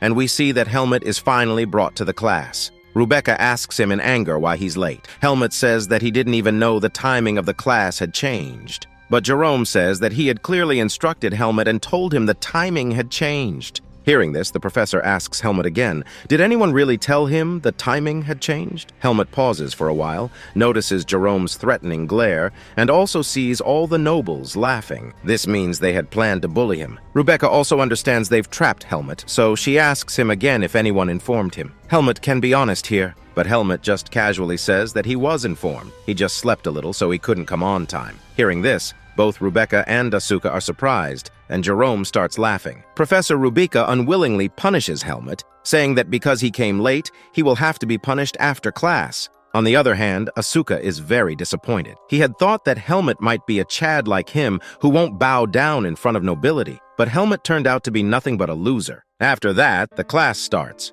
Rebecca gets up with her big balls in her hands and says that everyone has to balance these balls on the tip of their wooden sword for 30 minutes, and whoever can do it will get a reward. Rebecca will personally give them a reward. This training will increase their concentration and will be useful in future swordsmanship techniques. After that, Instructor Rebecca first calls Helmet to the stage to distribute the balls. On the other hand, Asuka is still very annoyed after seeing Helmet. Helmet starts distributing the balls one by one, but as soon as Jerome's turn comes, Helmet suddenly pushes his hand back and, with tremendous force, throws the wooden ball in front of Jerome. Jerome tries his best to catch the ball, but the force is so strong that it hits his stomach. Jerome shouts and vomits. After seeing this, both Rebecca and Asuka's faces become speechless. On the other hand, Jerome falls to the ground and starts coughing. He can't even breathe, and Helmet just says one thing. He's really sorry. He couldn't measure the distance between himself and Jerome because he just woke up and threw the ball. Asuka, watching this,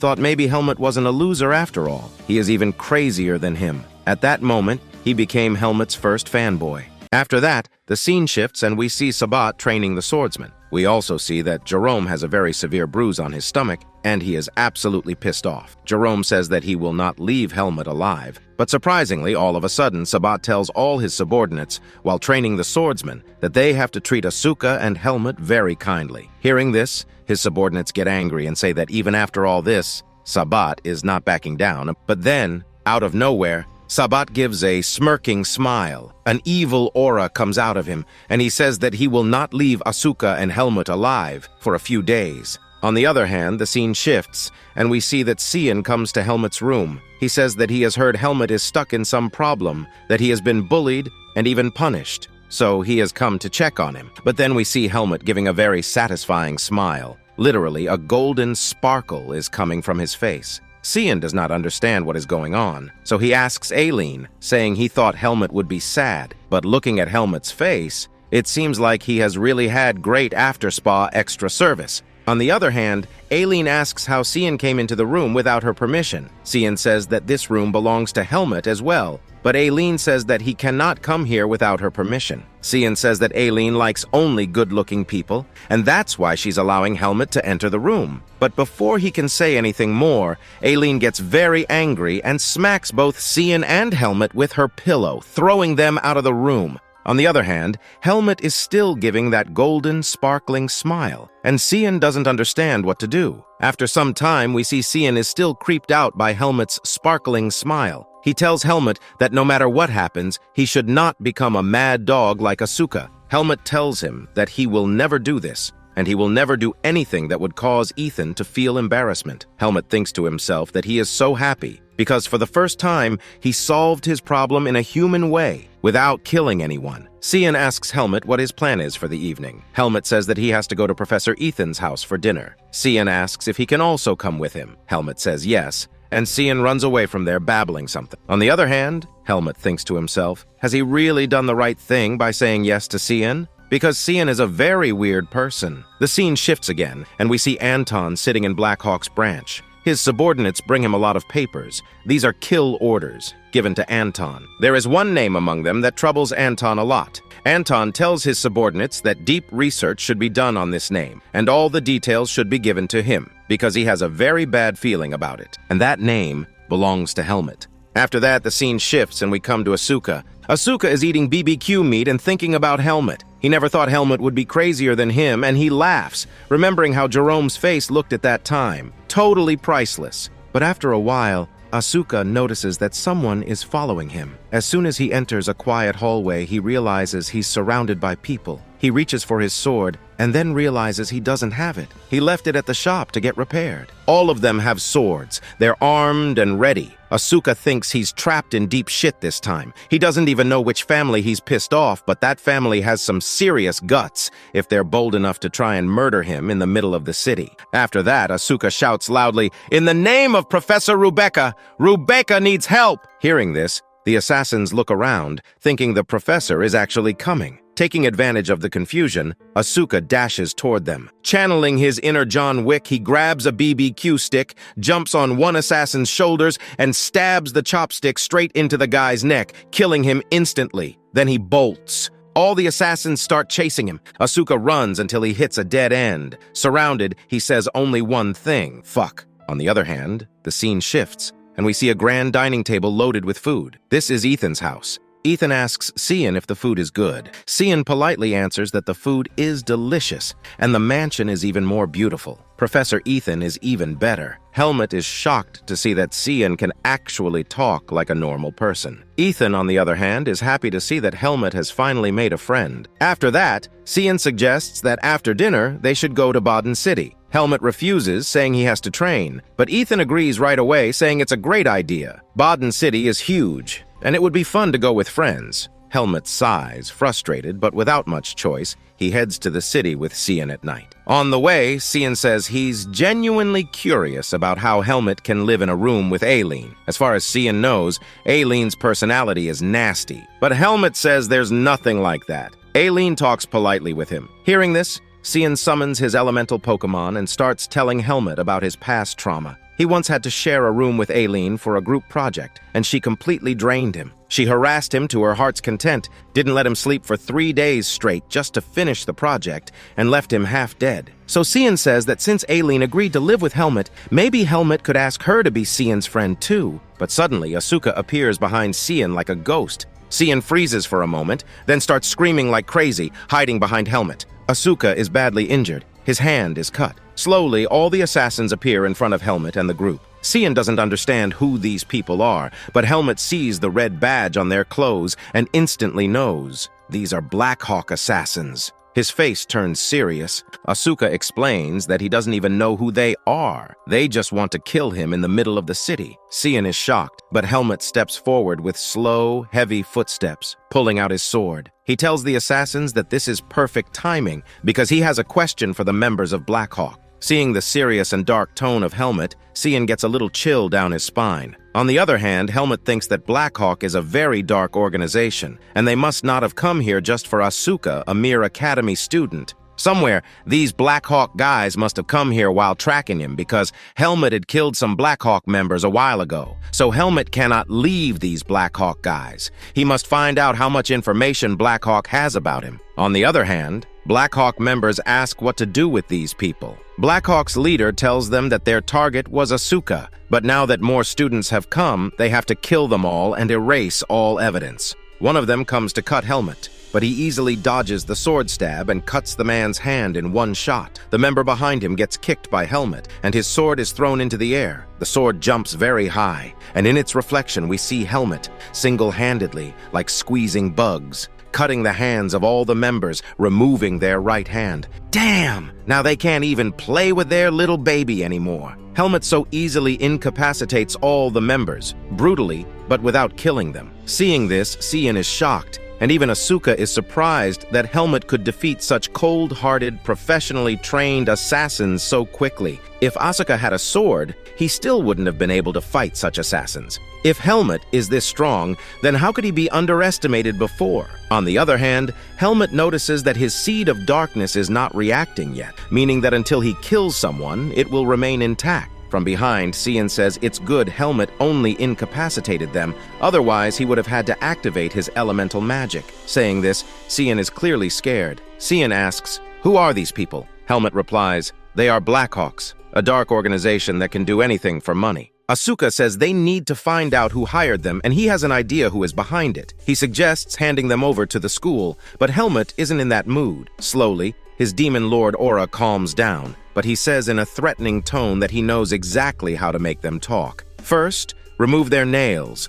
then cut their fingers, then slowly put a lot of cuts in their body. Eventually, their mouths will open. Hearing this brutal torture plan, Asuka and Cian start shivering. Cian says they can't torture them. They should leave everything to the academy. We are students, not butchers. Saying this, Cian leaves and says he will bring a professor. On the other hand, Helmut is not an easy person. He puts his foot on the left hand of one assassin and asks only one thing: "How much do you know about me?" That's all Helmut needs to know. His expression is genuinely terrifying. The scene shifts shifts and we see that Helmet and Cian have returned to school with an injured Asuka. They notify the higher-ups of the incident, but the nurse's office will only open in the morning for free school treatment, so Asuka decides not to get treated. Cian asks if Asuka is really sure he doesn't want to go to the nurse's office. Asuka says it's just a small cut, but Cian points out it's deep. With a little movement, it'll open again. Finally, Asuka reveals that to use healing magic in the private nurse's office at this hour would cost a year's worth of savings for a commoner.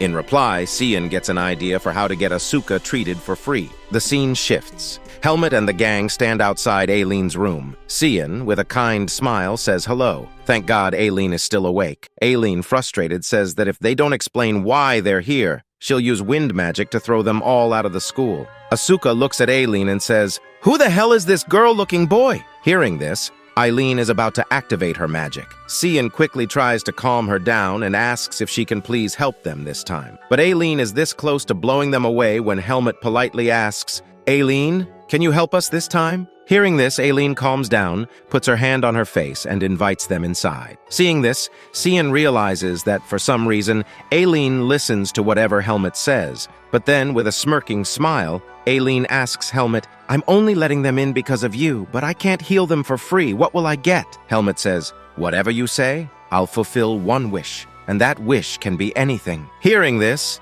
Aileen gives an evil smile and becomes happy. Seeing this, Helmet wonders if he's really done the right thing. He gets a creepy vibe inside, thinking, what might Aileen ask him to do at night?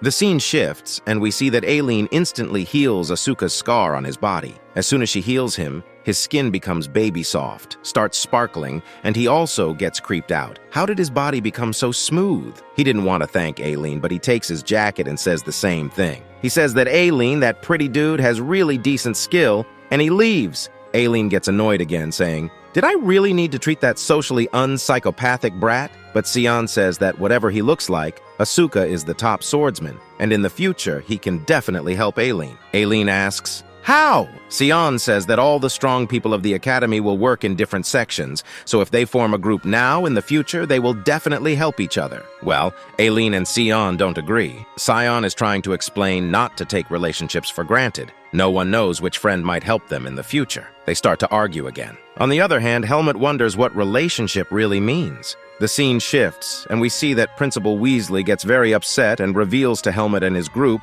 that the Blackhawks have run away. Hearing this, Asuka gets very angry and starts shouting at the principal. The principal says that even he didn't know this, and it shouldn't have happened, but they are trying to catch the Blackhawks. One by one, they are interrogating all the students of the swordsmanship department. Asuka gets frustrated and tells Helmet that he should have listened to him. If they had tortured the Blackhawks, they would have revealed all the information. Asuka complains, but Cian says that the investigation is ongoing, so there's no need to worry. Asuka says the situation is worse than it looks. He's already been attacked in the middle of the city, and someone will definitely come to kill him. They have to find out who did this, but Helmet stays calm, which makes Asuka even angrier. He starts shouting at Helmet, saying now even he is in danger. And since the Blackhawks saw his face, they will target him too. Helmet coldly replies that Asuka should solve his own problems. He doesn't need to worry about him. He can take care of his own ass. Asuka says, "Helmet, how heartless can you be, fellow commoner?"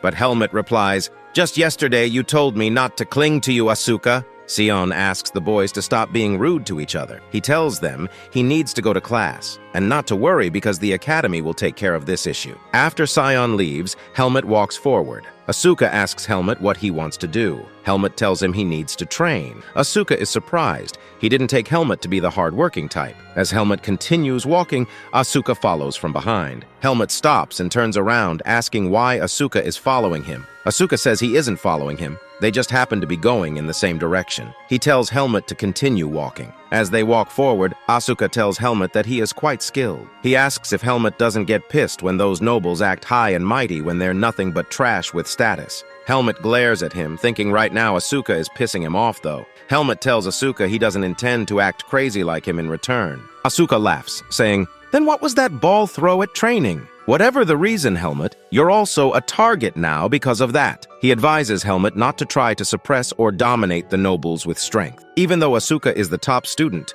the nobles still tried to kill him in the city, right? Helmet replies that maybe the nobles are messing with him because of his terrible personality. Asuka is annoyed to hear this. Helmet says he doesn't see the point in picking a fight first, and he was also told to get along with his classmates. Immediately after saying this, Helmet walks up to a door. While he's trying to open it, Asuka laughs at him. He calls Helmet a good boy, asking, "Did your mom and dad tell you to be good friends with nobles?" But when Helmet hears mom and dad, he gives a terrifying look. He says that even though he was told not to be violent, he will not be patient if anyone annoys him. And Asuka is no exception. That aura makes Asuka's spine chill. He realizes Helmet got really angry and maybe he pissed him off too much. So he apologizes, saying not to get serious. He was just joking. After that, Helmet opens the door. The huge training ground shocks Asuka. This was Ethan's personal training room. Asuka is surprised that Helmet has been enjoying this alone, but when he asks if he can also train here,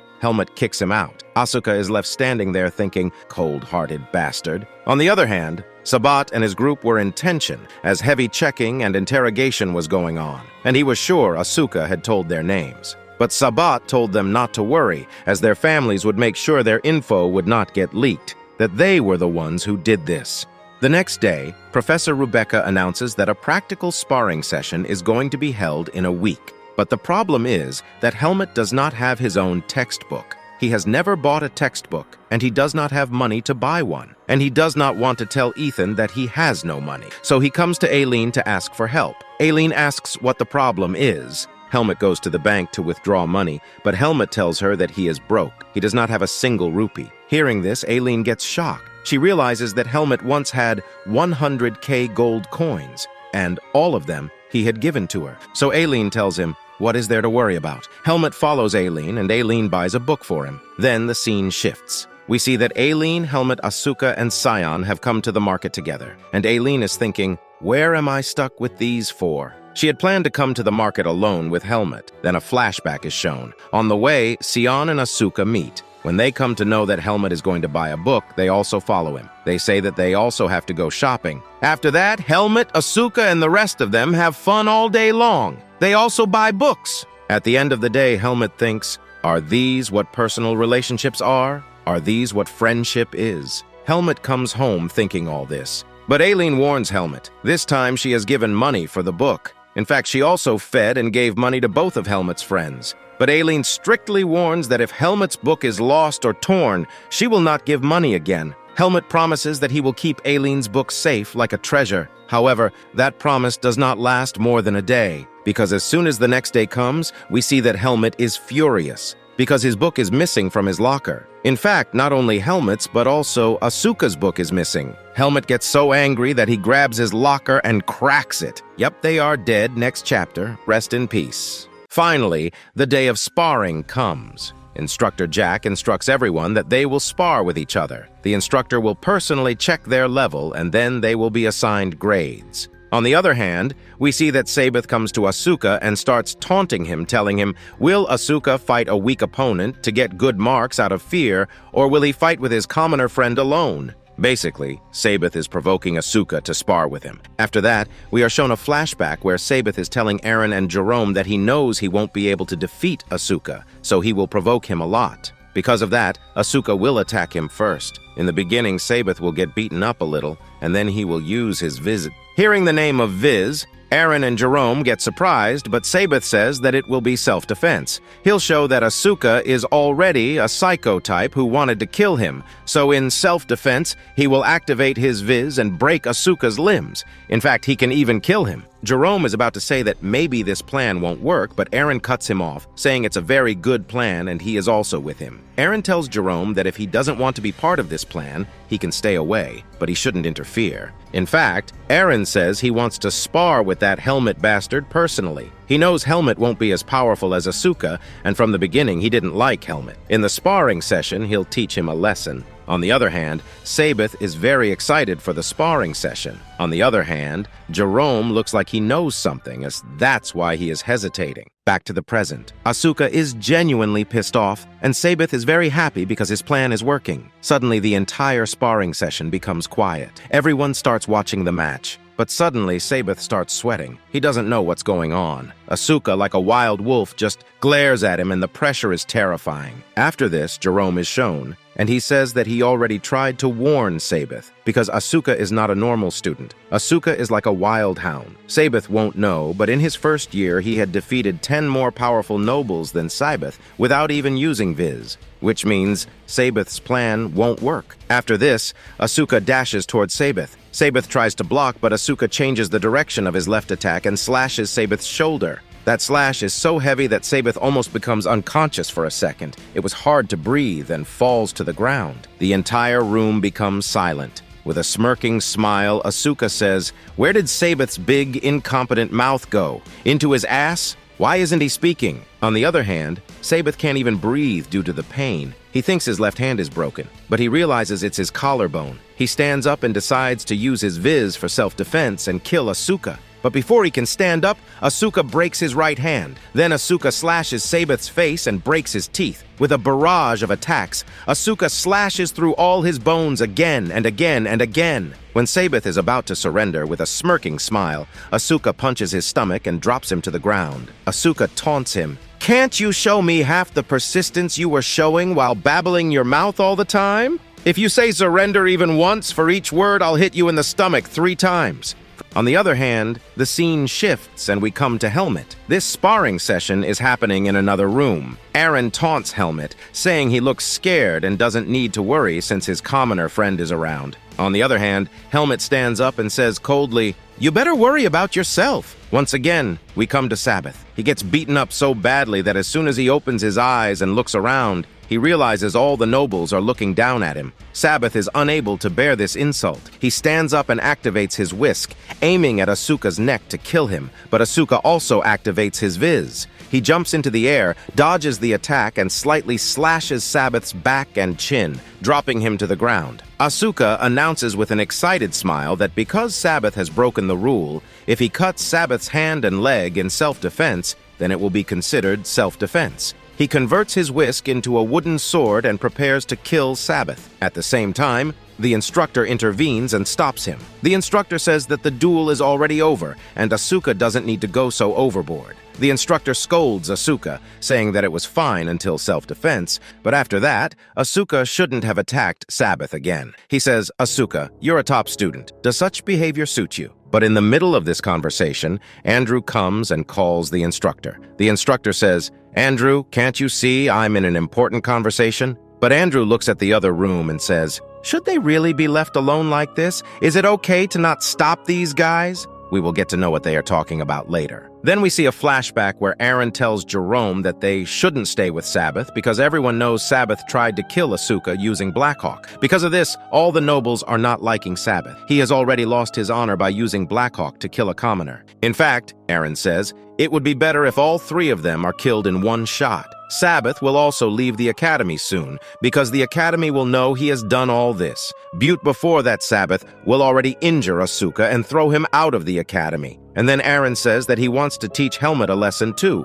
so he will kill all 3 competitors in one shot. Back to the present, Aaron thinks that Sabeth should not resent him for what is happening. This is how the nobility have survived for generations after all, he thinks. On the other hand, Helmet just asks Aaron one serious question. Was it Aaron who made his locker disappear and tore the books? Aaron smiles and asks if Helmet is thinking of someone else. Helmet says nothing. Aaron takes a breath of relief and stands there. He thinks Helmet is so scared he can't even move. Aaron decides he will break Helmet's left leg first. But before he can attack, Helmet comes in front of Aaron with lightning flash speed like a demon, and in one shot breaks Aaron's enchanted wooden sword. Aaron is shocked and bewildered. His eyes widen. What is going on? How did my sword break? But before he can understand anything, Helmet slashes Aaron's neck and breaks his vocal cord. Aaron screams loudly, but his voice isn't heard. In fact, he can't even breathe. Slowly, Helmet comes in front of Aaron, sits next to him, and in a deep, threatening tone asks only one question.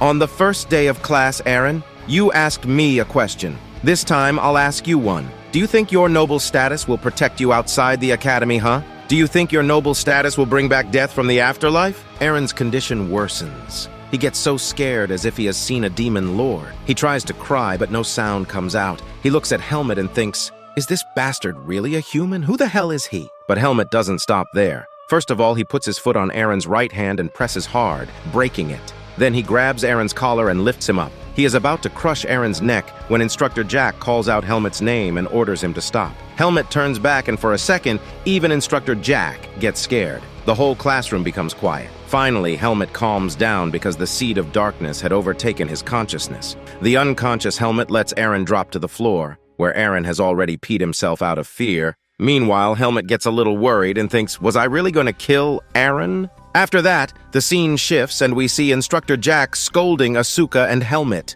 He is trying to make them understand that today, Helmet and Asuka went way overboard. Even after their opponents lost, they brutally tried to kill them. Aaron's vocal cord has been destroyed, and his right hand has also become disabled. He will never be able to become a swordsman. Helmet has brutally beaten the shit out of Aaron. Jack admits that there has been a lot of negligence from the instructors as well, but the instructors do not meddle in the students' affairs because the world is very cruel. Only the strong and powerful people can save their own ass. In the academy, there are teachers to protect the weak ones, but outside, there won't be. However, the academy will now impose strict rules and will also punish Sabbath, as he used dark underground organizations for his personal matters. But because Helmet and Asuka broke the rules and went overboard, they will have to write a punishment. Jack, with a threatening tone, tells Helmet and Asuka that they will have to write 50 apology letters. Only after writing will they be able to leave the office. From morning to night, Asuka and Helmet's hands are swollen. Asuka complains to Instructor Jack that this is unfair. On the other hand, Helmet is very upset. This has never happened before. Gradually, the seed of darkness is overpowering his emotions. Maybe he would have killed Aaron if the instructor hadn't come in between. On the other hand, Instructor Jack looks at Helmet from above and thinks he knows that Helmet is very skilled, but the killing intent that Jack sensed from Helmet's body looked like demonic energy. Jack shakes his head and removes the thought of demonic energy from his mind, thinking maybe he is overthinking. On the other hand, the scene shifts and we see Anton, the branch leader of Blackhawk, calling all his subordinates and arranging a meeting. On the other hand, when Anton's subordinate slowly gives the details of the young boy, how he has black hair, black eyes, short in height, looks handsome, his face like a noble, after listening to this description, Anton's subordinate suddenly shouts loudly and tells them that it is the same guy who killed Ashoka badly.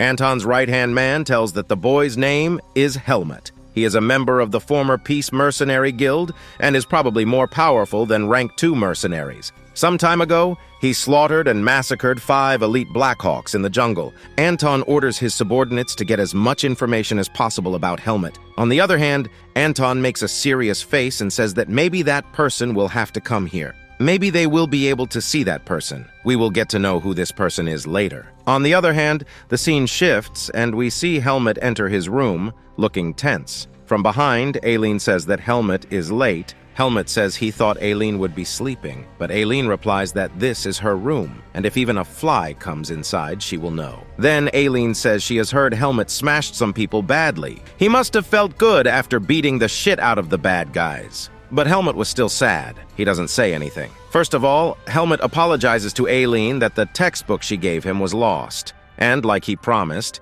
he will not ask for any more help from Aileen. After hearing this, Aileen quickly removes her curtain and says angrily that this is the reason Helmet is sad. Seriously? She thought maybe he was upset because he smashed the people who were bullying him. But no, Helmet is sad because he lost the book she gave him? Helmet is really a dumbass, she mutters. Is Helmet really feeling so low just because of that? Did you really think our friendship would end over a useless book? If Helmet is so sad, then when he earns money, he can give me the textbook back. After hearing this, Helmet feels relieved and says thanks with a kind face. Seeing Helmet's face, Aileen doesn't say anything. She quickly pulls her curtain and goes to sleep. On the other hand, we see Aileen's face turn red. She sweats a lot, and her tummy starts feeling ticklish. The scene shifts to the next morning. As soon as Helmet goes to Ethan's personal training room, he finds the training room closed. Aileen's maid tells him it is closed for maintenance. Helmet has no other option, so he decides to go to the school's training room. As soon as he enters, the whole training room becomes silent. Everyone starts staring at Helmet. Helmet thinks to himself that a week has passed since the incident. Everyone now treats him very respectfully and nicely,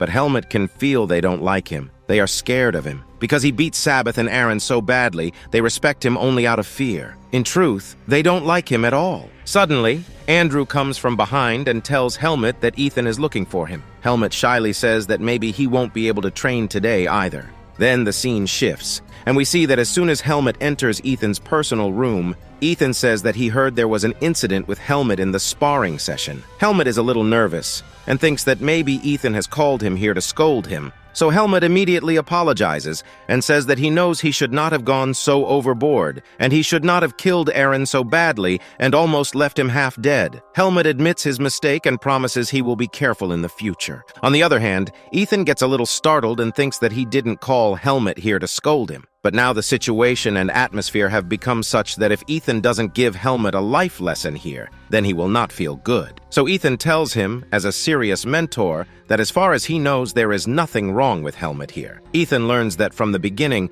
Seabath and Eren were bullying Helmet, and that Jack has already scolded and punished him. After that, to lighten the situation, Ethan says that there is no need to take this so seriously. Because when Ethan was younger and Helmet's age, Ethan used to create bigger and more serious situations than this. So no need to get so tense. While changing the topic, Ethan tells Helmet, why doesn't he come to Ethan's mansion with his friends on the upcoming holiday? On the other hand, hearing the word friends, Sion, Aileen, and Asuka's demonic laughs echo in Helmet's mind, and he says that maybe this is not a good option. Ethan then tells Helmet that because his entire book was destroyed, he has bought 2 books, and that Helmet should give one to his friend Asuka. This will strengthen their friendship. Ethan thinks that Helmet has matured a lot. Earlier, he was an introvert, but now he has also started making friends. Ethan says he should give the second book to his best friend Asuka, since her book was also destroyed. On the other hand, Helmet thinks that anything he says will be useless,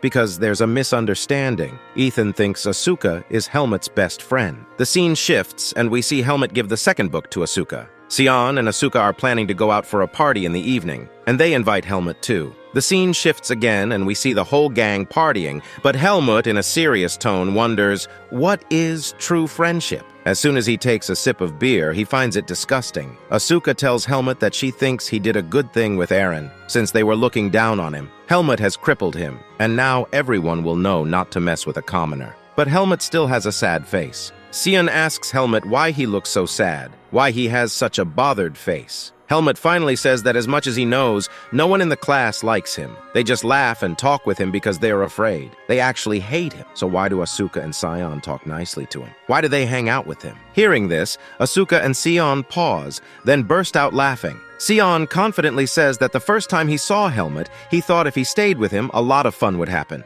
Something exciting would come up. On the other hand, Asuka says jokingly that Sion is a damn pervert because he stalks Helmet like a stalker. Sion jokes back that Asuka is no less than a puppy who stalks Helmet all day long. Asuka denies it, saying she just admires capable and strong people. Helmet is strong and capable, so she admires him and wants to be as strong as him. Meanwhile, when Sion drinks too much, he falls down on the table laughing. He starts babbling nonsense. Asuka starts hitting Sion's back, laughing and enjoying the day. On the other hand, Helmet is still confused about his feelings. After that, the scene shifts, and we see Asuka dragging Sion outside the inn, since he's unconscious from drinking too much. But Helmet notices a person in a hoodie surrounded by many females. After that, we are shown a flashback where Aileen is taking out some books from the library, and she is a little sad. She thinks that maybe she should have gone with Helmet. Then we come to know that Helmet had offered that he, Asuka, and Sion were going to a restaurant to eat, so does Aileen want to come? But Aileen had refused. Aileen is feeling weird alone and is regretting her decision. Maybe she should have gone. Now back to the present. Aileen regrets her decision to come here because many female students have played with her. Aileen is annoyed, but is thinking that maybe she should blow them away with her wind magic. She wonders how to get out of this situation. Then she sees Helmet. As soon as she sees Helmet, Aileen becomes serious. She comes close to him, holds his shoulder, and apologizes to all the female students. She says that today, her plan is to go out with Helmet, so she can't make a plan with those female students. Hearing this, Helmet is surprised. On the other hand, Asuka says that the little prince doesn't like to live in a crowd. So what happened to her today? Earlier, Aileen didn't want to come with those students. Aileen snaps back, telling Asuka to keep his mouth shut or she'll send him flying away with her wind magic. Hearing this, all the other female students notice that Aileen is roaming around with the muscleheads of the swordsmanship department. This isn't good for her reputation. It isn't good to roam with barbarian people. Hearing the word barbarian, Asuka and Cian get angry and threaten that if the female students don't leave, they'll bury them alive. Seeing this, the female students panic and run away. But Helmet is still surprised and asks Aileen why she came here. Didn't she refuse earlier? Does she want to talk to him? Hearing this, Aileen gets shy and elbows Helmet, saying she didn't come here to meet him. She just had some work in the city, so she came to get some stuff, and on the way, she happened to meet him. After this, we see that Cian also pukes and comes to his senses. As soon as he wakes up, he is very happy to see Aileen. The moment he sees her, he shouts that Aileen has also joined his group. He says there's a very tasty dessert shop in front. Should they go eat dessert? But Asuka says if Cian goes to eat dessert, he'll definitely end up in the hospital the next day. On the other hand, we see a very funny and friendly atmosphere between the four of them, where everyone makes fun of each other. Aileen tells Cian it's very late, and he should go home because the exam is coming soon. Cian replies, "What are you, my mom, nagging me so much?" The four of them laugh and tease each other. On the other hand, Helmet thinks he still doesn't really understand what human relationships are. But one thing he's sure of, he could feel the distance between himself and Aileen shrinking. Then the scene shifts, and we see that the next day has come. Because the midterm exam is about to come, Aileen is reading with Helmet. On the other hand, Helmet asks Aileen, being so serious, why she is so obsessed to come first. Aileen closes her book and says that everyone has a secret they don't want to talk about. The reason is something similar. Aileen has a secret she doesn't want to tell, and that's why she wants to come first. Hearing this, Helmet thinks that she is right. But Helmet also has a secret that he can't tell anyone. Then Helmet thinks that Aileen is definitely amazing, and someday she will become an archmage. And when Aileen becomes an archmage, she will know that there are seeds of darkness in Helmet's body. Will Aileen come to kill him one day? Thinking this, Helmet gets a sad feeling. He thinks he doesn't want to become an enemy of Aileen. On the other hand, we see that when Aileen is reading, Helmet gets a weird feeling when he looks at her face. He is a little surprised because Aileen's eyes look beautiful to him. Helmet gets another weird feeling when he looks at Aileen's lips. For a while, he is just mesmerized by her face. Aileen notices this and gets startled. They look at each other's faces for a while. There's a silent moment as both of their faces come close to each other. But Aileen doesn't react much. In fact, she gets a little angry and starts scolding Helmet, saying that she doesn't like to repeat the same thing twice. Helmet apologizes and thinks, what the hell is wrong with his body? Well, I bet bro is now questioning his sexuality, not knowing Aileen is actually a girl. On the other hand, Aileen doesn't seem to care. But as soon as she turns around, her face turns completely red, and she hides her face in the book. The scene shifts to the training ground. Here, Helmet meets Andrew again, and we see a good bond forming between them. They train together. Helmet recalls that when he first met Andrew, he thought Andrew was like the trash noble people. But Andrew was a little different. Gradually, their bonding became better. Andrew often comes to take suggestions from Helmet, and Helmet teaches him new tricks like a teacher.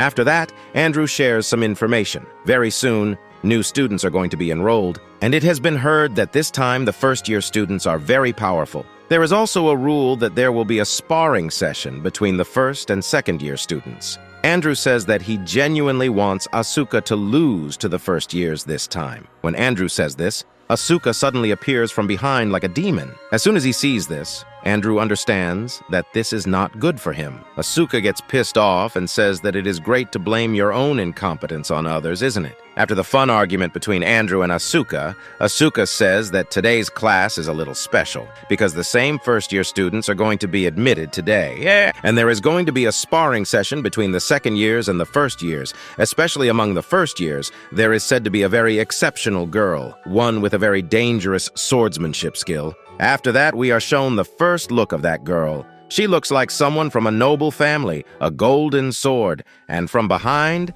and I bet 1,000,000% on my balls that this is definitely Helmet's sister. After that, the scene shifts, and we come to the first-year versus second-year sparring session in the evening. All the first-year new students enter, and seeing them, this red-haired student, who will become one of the most important characters in the future, whose name is James, says that seeing these first years reminded him of his old days. After that, Andrew tells Helmet that this is the same girl he mentioned earlier, the one who is exceptionally strong. On the other hand, seeing that girl, everyone gets mesmerized because she really looks beautiful. James and his best friend say that she really does look damn gorgeous, and her aura is clearly shouting, "I am noble." But James says that seeing this girl, doesn't she look like the someone similar? James looks at Helmet and jokingly says that Helmet and that girl are very similar. He asks Helmet if she is Helmet's long-lost sister. Well, hearing the words sister, Helmet becomes very serious, because he also realizes that the girl really does look like him. Seeing his serious face,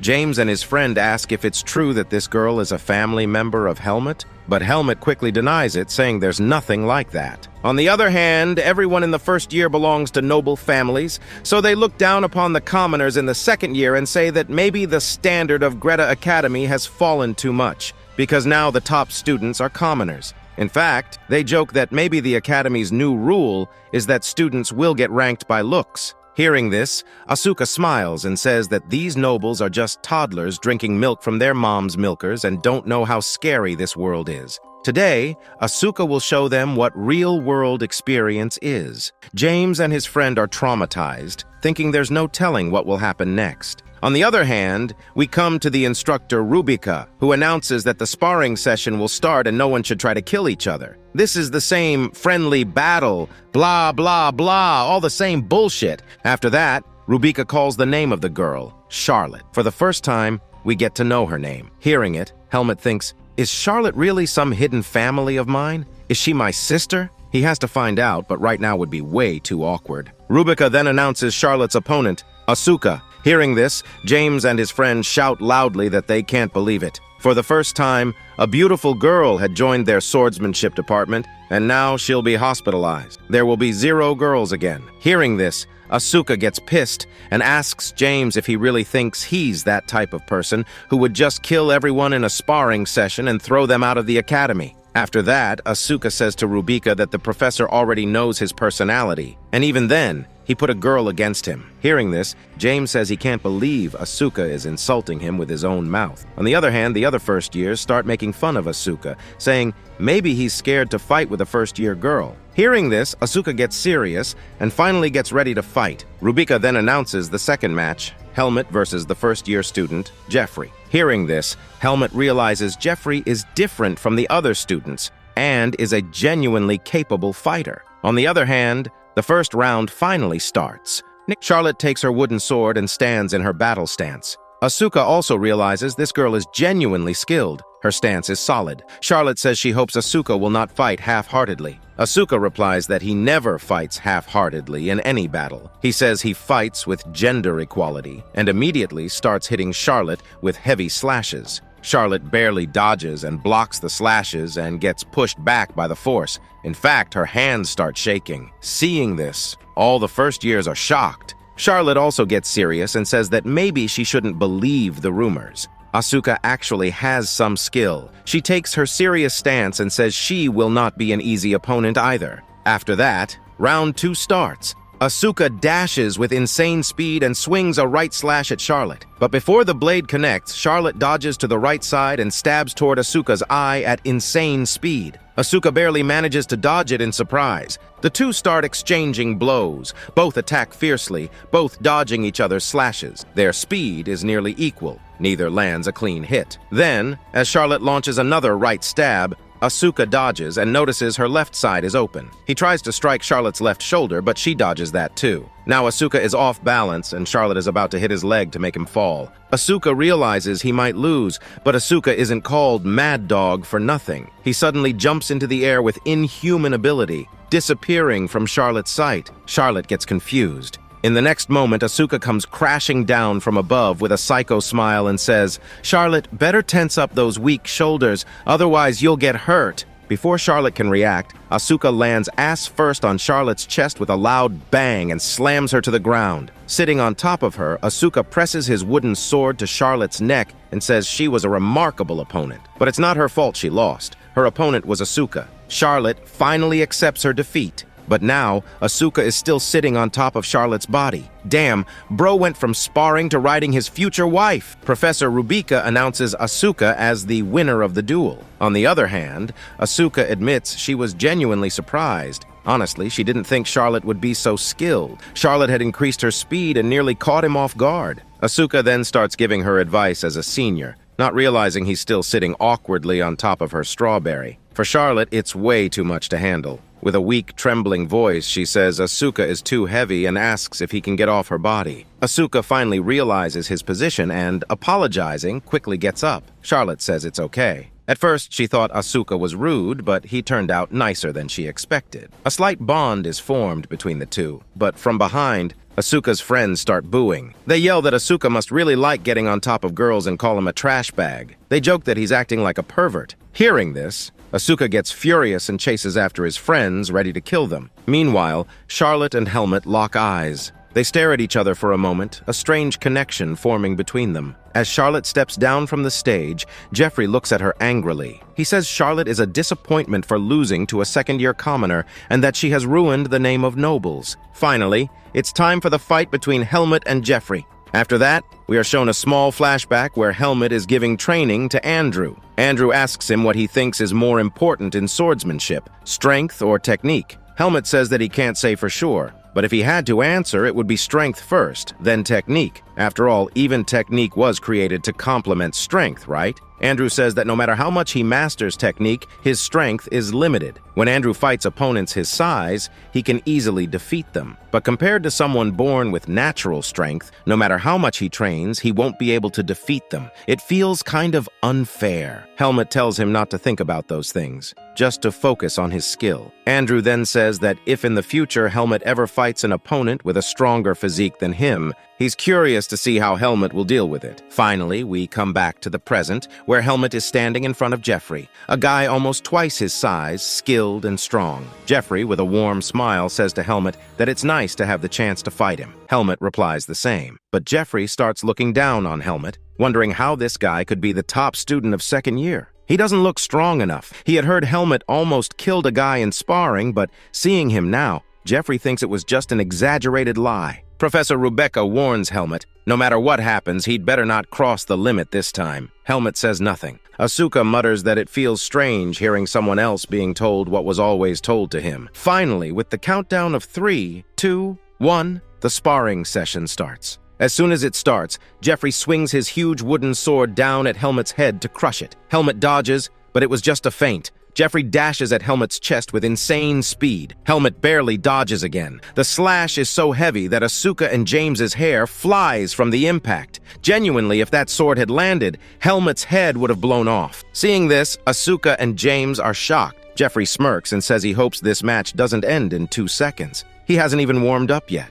Helmut thinks Jeffrey is exactly as expected, not like other opponents. Jeffrey keeps swinging heavy head-crushing slashes, but Helmut easily dodges them all. Jeffrey gets annoyed and asks why Helmut is dodging like a rat. Why doesn't he attack? Helmut calmly thinks, what's the use of strength if you can't land a hit? His plan is simple. Wait for Jeffrey to tire out, then strike. After all, Helmut has survived against 20 people in the Forest of Darkness. The nobles in the crowd grow annoyed, calling Helmut a coward. They say he's not a real man, and this match is boring. But soon, Jeffrey starts panting. He realizes Helmut's plan. He taunts him, saying he didn't expect much from a commoner anyway, but Helmut has no self-respect. Jeffrey boasts about his pure noble blood, his top-class swordsmanship, and sneers that Helmut knows he'd lose if he dared attack. Helmut thinks Jeffrey's provocation is dull, but then Jeffrey goes too far, insulting Helmut's teacher, saying any teacher who only taught him how to dodge must be useless. That's when Helmut snaps.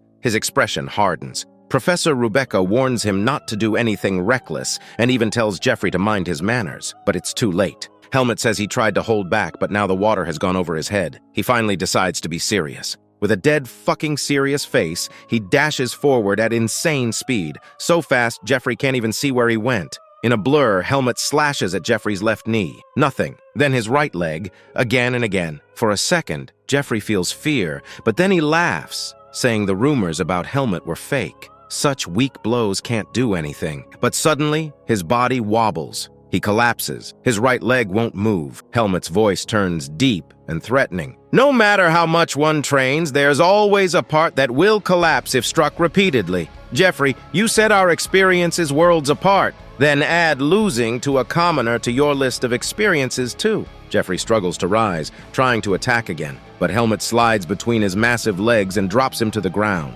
Jeffrey tries to rise again, but Helmet strikes his hand, breaking it, and knocks away his sword. Helmet, serious, says, "As a transfer student, I don't have much to teach you, but maybe, instead of insulting teachers, use that time to improve your own skills." From behind, Professor Rebecca shouts for him to stop. She knows what's coming next, but it's too late. Helmet breaks Jeffrey's right shoulder, then his left, then kicks him in the stomach, slamming him to the ground, making protein shake out of his body. All the first-year nobles are left speechless. Professor Rebecca, standing firm, announces that Helmet was the winner. After this, all the second-year students defeat the first-year students badly. In fact, when James B. defeats his opponent, he calls his opponent a rascal. Because of this, Professor Rebecca side-eyes him and says that maybe the effect of Asuka is spreading through the students like a virus. Well, on that day, all the first-year students learned their first lesson of defeat. On the other hand, we see Charlotte drinking water from the fountain. At the same time, Helmet comes in front of Charlotte and looks at her with serious eyes.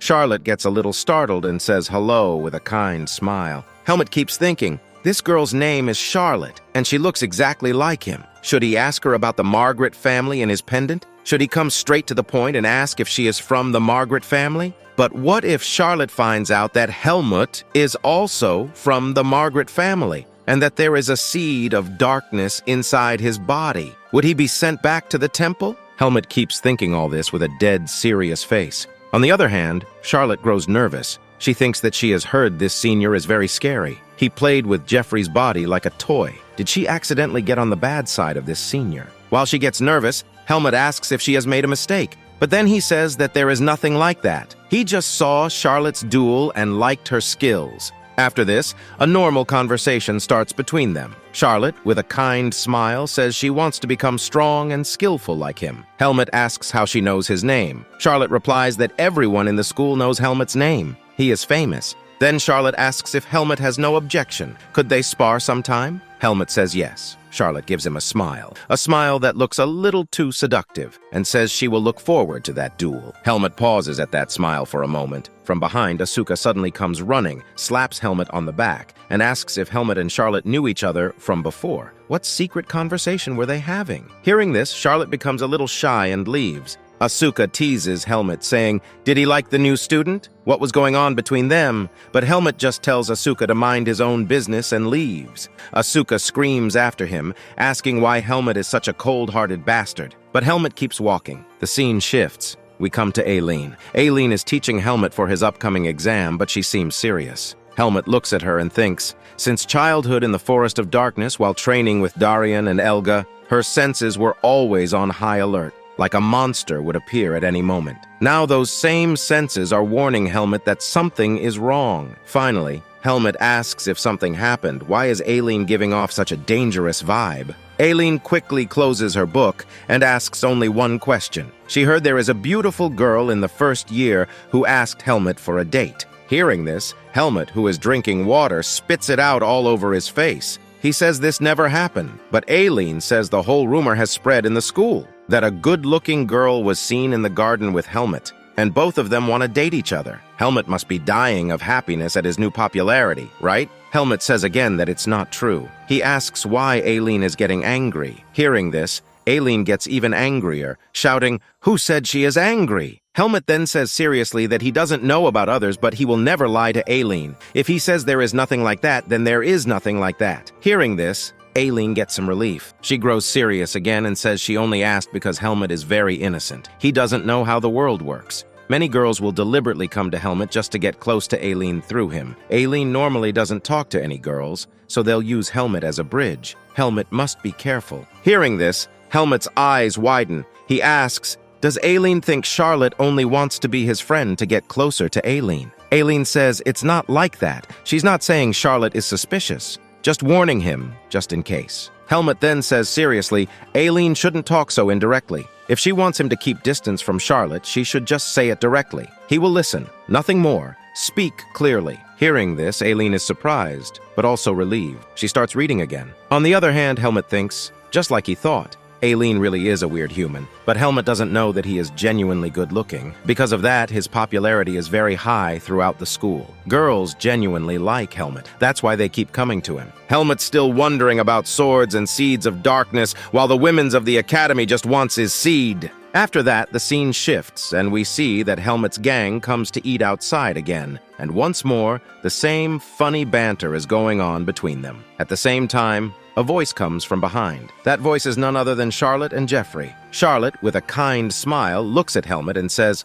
"What a coincidence." She didn't think she would meet him again. But Jeffrey, who is behind, is unable to make eye contact with Helmut because he had already lost in a very bad way. Jeffrey bows his head and says hello to Helmut. Charlotte, on the other hand, is very excited to meet him again. Somehow, she feels a strange connection with Helmut, so she asks if she can sit with them and eat. But suddenly, Aileen steps in between Charlotte and Helmut with a dead serious face. Looking at her, Charlotte introduces herself politely, saying her name is Charlotte. Aileen, with a very serious and intimidating aura, introduces herself back and says that her name is Aileen, and Charlotte must already know about Aileen, right? Hearing this, the whole gang falls silent, wondering what is about to happen between them. Well, we will get to know the conversation between Charlotte and Aileen after some time. But for now, we are shown that the next day has passed, and the practice session between Charlotte and Helmut has started. Helmut ruthlessly slashes Charlotte and defeats her in one blow. Charlotte is a little sad,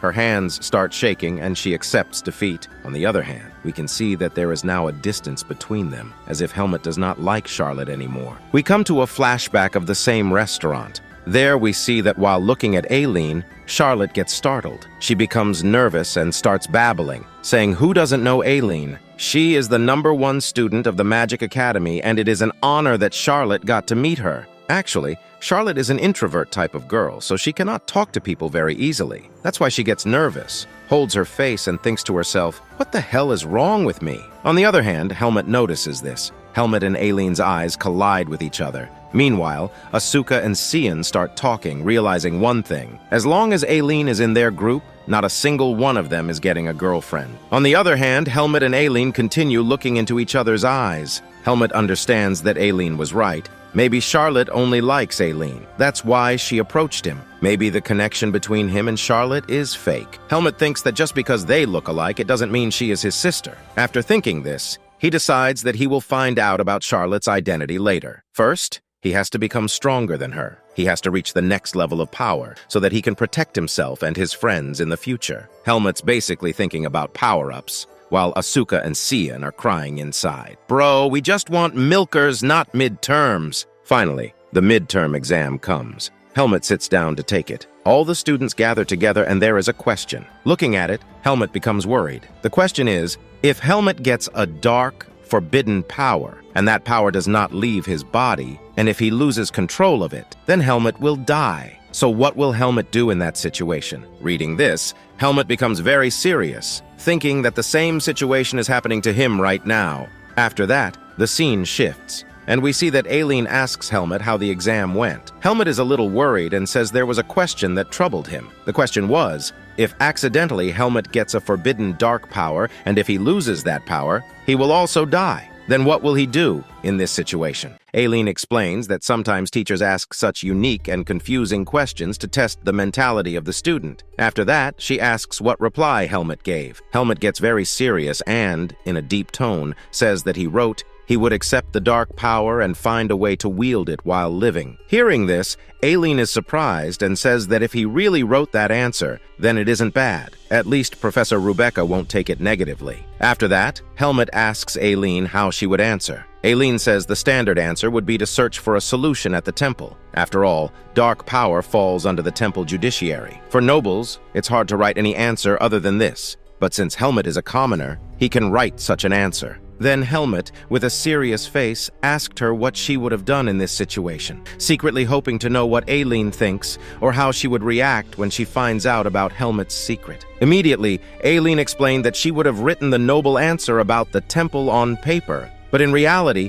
she would do exactly what Helmut wrote, even if it made her an enemy of the temple. Hearing this, Helmut is shocked and asks why. Aileen says that nobles know the truth. The temple is ruthless when it comes to dark power. If such power is genuinely tied to a person's life, then 110% if the temple can't remove it. They will either kill that person or send them to the forest of darkness. Hearing this, Helmet feels a strange relief inside and his connection with Aileen grows stronger. Finally, the day comes when results are announced. Many students have failed. Many did not get their desired rank. In the midst of all this, Helmet waits for his result. The number one student is none other than Aileen with 100%. The second is Cian with 93%. Seeing this, Cian's face turns red. He freezes like a statue and complains, "How the hell does this make sense?" This semester's specialty was elemental magic. He is the elemental magic specialist, and the semester's material was only released 3 months ago. How can Aileen, who isn't even a specialist, get 100%?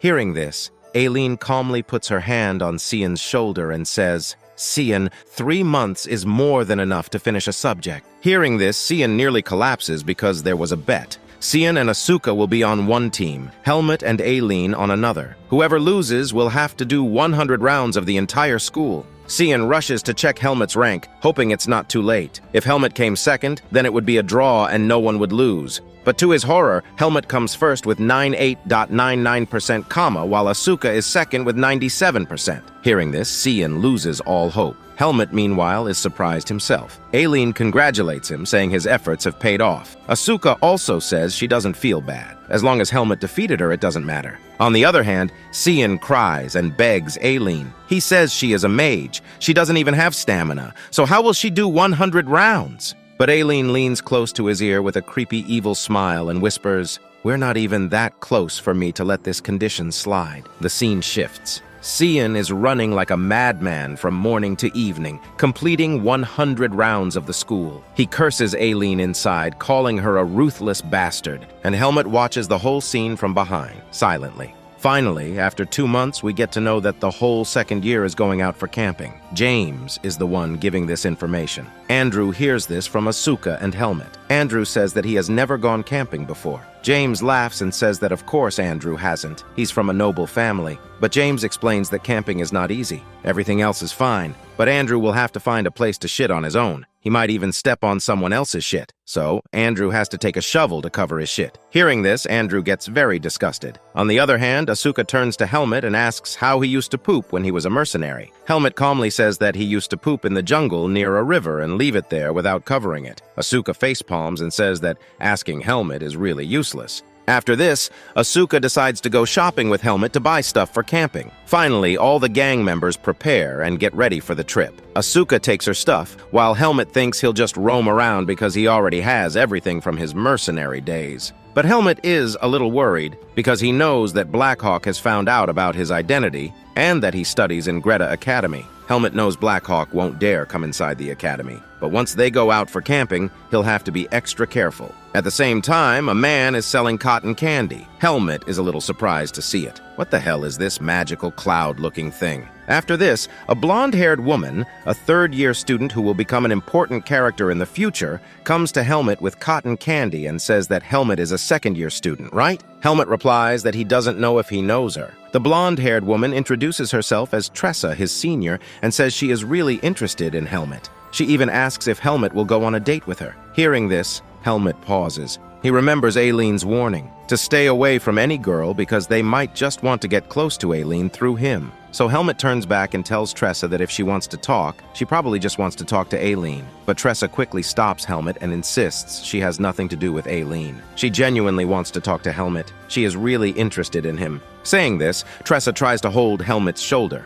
but before she can, Aileen suddenly steps in with a dead serious face. Aileen asks Helmet what he's doing here. Tressa nervously smiles and says, "What a coincidence! I didn't know you were here too, Aileen." Then she boldly repeats that she just wants to talk to Helmet. Tressa even asks Aileen if she can convince Helmet to go on a date with her. Hearing this, Aileen slowly pulls back her hoodie. With his manly charm and sharp, handsome face, he gives a seductive look straight into Tressa's eyes. Tressa blushes hard. Aileen, with the same seductive aura, asks if Tressa really wants to talk to him. Does she have any business with him? Tressa gets flustered. Her brain short-circuits and she turns back to Helmet. But Helmet, cold as ice, is barely talking to her at all. Tressa stumbles away shyly, while Aileen grabs Helmet's hand and pulls him along, saying all girls are the same. They just want to talk to Aileen. Helmet mutters that he already knows this. He was just trying to get rid of Tressa without being rude. Aileen, clearly frustrated, says Helmet is following human ethics too much. If Helmet doesn't like something, he can just refuse. Aileen is genuinely annoyed that every single day a new damn girl comes after Helmet. On the other hand, as soon as Helmet and Aileen go a little ahead, they see that Cian and Asuka have almost emptied the entire shop, as if they were preparing for a birthday party instead of camping. Seeing this chaos, Aileen grabs her head and says, "What the hell should I do with these two weirdos?" Meanwhile, all the camping stuff is finally ready. The whole gang is about to leave. But just then, Helmet suddenly feels an intense, threatening aura. He freezes, turns around with a serious face, but sees nothing. Helmet shakes his head, thinking maybe it was just his imagination. But then, from the shadows, a figure appears, whispering to himself. This will be the last time Helmet enjoys life as a student in the academy. After that, we are shown the Blackhawks headquarters again. Anton is very tense there because he informs the higher-ups that there is a capable mercenary like Helmet, for whom a higher-up officer is being sent. Finally, the same shadowy figure comes from inside the door. He is so fast that when he passes Anton, Anton doesn't even understand what happened. Anton is genuinely scared of that shadowy figure's aura. He is not able to lift his head. He thinks that this man is one of the greatest forces of Blackhawk, a Hawkeye member, Fasco. Anton finally gives all the documents of Helmet to Fasco. He tells Fasco that Helmet is a rank 2 mercenary. He asks Fasco if he has any other data of Helmet from his childhood. Anton tells him this is the most mysterious thing. Helmet is just a rank 2 mercenary, but there is no information about him before that, as if Helmet has fallen from the sky. He is a mysterious kid. On the other hand, Anton nervously asks one question. Have they messed with someone they shouldn't have? Because he has never seen a guy with such a suspicious identity. Is Helmet a child of a noble family? At this point, I kind of like Anton. He isn't like any other side character villain. Normally, if a powerful opponent appears, the villain just sends subordinates blindly and the whole gang gets wiped. But Anton is genuinely smart. Fasco, however, pierces the data file with his dirty nails and says that he is a Blackhawk, and there is no one on the continent who can mess with Blackhawk and survive. Even if Helmet has a dangerous background, the dead don't talk. If corpses disappear, the world won't know Helmet ever existed. Fasco declares he will eliminate Helmet in the most brutal way possible. After this, the scene ends there. We go back to the academy. Here, Jack has a bottle of wine in his hand. Jack is very happy, saying this is a 32-year-old very rare marigold wine. He says it will be fun to share it with his colleagues. A student from behind starts crying, saying he saved his entire 2 years of pocket money. Please don't take it, Jack. But Jack says they're not here to train, nor for a picnic. He had already said it's unnecessary. They don't have to bring things for camping. If they bring them, it will be confiscated. The student then turns to Asuka and says Asuka bought the entire shop and brought it as if he was going on a picnic. So how does Asuka even have this much allowance? Asuka says these are all necessities. Jack then comes and takes all of Asuka's stuff. He glances at Helmet and smiles a little. Then we see Helmet and all the academy students sitting on horses, heading out for camping. Asuka looks at Helmet's horse and says it's very unique. Genuinely, Ethan must have given him a royal breed horse. Asuka asks if the horse has a name. Helmet says no, but Asuka says that for a swordsman, a horse is his second partner, so it should have a name. Helmet looks at the blue-colored horse for a while. Then suddenly he gives the horse the name Asuka. Hearing this, Asuka gets creeped out. He shouts, "Why is Helmet naming his horse after him? That's really disturbing." Helmet calmly replies that the horse looks like Asuka. Hearing this, Asuka pauses, then gets even angrier. He shouts, "So you're saying I look like a white horse?" The fight between the two ends in a friendly way. The scene shifts, and we see that it is night. The whole gang has come to a resting place. Helmet keeps his alert mode on the entire time but sees nothing suspicious. He thinks maybe he is on too high an alert. Blackhawk won't attack him in front of all the academy students. At the same time, Asuka asks Helmet where his horse is. Helmet suddenly gets very serious. He notices the horse isn't with him. Helmet notices that his horse's leather belt was cut from a sharp object. This is not normal at all.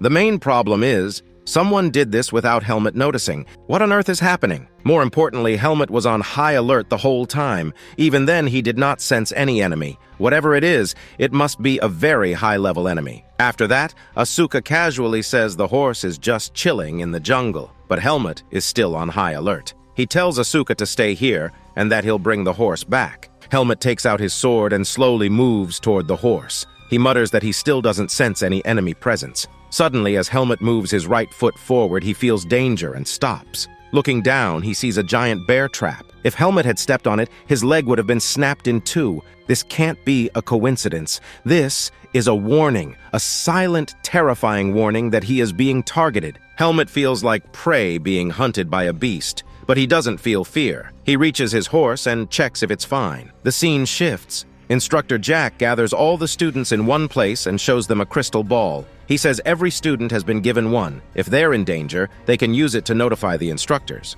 After that, Jack divides the students into groups of 5 or 6. Asuka, Andrew, Dino, James, and a few nobles are placed in Helmet's group. Helmet looks around and says there are a lot of unfamiliar faces. Hearing this, the group laughs and says they all study in the same class. How does Helmet not know their names? Andrew, defending Helmet, says he's a little lightheaded and not good at remembering names. He suggests everyone introduce themselves. One by one, they introduce themselves. Michael, Basley, Weasley, and finally the green-haired guy, James's friend Dino. Finally, Helmet looks at the red-haired James and asks his name. James is furious. He shouts, "How can you not remember my name? I literally stand next to you every day. I even talk to you. For God's sake, my name is James." Helmet calmly says he has remembered everyone's names now, and he will never forget. A friendly round of laughter spreads through the group. The scene shifts and Rom arrives. Helmet goes to Rebecca and informs her that he saw a bear trap. But when they go there, the trap is gone. Professor Rebecca and Asuka ask if Helmet might have seen wrong in the dark.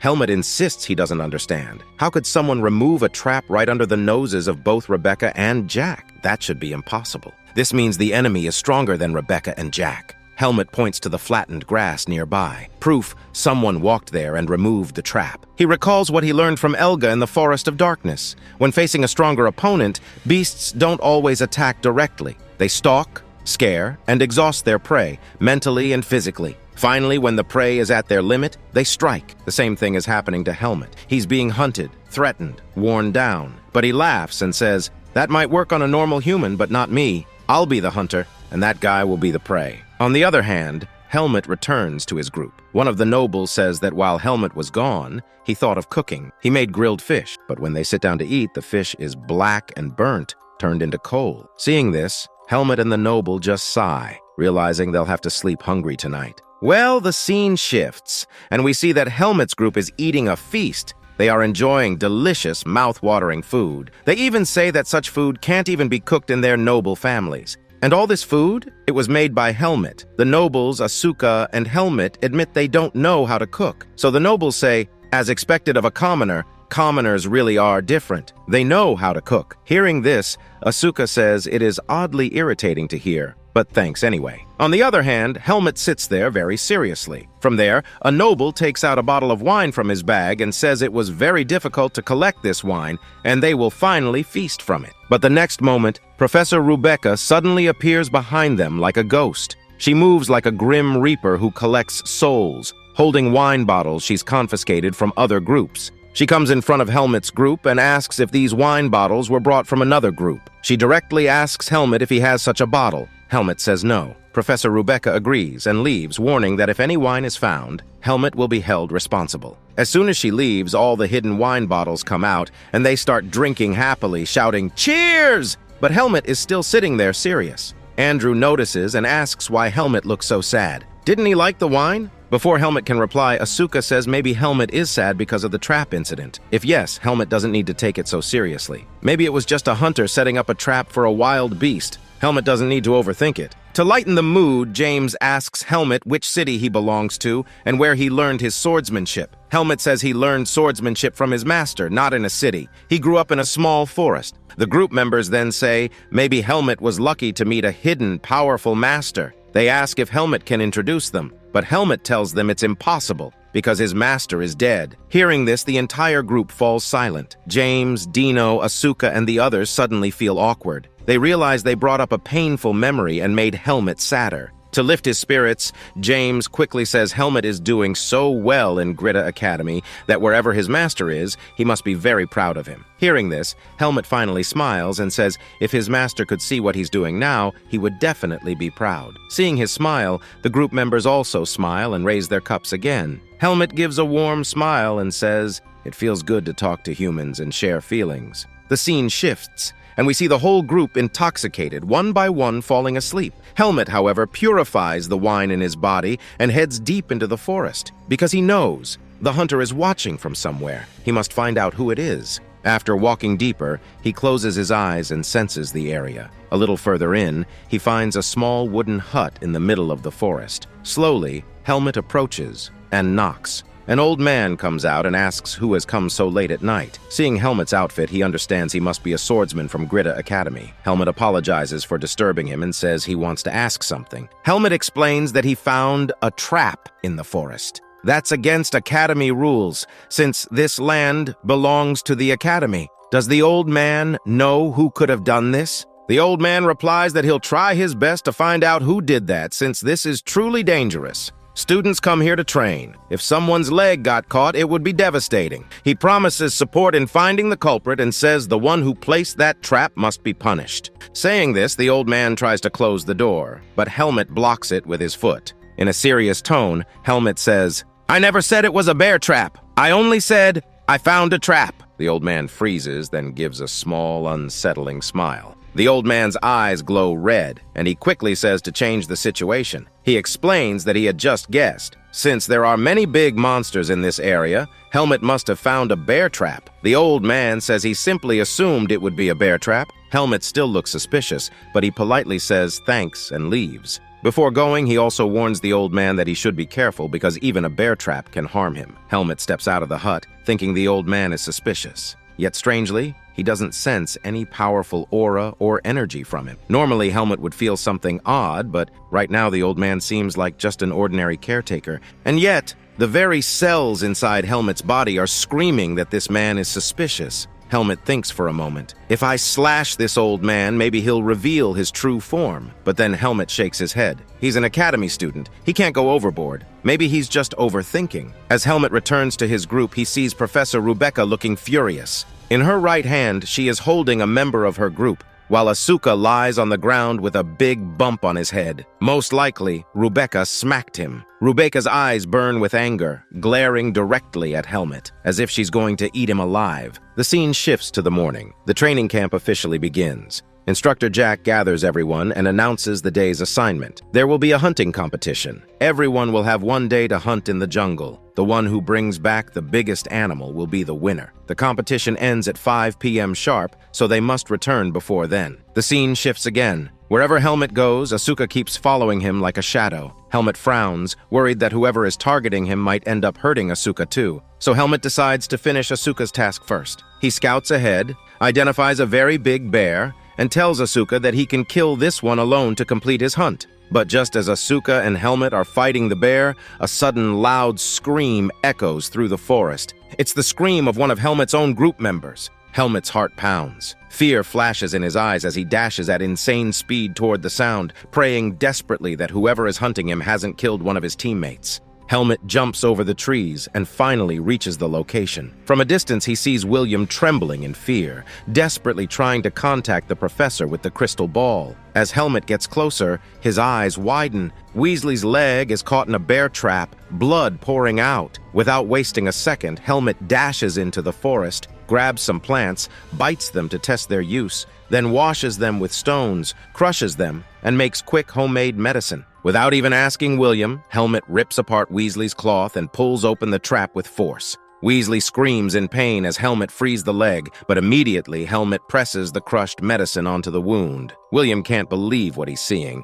Helmet's actions are precise, fast, and calm like he's done this 100 times. Finally, the crystal ball activates. Helmet orders William to call the professor right away, but William freezes, forgetting what to do, too shocked by what just happened. Meanwhile, Helmet inspects the trap closely and notices something strange. Someone weakened the mechanism on purpose. This wasn't meant to kill, only to injure. If it had been real, Weasley's entire leg, bones and all, would have been severed. This was no accident. It was a prank, a twisted warning. Helmet's eyes suddenly widen. He left Asuka alone. Could this all be the hunter's plan to separate them? Is Asuka the real target? Before Helmet can panic, Asuka stumbles out from the trees, shouting at the top of his lungs. He yells, asking why the hell Helmet left him alone. Did Helmet ditch him to catch bigger prey for himself, huh? But when Asuka realizes the seriousness of the situation, he quiets down, his face softening. William, still pale, thanks Helmet from the bottom of his heart.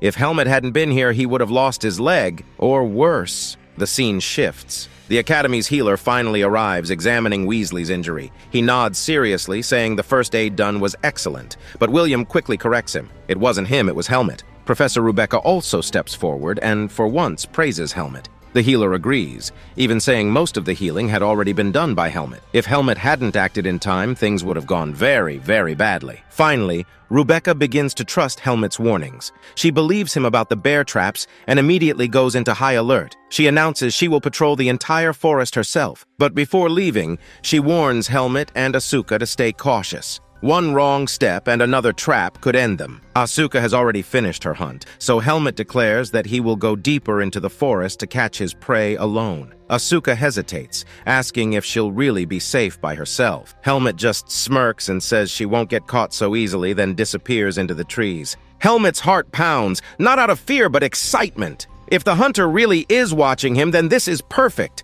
Helmet's blood boils with the thought. This time, the prey will be the hunter. He activates his whiz, sharpening all his senses, and sprints forward. Suddenly, a chill runs down his spine. The forest ahead is riddled with traps. Helmet moves at insane speed, cutting through each one. But these aren't just ordinary traps. They're made with invisible threads, nearly undetectable. One wrong move and an arm or even a leg could be severed instantly. The deeper he goes, the clearer it becomes. The entire forest is a death maze. Well, the entire forest is tighter packed with traps than a stepsis stuck in the dryer, and both are just waiting for someone to pull the wrong move.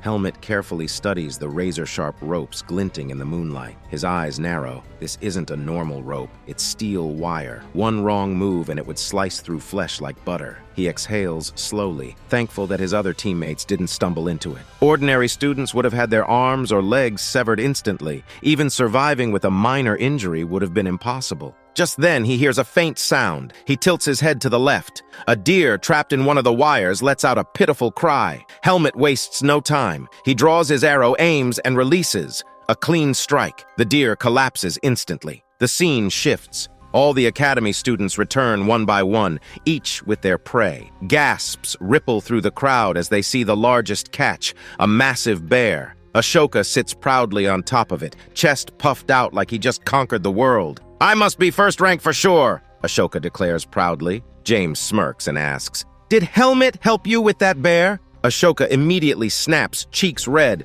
"Shut the hell up, I did it myself!" Helmet quietly shows his deer. Instructor Jack steps forward, inspecting it with a nod. A fine hunt. Deer meat is especially delicious. He pats Helmet on the shoulder with approval. Then Jack announces the prizes. Those in 5th place will receive 5 Academy tickets. 4th rank, a high-quality ink set. 3rd rank, top-tier training equipment. 2nd rank, a private training ground pass. And 1st rank, he pauses dramatically. 1st rank will receive a treasure chest of gift coupons and other exciting rewards. Ashoka grins wide and claps Helmet on the shoulder. "That's mine!" he says, overflowing with confidence. But night falls, and the campfire tells a different story. Ashoka's face is pale, lips tight. He suddenly explodes. "I caught a fucking bear! How the hell am I not 1st place?" Andrew sighs and explains. The first group caught a rare white fox. It looked like a mythical creature. That's why they're ranked 1st. Helmet calmly says, "At least you got what you wanted? Private training? Isn't that what you've always wanted?" Ashoka grumbles but nods. Helmet adds, "Besides, we've got plenty of good meat. Not a bad reward." The group chuckles half-heartedly, though Andrew suddenly looks at the empty spaces around them. His voice softens. Still, without the others, it feels kind of lonely. Helmet's expression hardens. His mind drifts to the flashback. One by one, members of his group, all nobles, accidentally injured. Broken arms, shattered legs, each one sent back home. On paper, it was coincidence. In truth, it was far too suspicious. That's why the instructors had warned Helmet's group to stay on guard. Something strange was happening around them. Helmet clenches his fist. He's damn sure this is no coincidence. Should he tell his friends the truth? Should he admit they're being hunted? But Andrew interrupts his thoughts. The instructors searched the jungle top to bottom, no traps. Whoever laid them must have left, or maybe they were set long ago. Either way, it's safe now. Helmet looks at him silently. In his mind, he knows Andrew is wrong, but he also knows the truth. With instructors patrolling constantly, the hunter won't risk striking openly. And besides, nobles are in the group. Even Blackhawk wouldn't want that kind of political mess. So, Helmet decides. Just one more night. He'll stay close to his friends. Tomorrow, they'll return to the academy. No need to scare them with the full truth. The scene shifts to morning. Dawn light spills through the forest as Helmet's group moves together. Their final mission awaits. They must travel 4 hours to reach their assigned location. Then, they'll stay there all night before returning to the academy the next day. A simple mission, but is it? Fortunately, it is not poisonous. Asuka jokingly says, "Did Helmet feel so thirsty that he started drinking water the moment he saw it?" Helmet doesn't reply. Everyone else complains that their backs hurt, their bodies hurt. "Who gives such a task anyway?" they whine. After that, everyone makes a campfire and sits down, a little sad. Helmet understands. They're down because their group isn't fully together. Quietly, Helmet leaves the campfire to collect firewood in the deeper part of the jungle. And, as always, Asuka follows behind. Helmet sighs and says he's always stuck with her like a stick. While collecting firewood, Asuka complains about how dark the forest is. "Back at the academy, there's so much light. I'm not used to this," she says. But Helmet doesn't listen. Asuka gets irritated, asking why Helmet won't at least reply. Helmet just keeps quiet. Then suddenly, Helmet turns serious. He grips his bundle of firewood and says firmly that he has to go do something very important. Asuka frowns and asks if it's a big problem. Helmet answers, "Yes, it's a big problem." Asuka misunderstands completely. She waves her hand and says, "Fine, just go far away from camp to poop. Don't stink up the whole place, and cover it well afterwards." Helmet almost explodes, thinking, what the hell is wrong with this guy's brain? But there's no time to argue. He heads silently into the dark jungle. There, in the silence, a man is sharpening a wooden log with a dagger. Helmet steps out and speaks in a deep, serious tone. We finally meet. It's Fasco. He sits with the log in hand, smiling. First,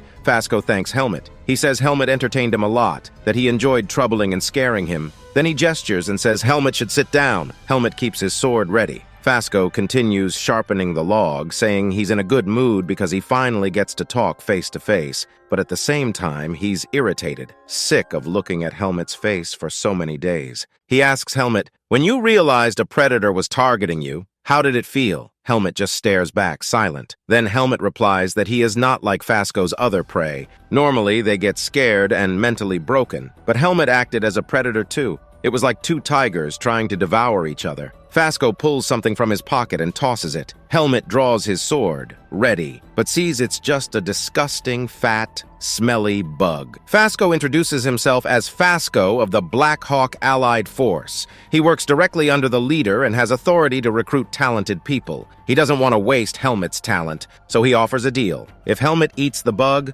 Blackhawk will let him and his friends live. The bug will live inside Helmet's heart. Once a year, if Blackhawk doesn't give Helmet the antidote, the bug will explode, killing him instantly. That's how Helmet becomes a Blackhawk member. Helmet narrows his eyes. He asks if Fasco can kill nobles too. What about families? What about the truth leaking out? Wouldn't that destroy Blackhawk? Fasco smirks. He says Helmet is forgetting something. Most of the noble kids already injected with bugs are from powerful families. The rest are just commoners or half-nobles. If they die, it doesn't matter. Helmet realizes how serious this is. He stands up, crushes the bug under his foot, takes his stance, and says coldly, "Maybe you didn't research my background properly." In a flash, Helmet dashes with insane speed, swinging for Fasco's neck. But Fasco slams his wooden log against a tree branch. From the ground, sharp steel ropes shoot up. Helmet barely cuts through them, his speed compromised. He glares with deadly seriousness and says, "If I kill you here, the whole problem ends. You won't touch my friends."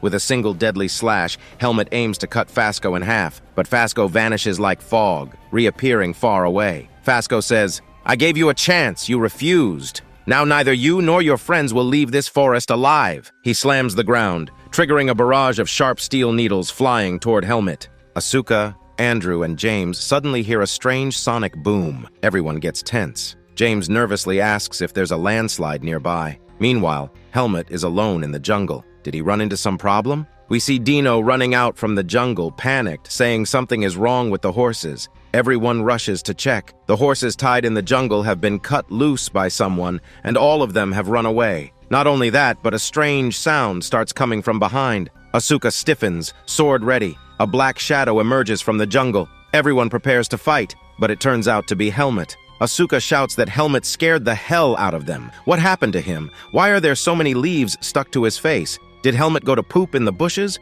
Or was he just rolling around like a kid? On the other hand, did Helmet untie all the horses himself? Helmet ignores the jokes. He asks only one question. Are all his group members safe? Is anyone missing? Asuka replies that no one is missing, but he's clearly confused. Helmet grows serious and thinks the time has come to tell them the truth. Later, everyone gathers around the campfire, sitting in tense silence. Helmet explains the situation. James sums it up bluntly. In short, the Black Hawk assassins are after Helmet, and because of him, now they all might get killed. Helmet admits yes. Hearing this, Andrew's face pales. He is bewildered and doesn't know what to say. James shouts in anger, asking why the Black Hawk would want to kill them when they haven't done anything. Isn't this just Helmet's problem? Why are they dragged into it? Before James can finish, Asuka slaps the back of his head and tells him to shut up. How are you so sure you'll die, dumbass? Be quiet! Then Asuka gets serious, reminding everyone that Black Hawk members had attacked him in the city and Helmet had saved his life. So isn't this his problem as well? Helmet says maybe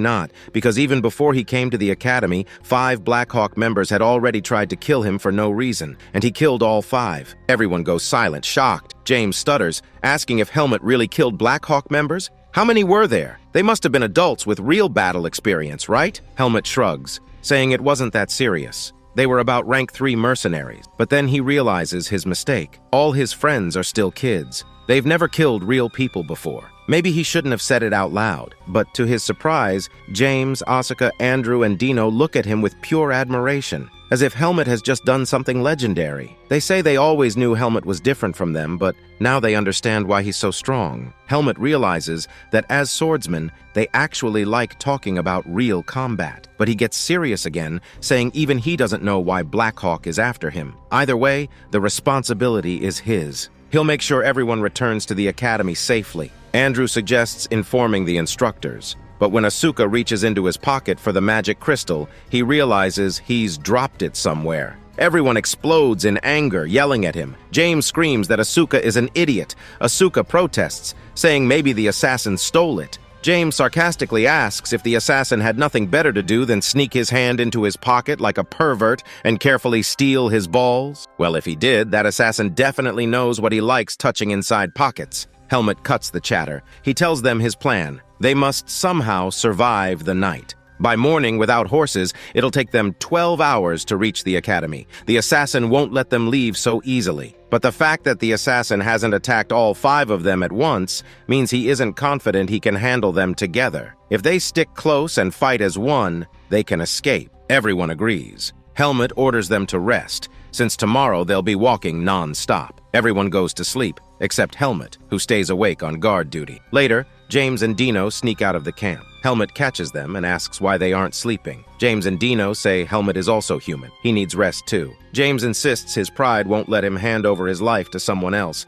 He's a swordsman too. He'll guard. He tells Helmet to rest at least an hour. Helmet replies calmly that even if he doesn't sleep for 3 days, it won't be a problem. James mutters that Helmet is truly inhuman. Suddenly, Helmet hears something. He orders everyone to be quiet. A strange sound rustles from inside the jungle. Helmet, James, and Dino draw their swords and slowly move in. At first, there's nothing, just one horse standing there. Dino and James light up with joy, thinking it's one of theirs. But Helmet's instincts scream danger. He turns back and yells at them to run. Too late. Fasco suddenly appears like a shadow, throws smoke balls, grabs Dino by the neck, and in a flash vanishes into the darkness with him. Asuka and Andrew come out of the camp because of the noise. On the other hand, James is very scared. He shouts loudly in the smoke that they took Dino and left. James is scared. His hand is trembling. Helmet tries to calm James down and says that this is just a smoke bomb. He should not be so scared, but James is genuinely terrified. Helmet says that James should not forget the way of his sword. Hearing all this, James finally comes to his senses. Asuka and Andrew come from behind to take care of James. On the other hand, Helmet thinks that Fasco is not a normal hunter. A dead guy knows how to exploit human psychology. Finally, James comes to his senses and says that they should go quickly to save Dino, but Helmet says that he cannot go alone to save Dino. Otherwise, Fasco will come to kill James and others. And he cannot take all the group members to save Dino either, because their speed is slow. They will never be able to catch him. Hearing this, James grabs the collar of Helmet and shouts, "Does this mean that they will leave Dino here and sacrifice his life? This is all the fault of Helmet. And even if Helmet thinks of abandoning Dino, James will never forgive him." From behind, Andrew tries to calm James down. Helmet says that he will never think of abandoning Dino, but how can he put the lives of the other 3 crew members in danger? Hearing this, James gets even more angry and tries to punch Helmet. Asking is, Helmet indirectly wants to say that they should leave Dino and go away. But Dino is James's childhood friend. He will not leave Dino and go away. Andrew and Asuka somehow separate James from Helmet,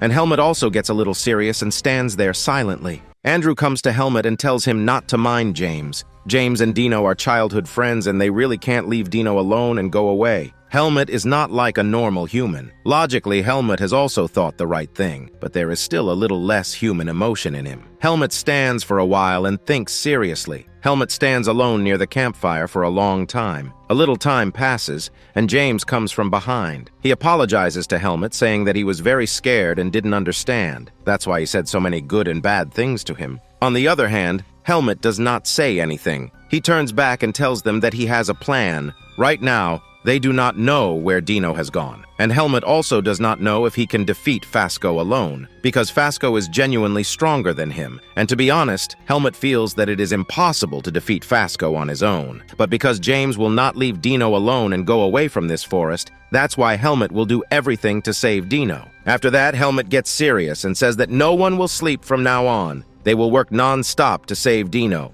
Suddenly, someone throws a strong box at Helmet. Helmet blocks the box. Then we see that there is an arrow stuck in it. Helmet opens the box, and inside there's someone's cut finger. Everyone is scared to see the cut finger. Helmet casually asks James if the cut finger belongs to Dino. James looks at it and says that it is his childhood friend, but he can't tell if the cut finger belongs to Dino or not. Helmet says that the blood vessel on the cut finger is not fresh. It means that the cut finger was thrown at them just to scare them. Then Helmet notices that there is a map in the pouch, and there is a location marked on the map. It means that Dino has been kept at this location, and it is written there that Helmet has to come alone to this location. Helmet immediately understands the plan of Fasco. Fasco's plan is to separate Helmet from his group, so that he can kill the members of the group separately and then fight with Helmet one-on-one, because Fasco knows that Helmet and his group members together will not be easy to handle. Helmet is very confused about how he will leave his friends alone, but Asuka tells him that Helmet thinks Asuka is weak. Helmet should go quickly and save Dino, and Helmet doesn't have to worry, because Asuka will risk his life and trap Fasco here for half an hour. The scene shifts, and we see Helmet running to the same location where Dino is lying unconscious. Helmet looks around and realizes that Fasco is not here. He picks up Dino and sees that fortunately his finger is not cut. But suddenly Helmet notices that Dino's eyes are glowing in a strange way, and a demonic aura is pouring out of his body. Before Helmet can think or understand anything, Dino starts moving, his body swelling, muscles tearing through his frame. Helmet steps back, shocked as Dino transforms into a muscular six-pack Chad cow. Inhuman, monstrous, Dino lets out a roar and pushes Helmet back. Helmet realizes that Dino is not invincible, but fighting him won't be easy, not if he wants to save him without causing fatal harm. At the same time, Helmet feels it. The demonic seed of darkness inside his own body is being drawn toward Dino's corrupted energy. A dangerous idea sparks in Helmet's mind. His expression hardens as he plants his feet firmly on the ground. The fight begins. Helmet and Dino clash, fists and strikes echoing like thunder. Helmet dodges Dino's savage swings,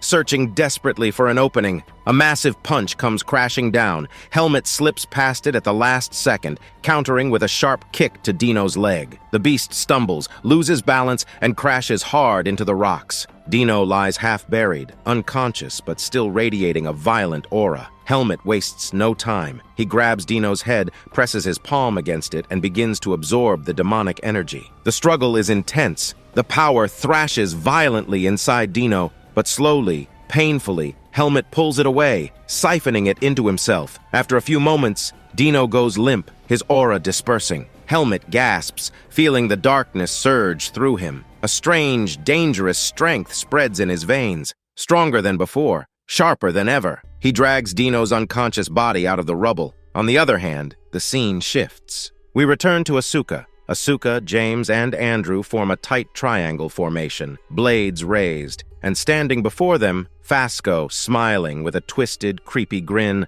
like a predator about to play with his prey. Asuka sees Fasco for the first time and asks if he is the same person who kidnapped Dino. James clenches his teeth and says yes, he is the same bastard. Then we see a flashback where Helmet had warned them. Fasco is not like a normal human. His stealth skill is inhuman, almost impossible to detect. His speed is dangerously high, but if Asuka, Andrew, and James stick back to back, forming a deadly three-way lock and never breaking formation, then holding Fasco for half an hour won't be impossible. But that's just theory. In practice, it's not so simple. Maintaining his creepy tone, Fasco says that 2 out of 5 are already dead, and only 3 are alive. James freezes, trembling.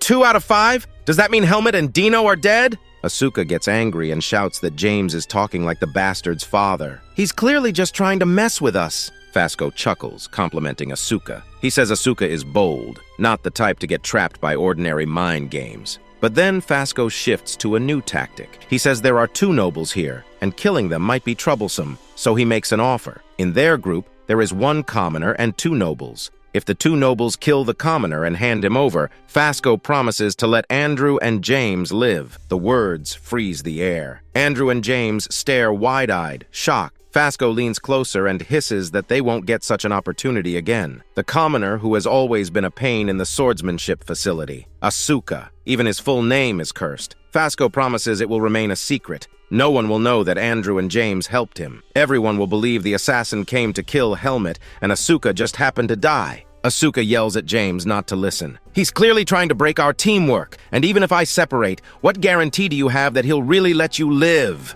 James's trembling stops. His face hardens. With a serious voice, he says that Asuka doesn't need to worry. He would never sacrifice his friends for his own life. Hearing this, Asuka is taken aback, almost moved. Andrew also gives a small smile. Then James raises his hand toward the sky. Maybe Fasco doesn't know the meaning of friendship. I will never sacrifice my friends just to live. Fasco crouches low, grinning. Your friendship is very strong. Now you'll go to hell together with that friendship. The instant the words leave his lips, he vanishes like fog. Everyone tightens their stance, waiting for the strike. The first attack comes. James barely blocks it before Fasco disappears again. They realize he's targeting their weak link first. The next strike comes for Andrew. He glances right, but suddenly Fasco slashes from under his leg. Andrew blocks in desperation as Fasco vanishes again. Asuka's mind races. It's clear now. The 3 of them cannot defeat Fasco. He's just playing with them. He could end this whenever he wants. Fasco finally increases his speed. In a blur,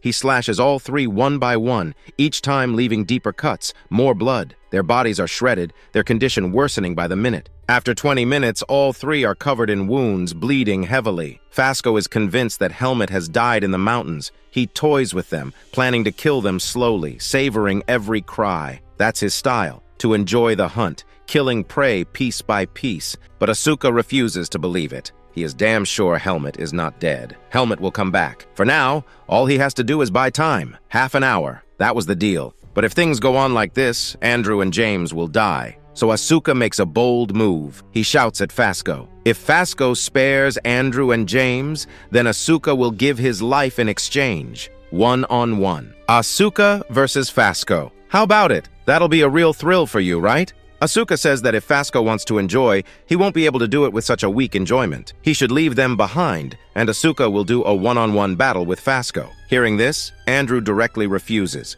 And Fasco also says that that is really a tearful favor Asuka is asking. He is going to sacrifice himself for his friend. But does Fasco have any reason to listen to Asuka? So Asuka says, does Fasco enjoy fighting only with weak people? Is Fasco so coward that he doesn't want to fight Asuka? Asuka is even weaker than Helmet, so if Fasco won't be able to defeat Asuka, how will he defeat Helmet? Maybe Fasco is scared of Helmet. Hearing this, Fasco becomes serious and comes down from the tree, saying that honestly, such a low-level provocation won't make a difference, but Asuka really hit the mark. Now he won't leave Asuka alive. In fact, when Fasco's prey is overexcited to save his life, then when Fasco kills them, he enjoys it even more. On the other hand, we see that James doesn't agree that Asuka will fight alone, but James is already bleeding a lot. He is not even able to stand. Andrew also says that James has bled so much that if he keeps bleeding more, He might die here. So Andrew takes James and goes back a little. Asuka stretches his hand and says to Fasco, "Come, bastard, I'm really ready." In a blink of an eye,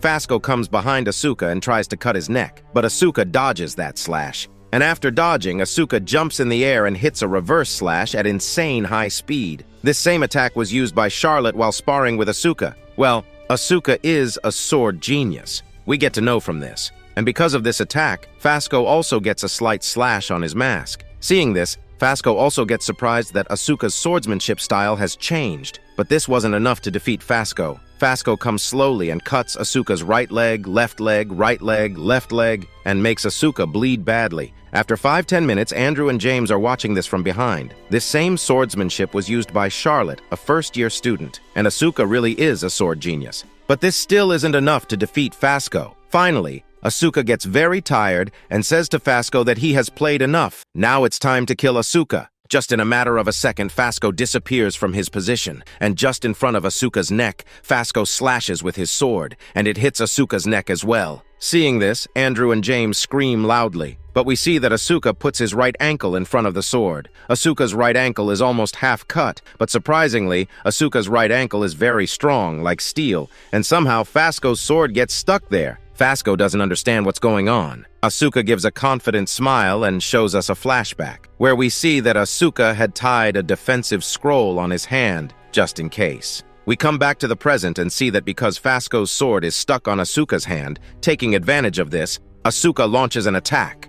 Because of Asuka's slash, Fasco's hand is almost cut into 2 pieces. Asuka's sword cuts Fasco's hand halfway through, but Asuka doesn't have enough power to sever it completely. Finally, Fasco kicks Asuka away, and Fasco falls on the ground trembling. Asuka's hand is almost cut into 2 pieces. Fasco is furious. He calls Asuka a damn monkey. But when Asuka falls backwards, Fasco notices that the crystal ball is in Asuka's pants. No one knows from which ball the crystal ball came out, but seeing this, Fasco gets tense. He had heard that Asuka lost the crystal ball. So where did this come from? Asuka doesn't waste a second. He grabs the crystal ball and activates it, calling all the instructors to come. An assassin is trying to kill them all, but Fasco smashes the crystal ball. It's too late. Asuka has already sent the signal. Professor Rebecca hears everything and leaves to come here. On the other hand, Asuka grows confident and asks Fasco what he'll do now. Fasco, still confident, says he will kill Asuka and his friends,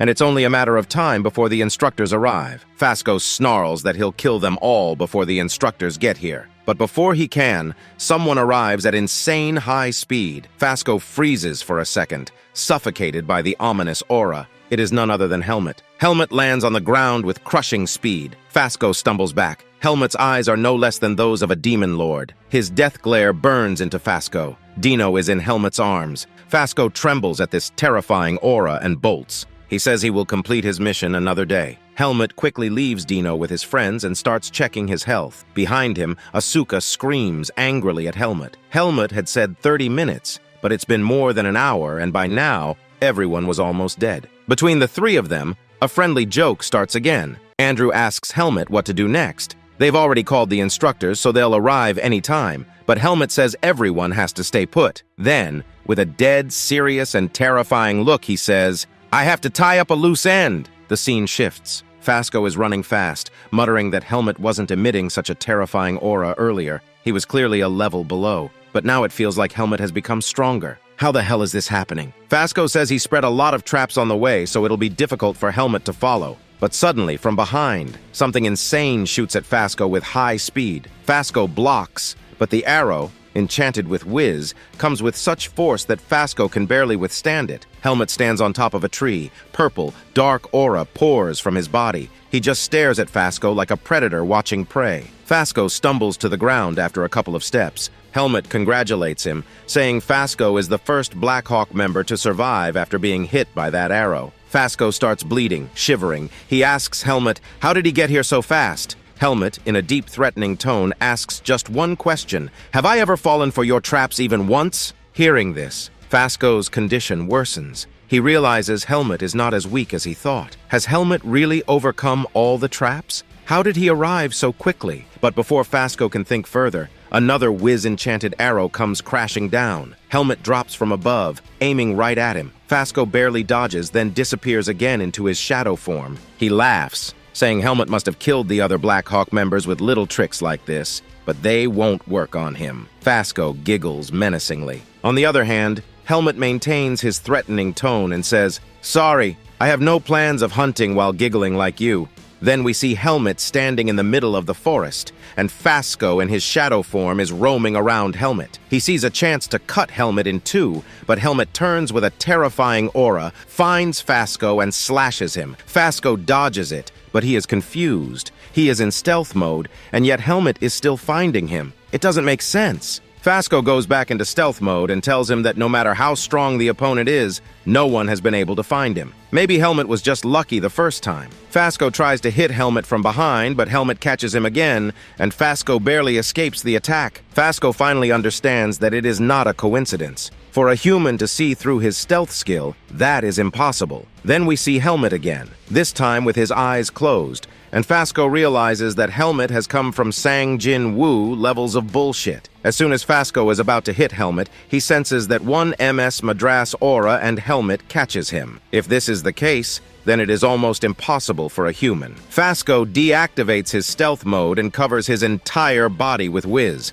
In fact, he even covers his sword with high-density whiz. Fasco now understands Helmet has become like a rank 1 mercenary. In fact, he may have even become stronger than him, but Fasco has lost a lot of blood, and he knows he cannot defeat Helmet in this condition. He tries to run away, but Helmet is not in the mood to let him. Fasco hides behind a tree, but Helmet cuts the tree into two pieces, and behind the tree, Fasco's body is also almost cut in half. Fasco is now sitting on the ground, covered in blood. Helmet asks, "Any last words?" Fasco's weapon is gone. Does Fasco have any other fancy move left to show Helmet? Fasco just laughs and giggles. He puts his hands together and says he surrenders. Helmet does not understand what new trick Fasco is trying to pull. In anger, Helmet kicks Fasco in the face. On the ground, Fasco shouts, "Is this how a swordsmanship student treats a surrendering opponent without even a weapon? I have surrendered. I don't even have a weapon, and still Helmet is acting like he is not like other swordsmanship students." But Helmet, without saying a word, with a serious face, kicks Fasco's leg and breaks his bone. Fasco screams and shivers in pain. Helmet says coldly that Fasco cannot run away even if he wants to. Fasco understands that Helmet is not like other kids. He gets up and begs Helmet not to kill him. Fasco swears that if Helmet spares him, he will make sure that Blackhawk never targets Helmet again. He promises Helmet's data will be erased from Blackhawk's headquarters. Helmet asks, "How can I trust a Blackhawk member? In fact, it's better to kill you now so you never come back to hit me again. That would benefit me even more." Fasco says, "If I don't return to base, stronger people will definitely come to kill you. Will you be able to save your friends next time?" Helmet stands still for a moment. Then, with his right leg, he crushes all the bones in Fasco's fingers. Even he cuts Fasco's fingers clean off. Helmet says in a deep, threatening tone, "You've misunderstood something. You are dying right here today, and I will also kill anyone who comes after me. You have no option but to accept that fact." Helmet's Demon Lord aura intensifies. He raises his sword over Fasco's skull, ready to finish him. At the same time, a creepy voice from behind tells Helmet to stop. Hearing this voice, Helmet freezes for a second. He turns around and sees an old man. The old man tells Helmet that Fasco has already lost. He has surrendered. So can Helmet stop? Because Fasco is a very capable person for his organization, and losing him would be a real headache for them in many ways. Bro, even the old man basically said, "Don't kill him. That's our stepmom's favorite toy." Helmet was stunned, as he never sensed that man was right behind him. Helmet did not understand what was happening. That man's presence was like a living corpse. With a shaky tone in his voice, Fasco referred to the man as Talon. Upon seeing how Fasco was trembling, our boy realized that this man was the leader of Blackhawk. Talon told our boy that he would pay him if he spared Fasco's life. Helmet told the man that the assassin needs to pay the price for his actions. He said no other price would be meaningful other than Fasco's death. Talon was surprised to hear this. He believed that he could not lose Fasco because their organization was already suffering from a shortage of manpower. The man did not want to lose someone as competent as the entertainer. He told our boy that the only thing he could provide would be money and valuable information. He asked Helmet if he could overlook the situation for such a price. The moment he said this, our boy looked carefully at the man. Helmet could tell Talon was very strong. Seeing that he himself was not in a good condition, our boy could not see any openings to attack the man. Helmet realized that there would be recoil from the Seed of Darkness if he killed the entertainer. He could also tell that Talon did not want to fight. It would not be smart for him to put himself in a difficult battle. Talon promised our boy that he would cancel the pursuit on him. He assured him that he would refuse any request related to him. He told Helmet that this offer was very favorable. Upon hearing Talon's offer, Helmet looked at Fasco. Our boy did not like this situation. He turned back to Talon and told him he wanted both the money and the information. The man accepted our boy's demand. He threw a bag at Helmet,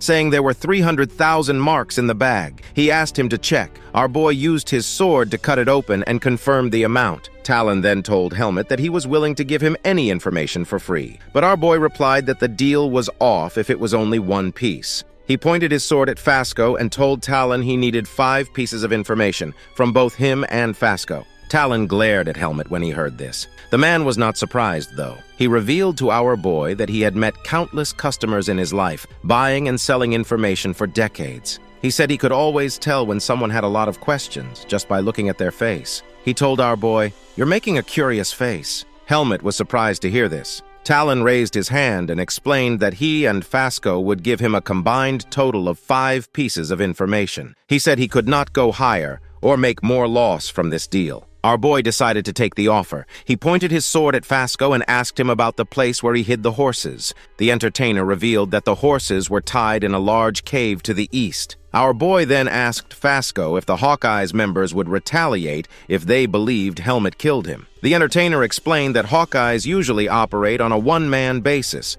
They only sometimes team up, but rarely communicate with one another. Fasco even revealed that some members might be happy he died, less competition. He told our boy that Hawkeyes don't understand the concept of teamwork. Helmet was surprised. He decided to confirm something. He moved his sword closer to Fasco's mask and slowly used it to remove it. Fasco begged Helmet not to take it off, but our boy didn't listen. When Helmet took off the mask, he saw an ugly man with a huge scar across his face and crooked teeth. Our boy was shocked. He turned and told Fasco to put the mask back on and never show that ugly face again. Damn, our boy verbally fucked Fasco harder than his broken bones did. On the other hand, Helmet told Talon that he didn't want the last piece of info he just got. He still had 3 questions left. He asked Talon what kind of information he could provide. Talon reached into his hood and pulled out a communication marble. He explained to our boy that it could directly connect him to the head of Blackhawk. He told Helmet to contact him when he knew the information he wanted. He promised any 3 pieces, even if they were top-secret state-level intel. But Talon explained the marble would only work for 10 years. After that, he wouldn't be obligated to provide anything. Seeing Talon take out both money and a marble from his hood, Helmet realized the hood had built-in storage magic. Our boy then asked him to hand over the hood. He explained that walking out of the forest with a bag of cash and a marble would be suspicious. Talon threw him the hood. As it came closer, it obstructed Helmet's vision. Our boy quickly tilted his head to see the leader's face. Helmet was shocked to see that the Black Hawk leader was an old man. He asked him how he hid his energy. The man placed his hand on his face and revealed his forte was disguise. He told our boy that he wanted to show his face as a sign of faith. Then, removing his hand, he revealed his true appearance, a handsome young man with dark red eyes and 2 cross signs on his face. The moment he saw Talon's real face, Helmet picked up Fasco and threw him at him. Talon caught his subordinate easily. With anger, our boy told Talon that he would kill Fasco if he ever appeared before him again. Talon smiled, thanked Helmet for sparing Fasco, and noticed how badly wounded his subordinate was. He realized he needed immediate treatment. Our boy sheathed his sword and turned to leave. Before he could walk away, Talon called out. He told Helmet that he had a question for him. Based on his actions, he could tell Helmet had no qualms with killing, yet he noticed he often hesitated before swinging. He asked if Helmet was pretending to be innocent, or if he had too much on his mind. He explained to our boy that sometimes you must swing without hesitation. Helmet was surprised. He asked if Talon was giving him advice. The man was shocked too, realizing he had advised him unconsciously. He apologized. Helmet assured him that his words were correct, but he said he cannot act as he wishes because he is still a student of Greta Academy. Talon laughed. He couldn't believe Helmet held back just because of that. He told Helmet he was funny. Then, he and Fasco's body began to fade away. Before disappearing completely, Talon told him he would be waiting for him to use the marble. The scene shifts. we see Talon and Fasco riding a horse out of the forest. On the horse, Fasco told his leader that he was ashamed. He couldn't believe Talon had to give away money, his hood, and 3 pieces of information just to save him. Talon asked his subordinate if the price was too high. The entertainer swore he'd remember the favor forever and repay it. He assured Talon that he would kill Helmet and get everything back. Talon smiled at this. He asked if Fasco really thought his mission was close to success. He told him he wasn't even close. He declared that Blackhawk would no longer get involved with Helmet. Fasco was shocked. He said they could still gather people and kill him. He swore Helmet would become too dangerous. Talon laughed again. He realized Fasco was just angry that Helmet took off his mask. He called his words irrational. The leader explained that, yes, they could kill Helmet if they mobilized everything, but he didn't see Helmet as a threat worth wasting so much on. He reminded Fasco that Helmet spared his life. He told him that someone who shows mercy to enemies will never betray his allies. He assured him they would benefit more from friendship than hostility. Finally, Talon told Fasco to recover. With a smile, he said their boy was like a wild beast.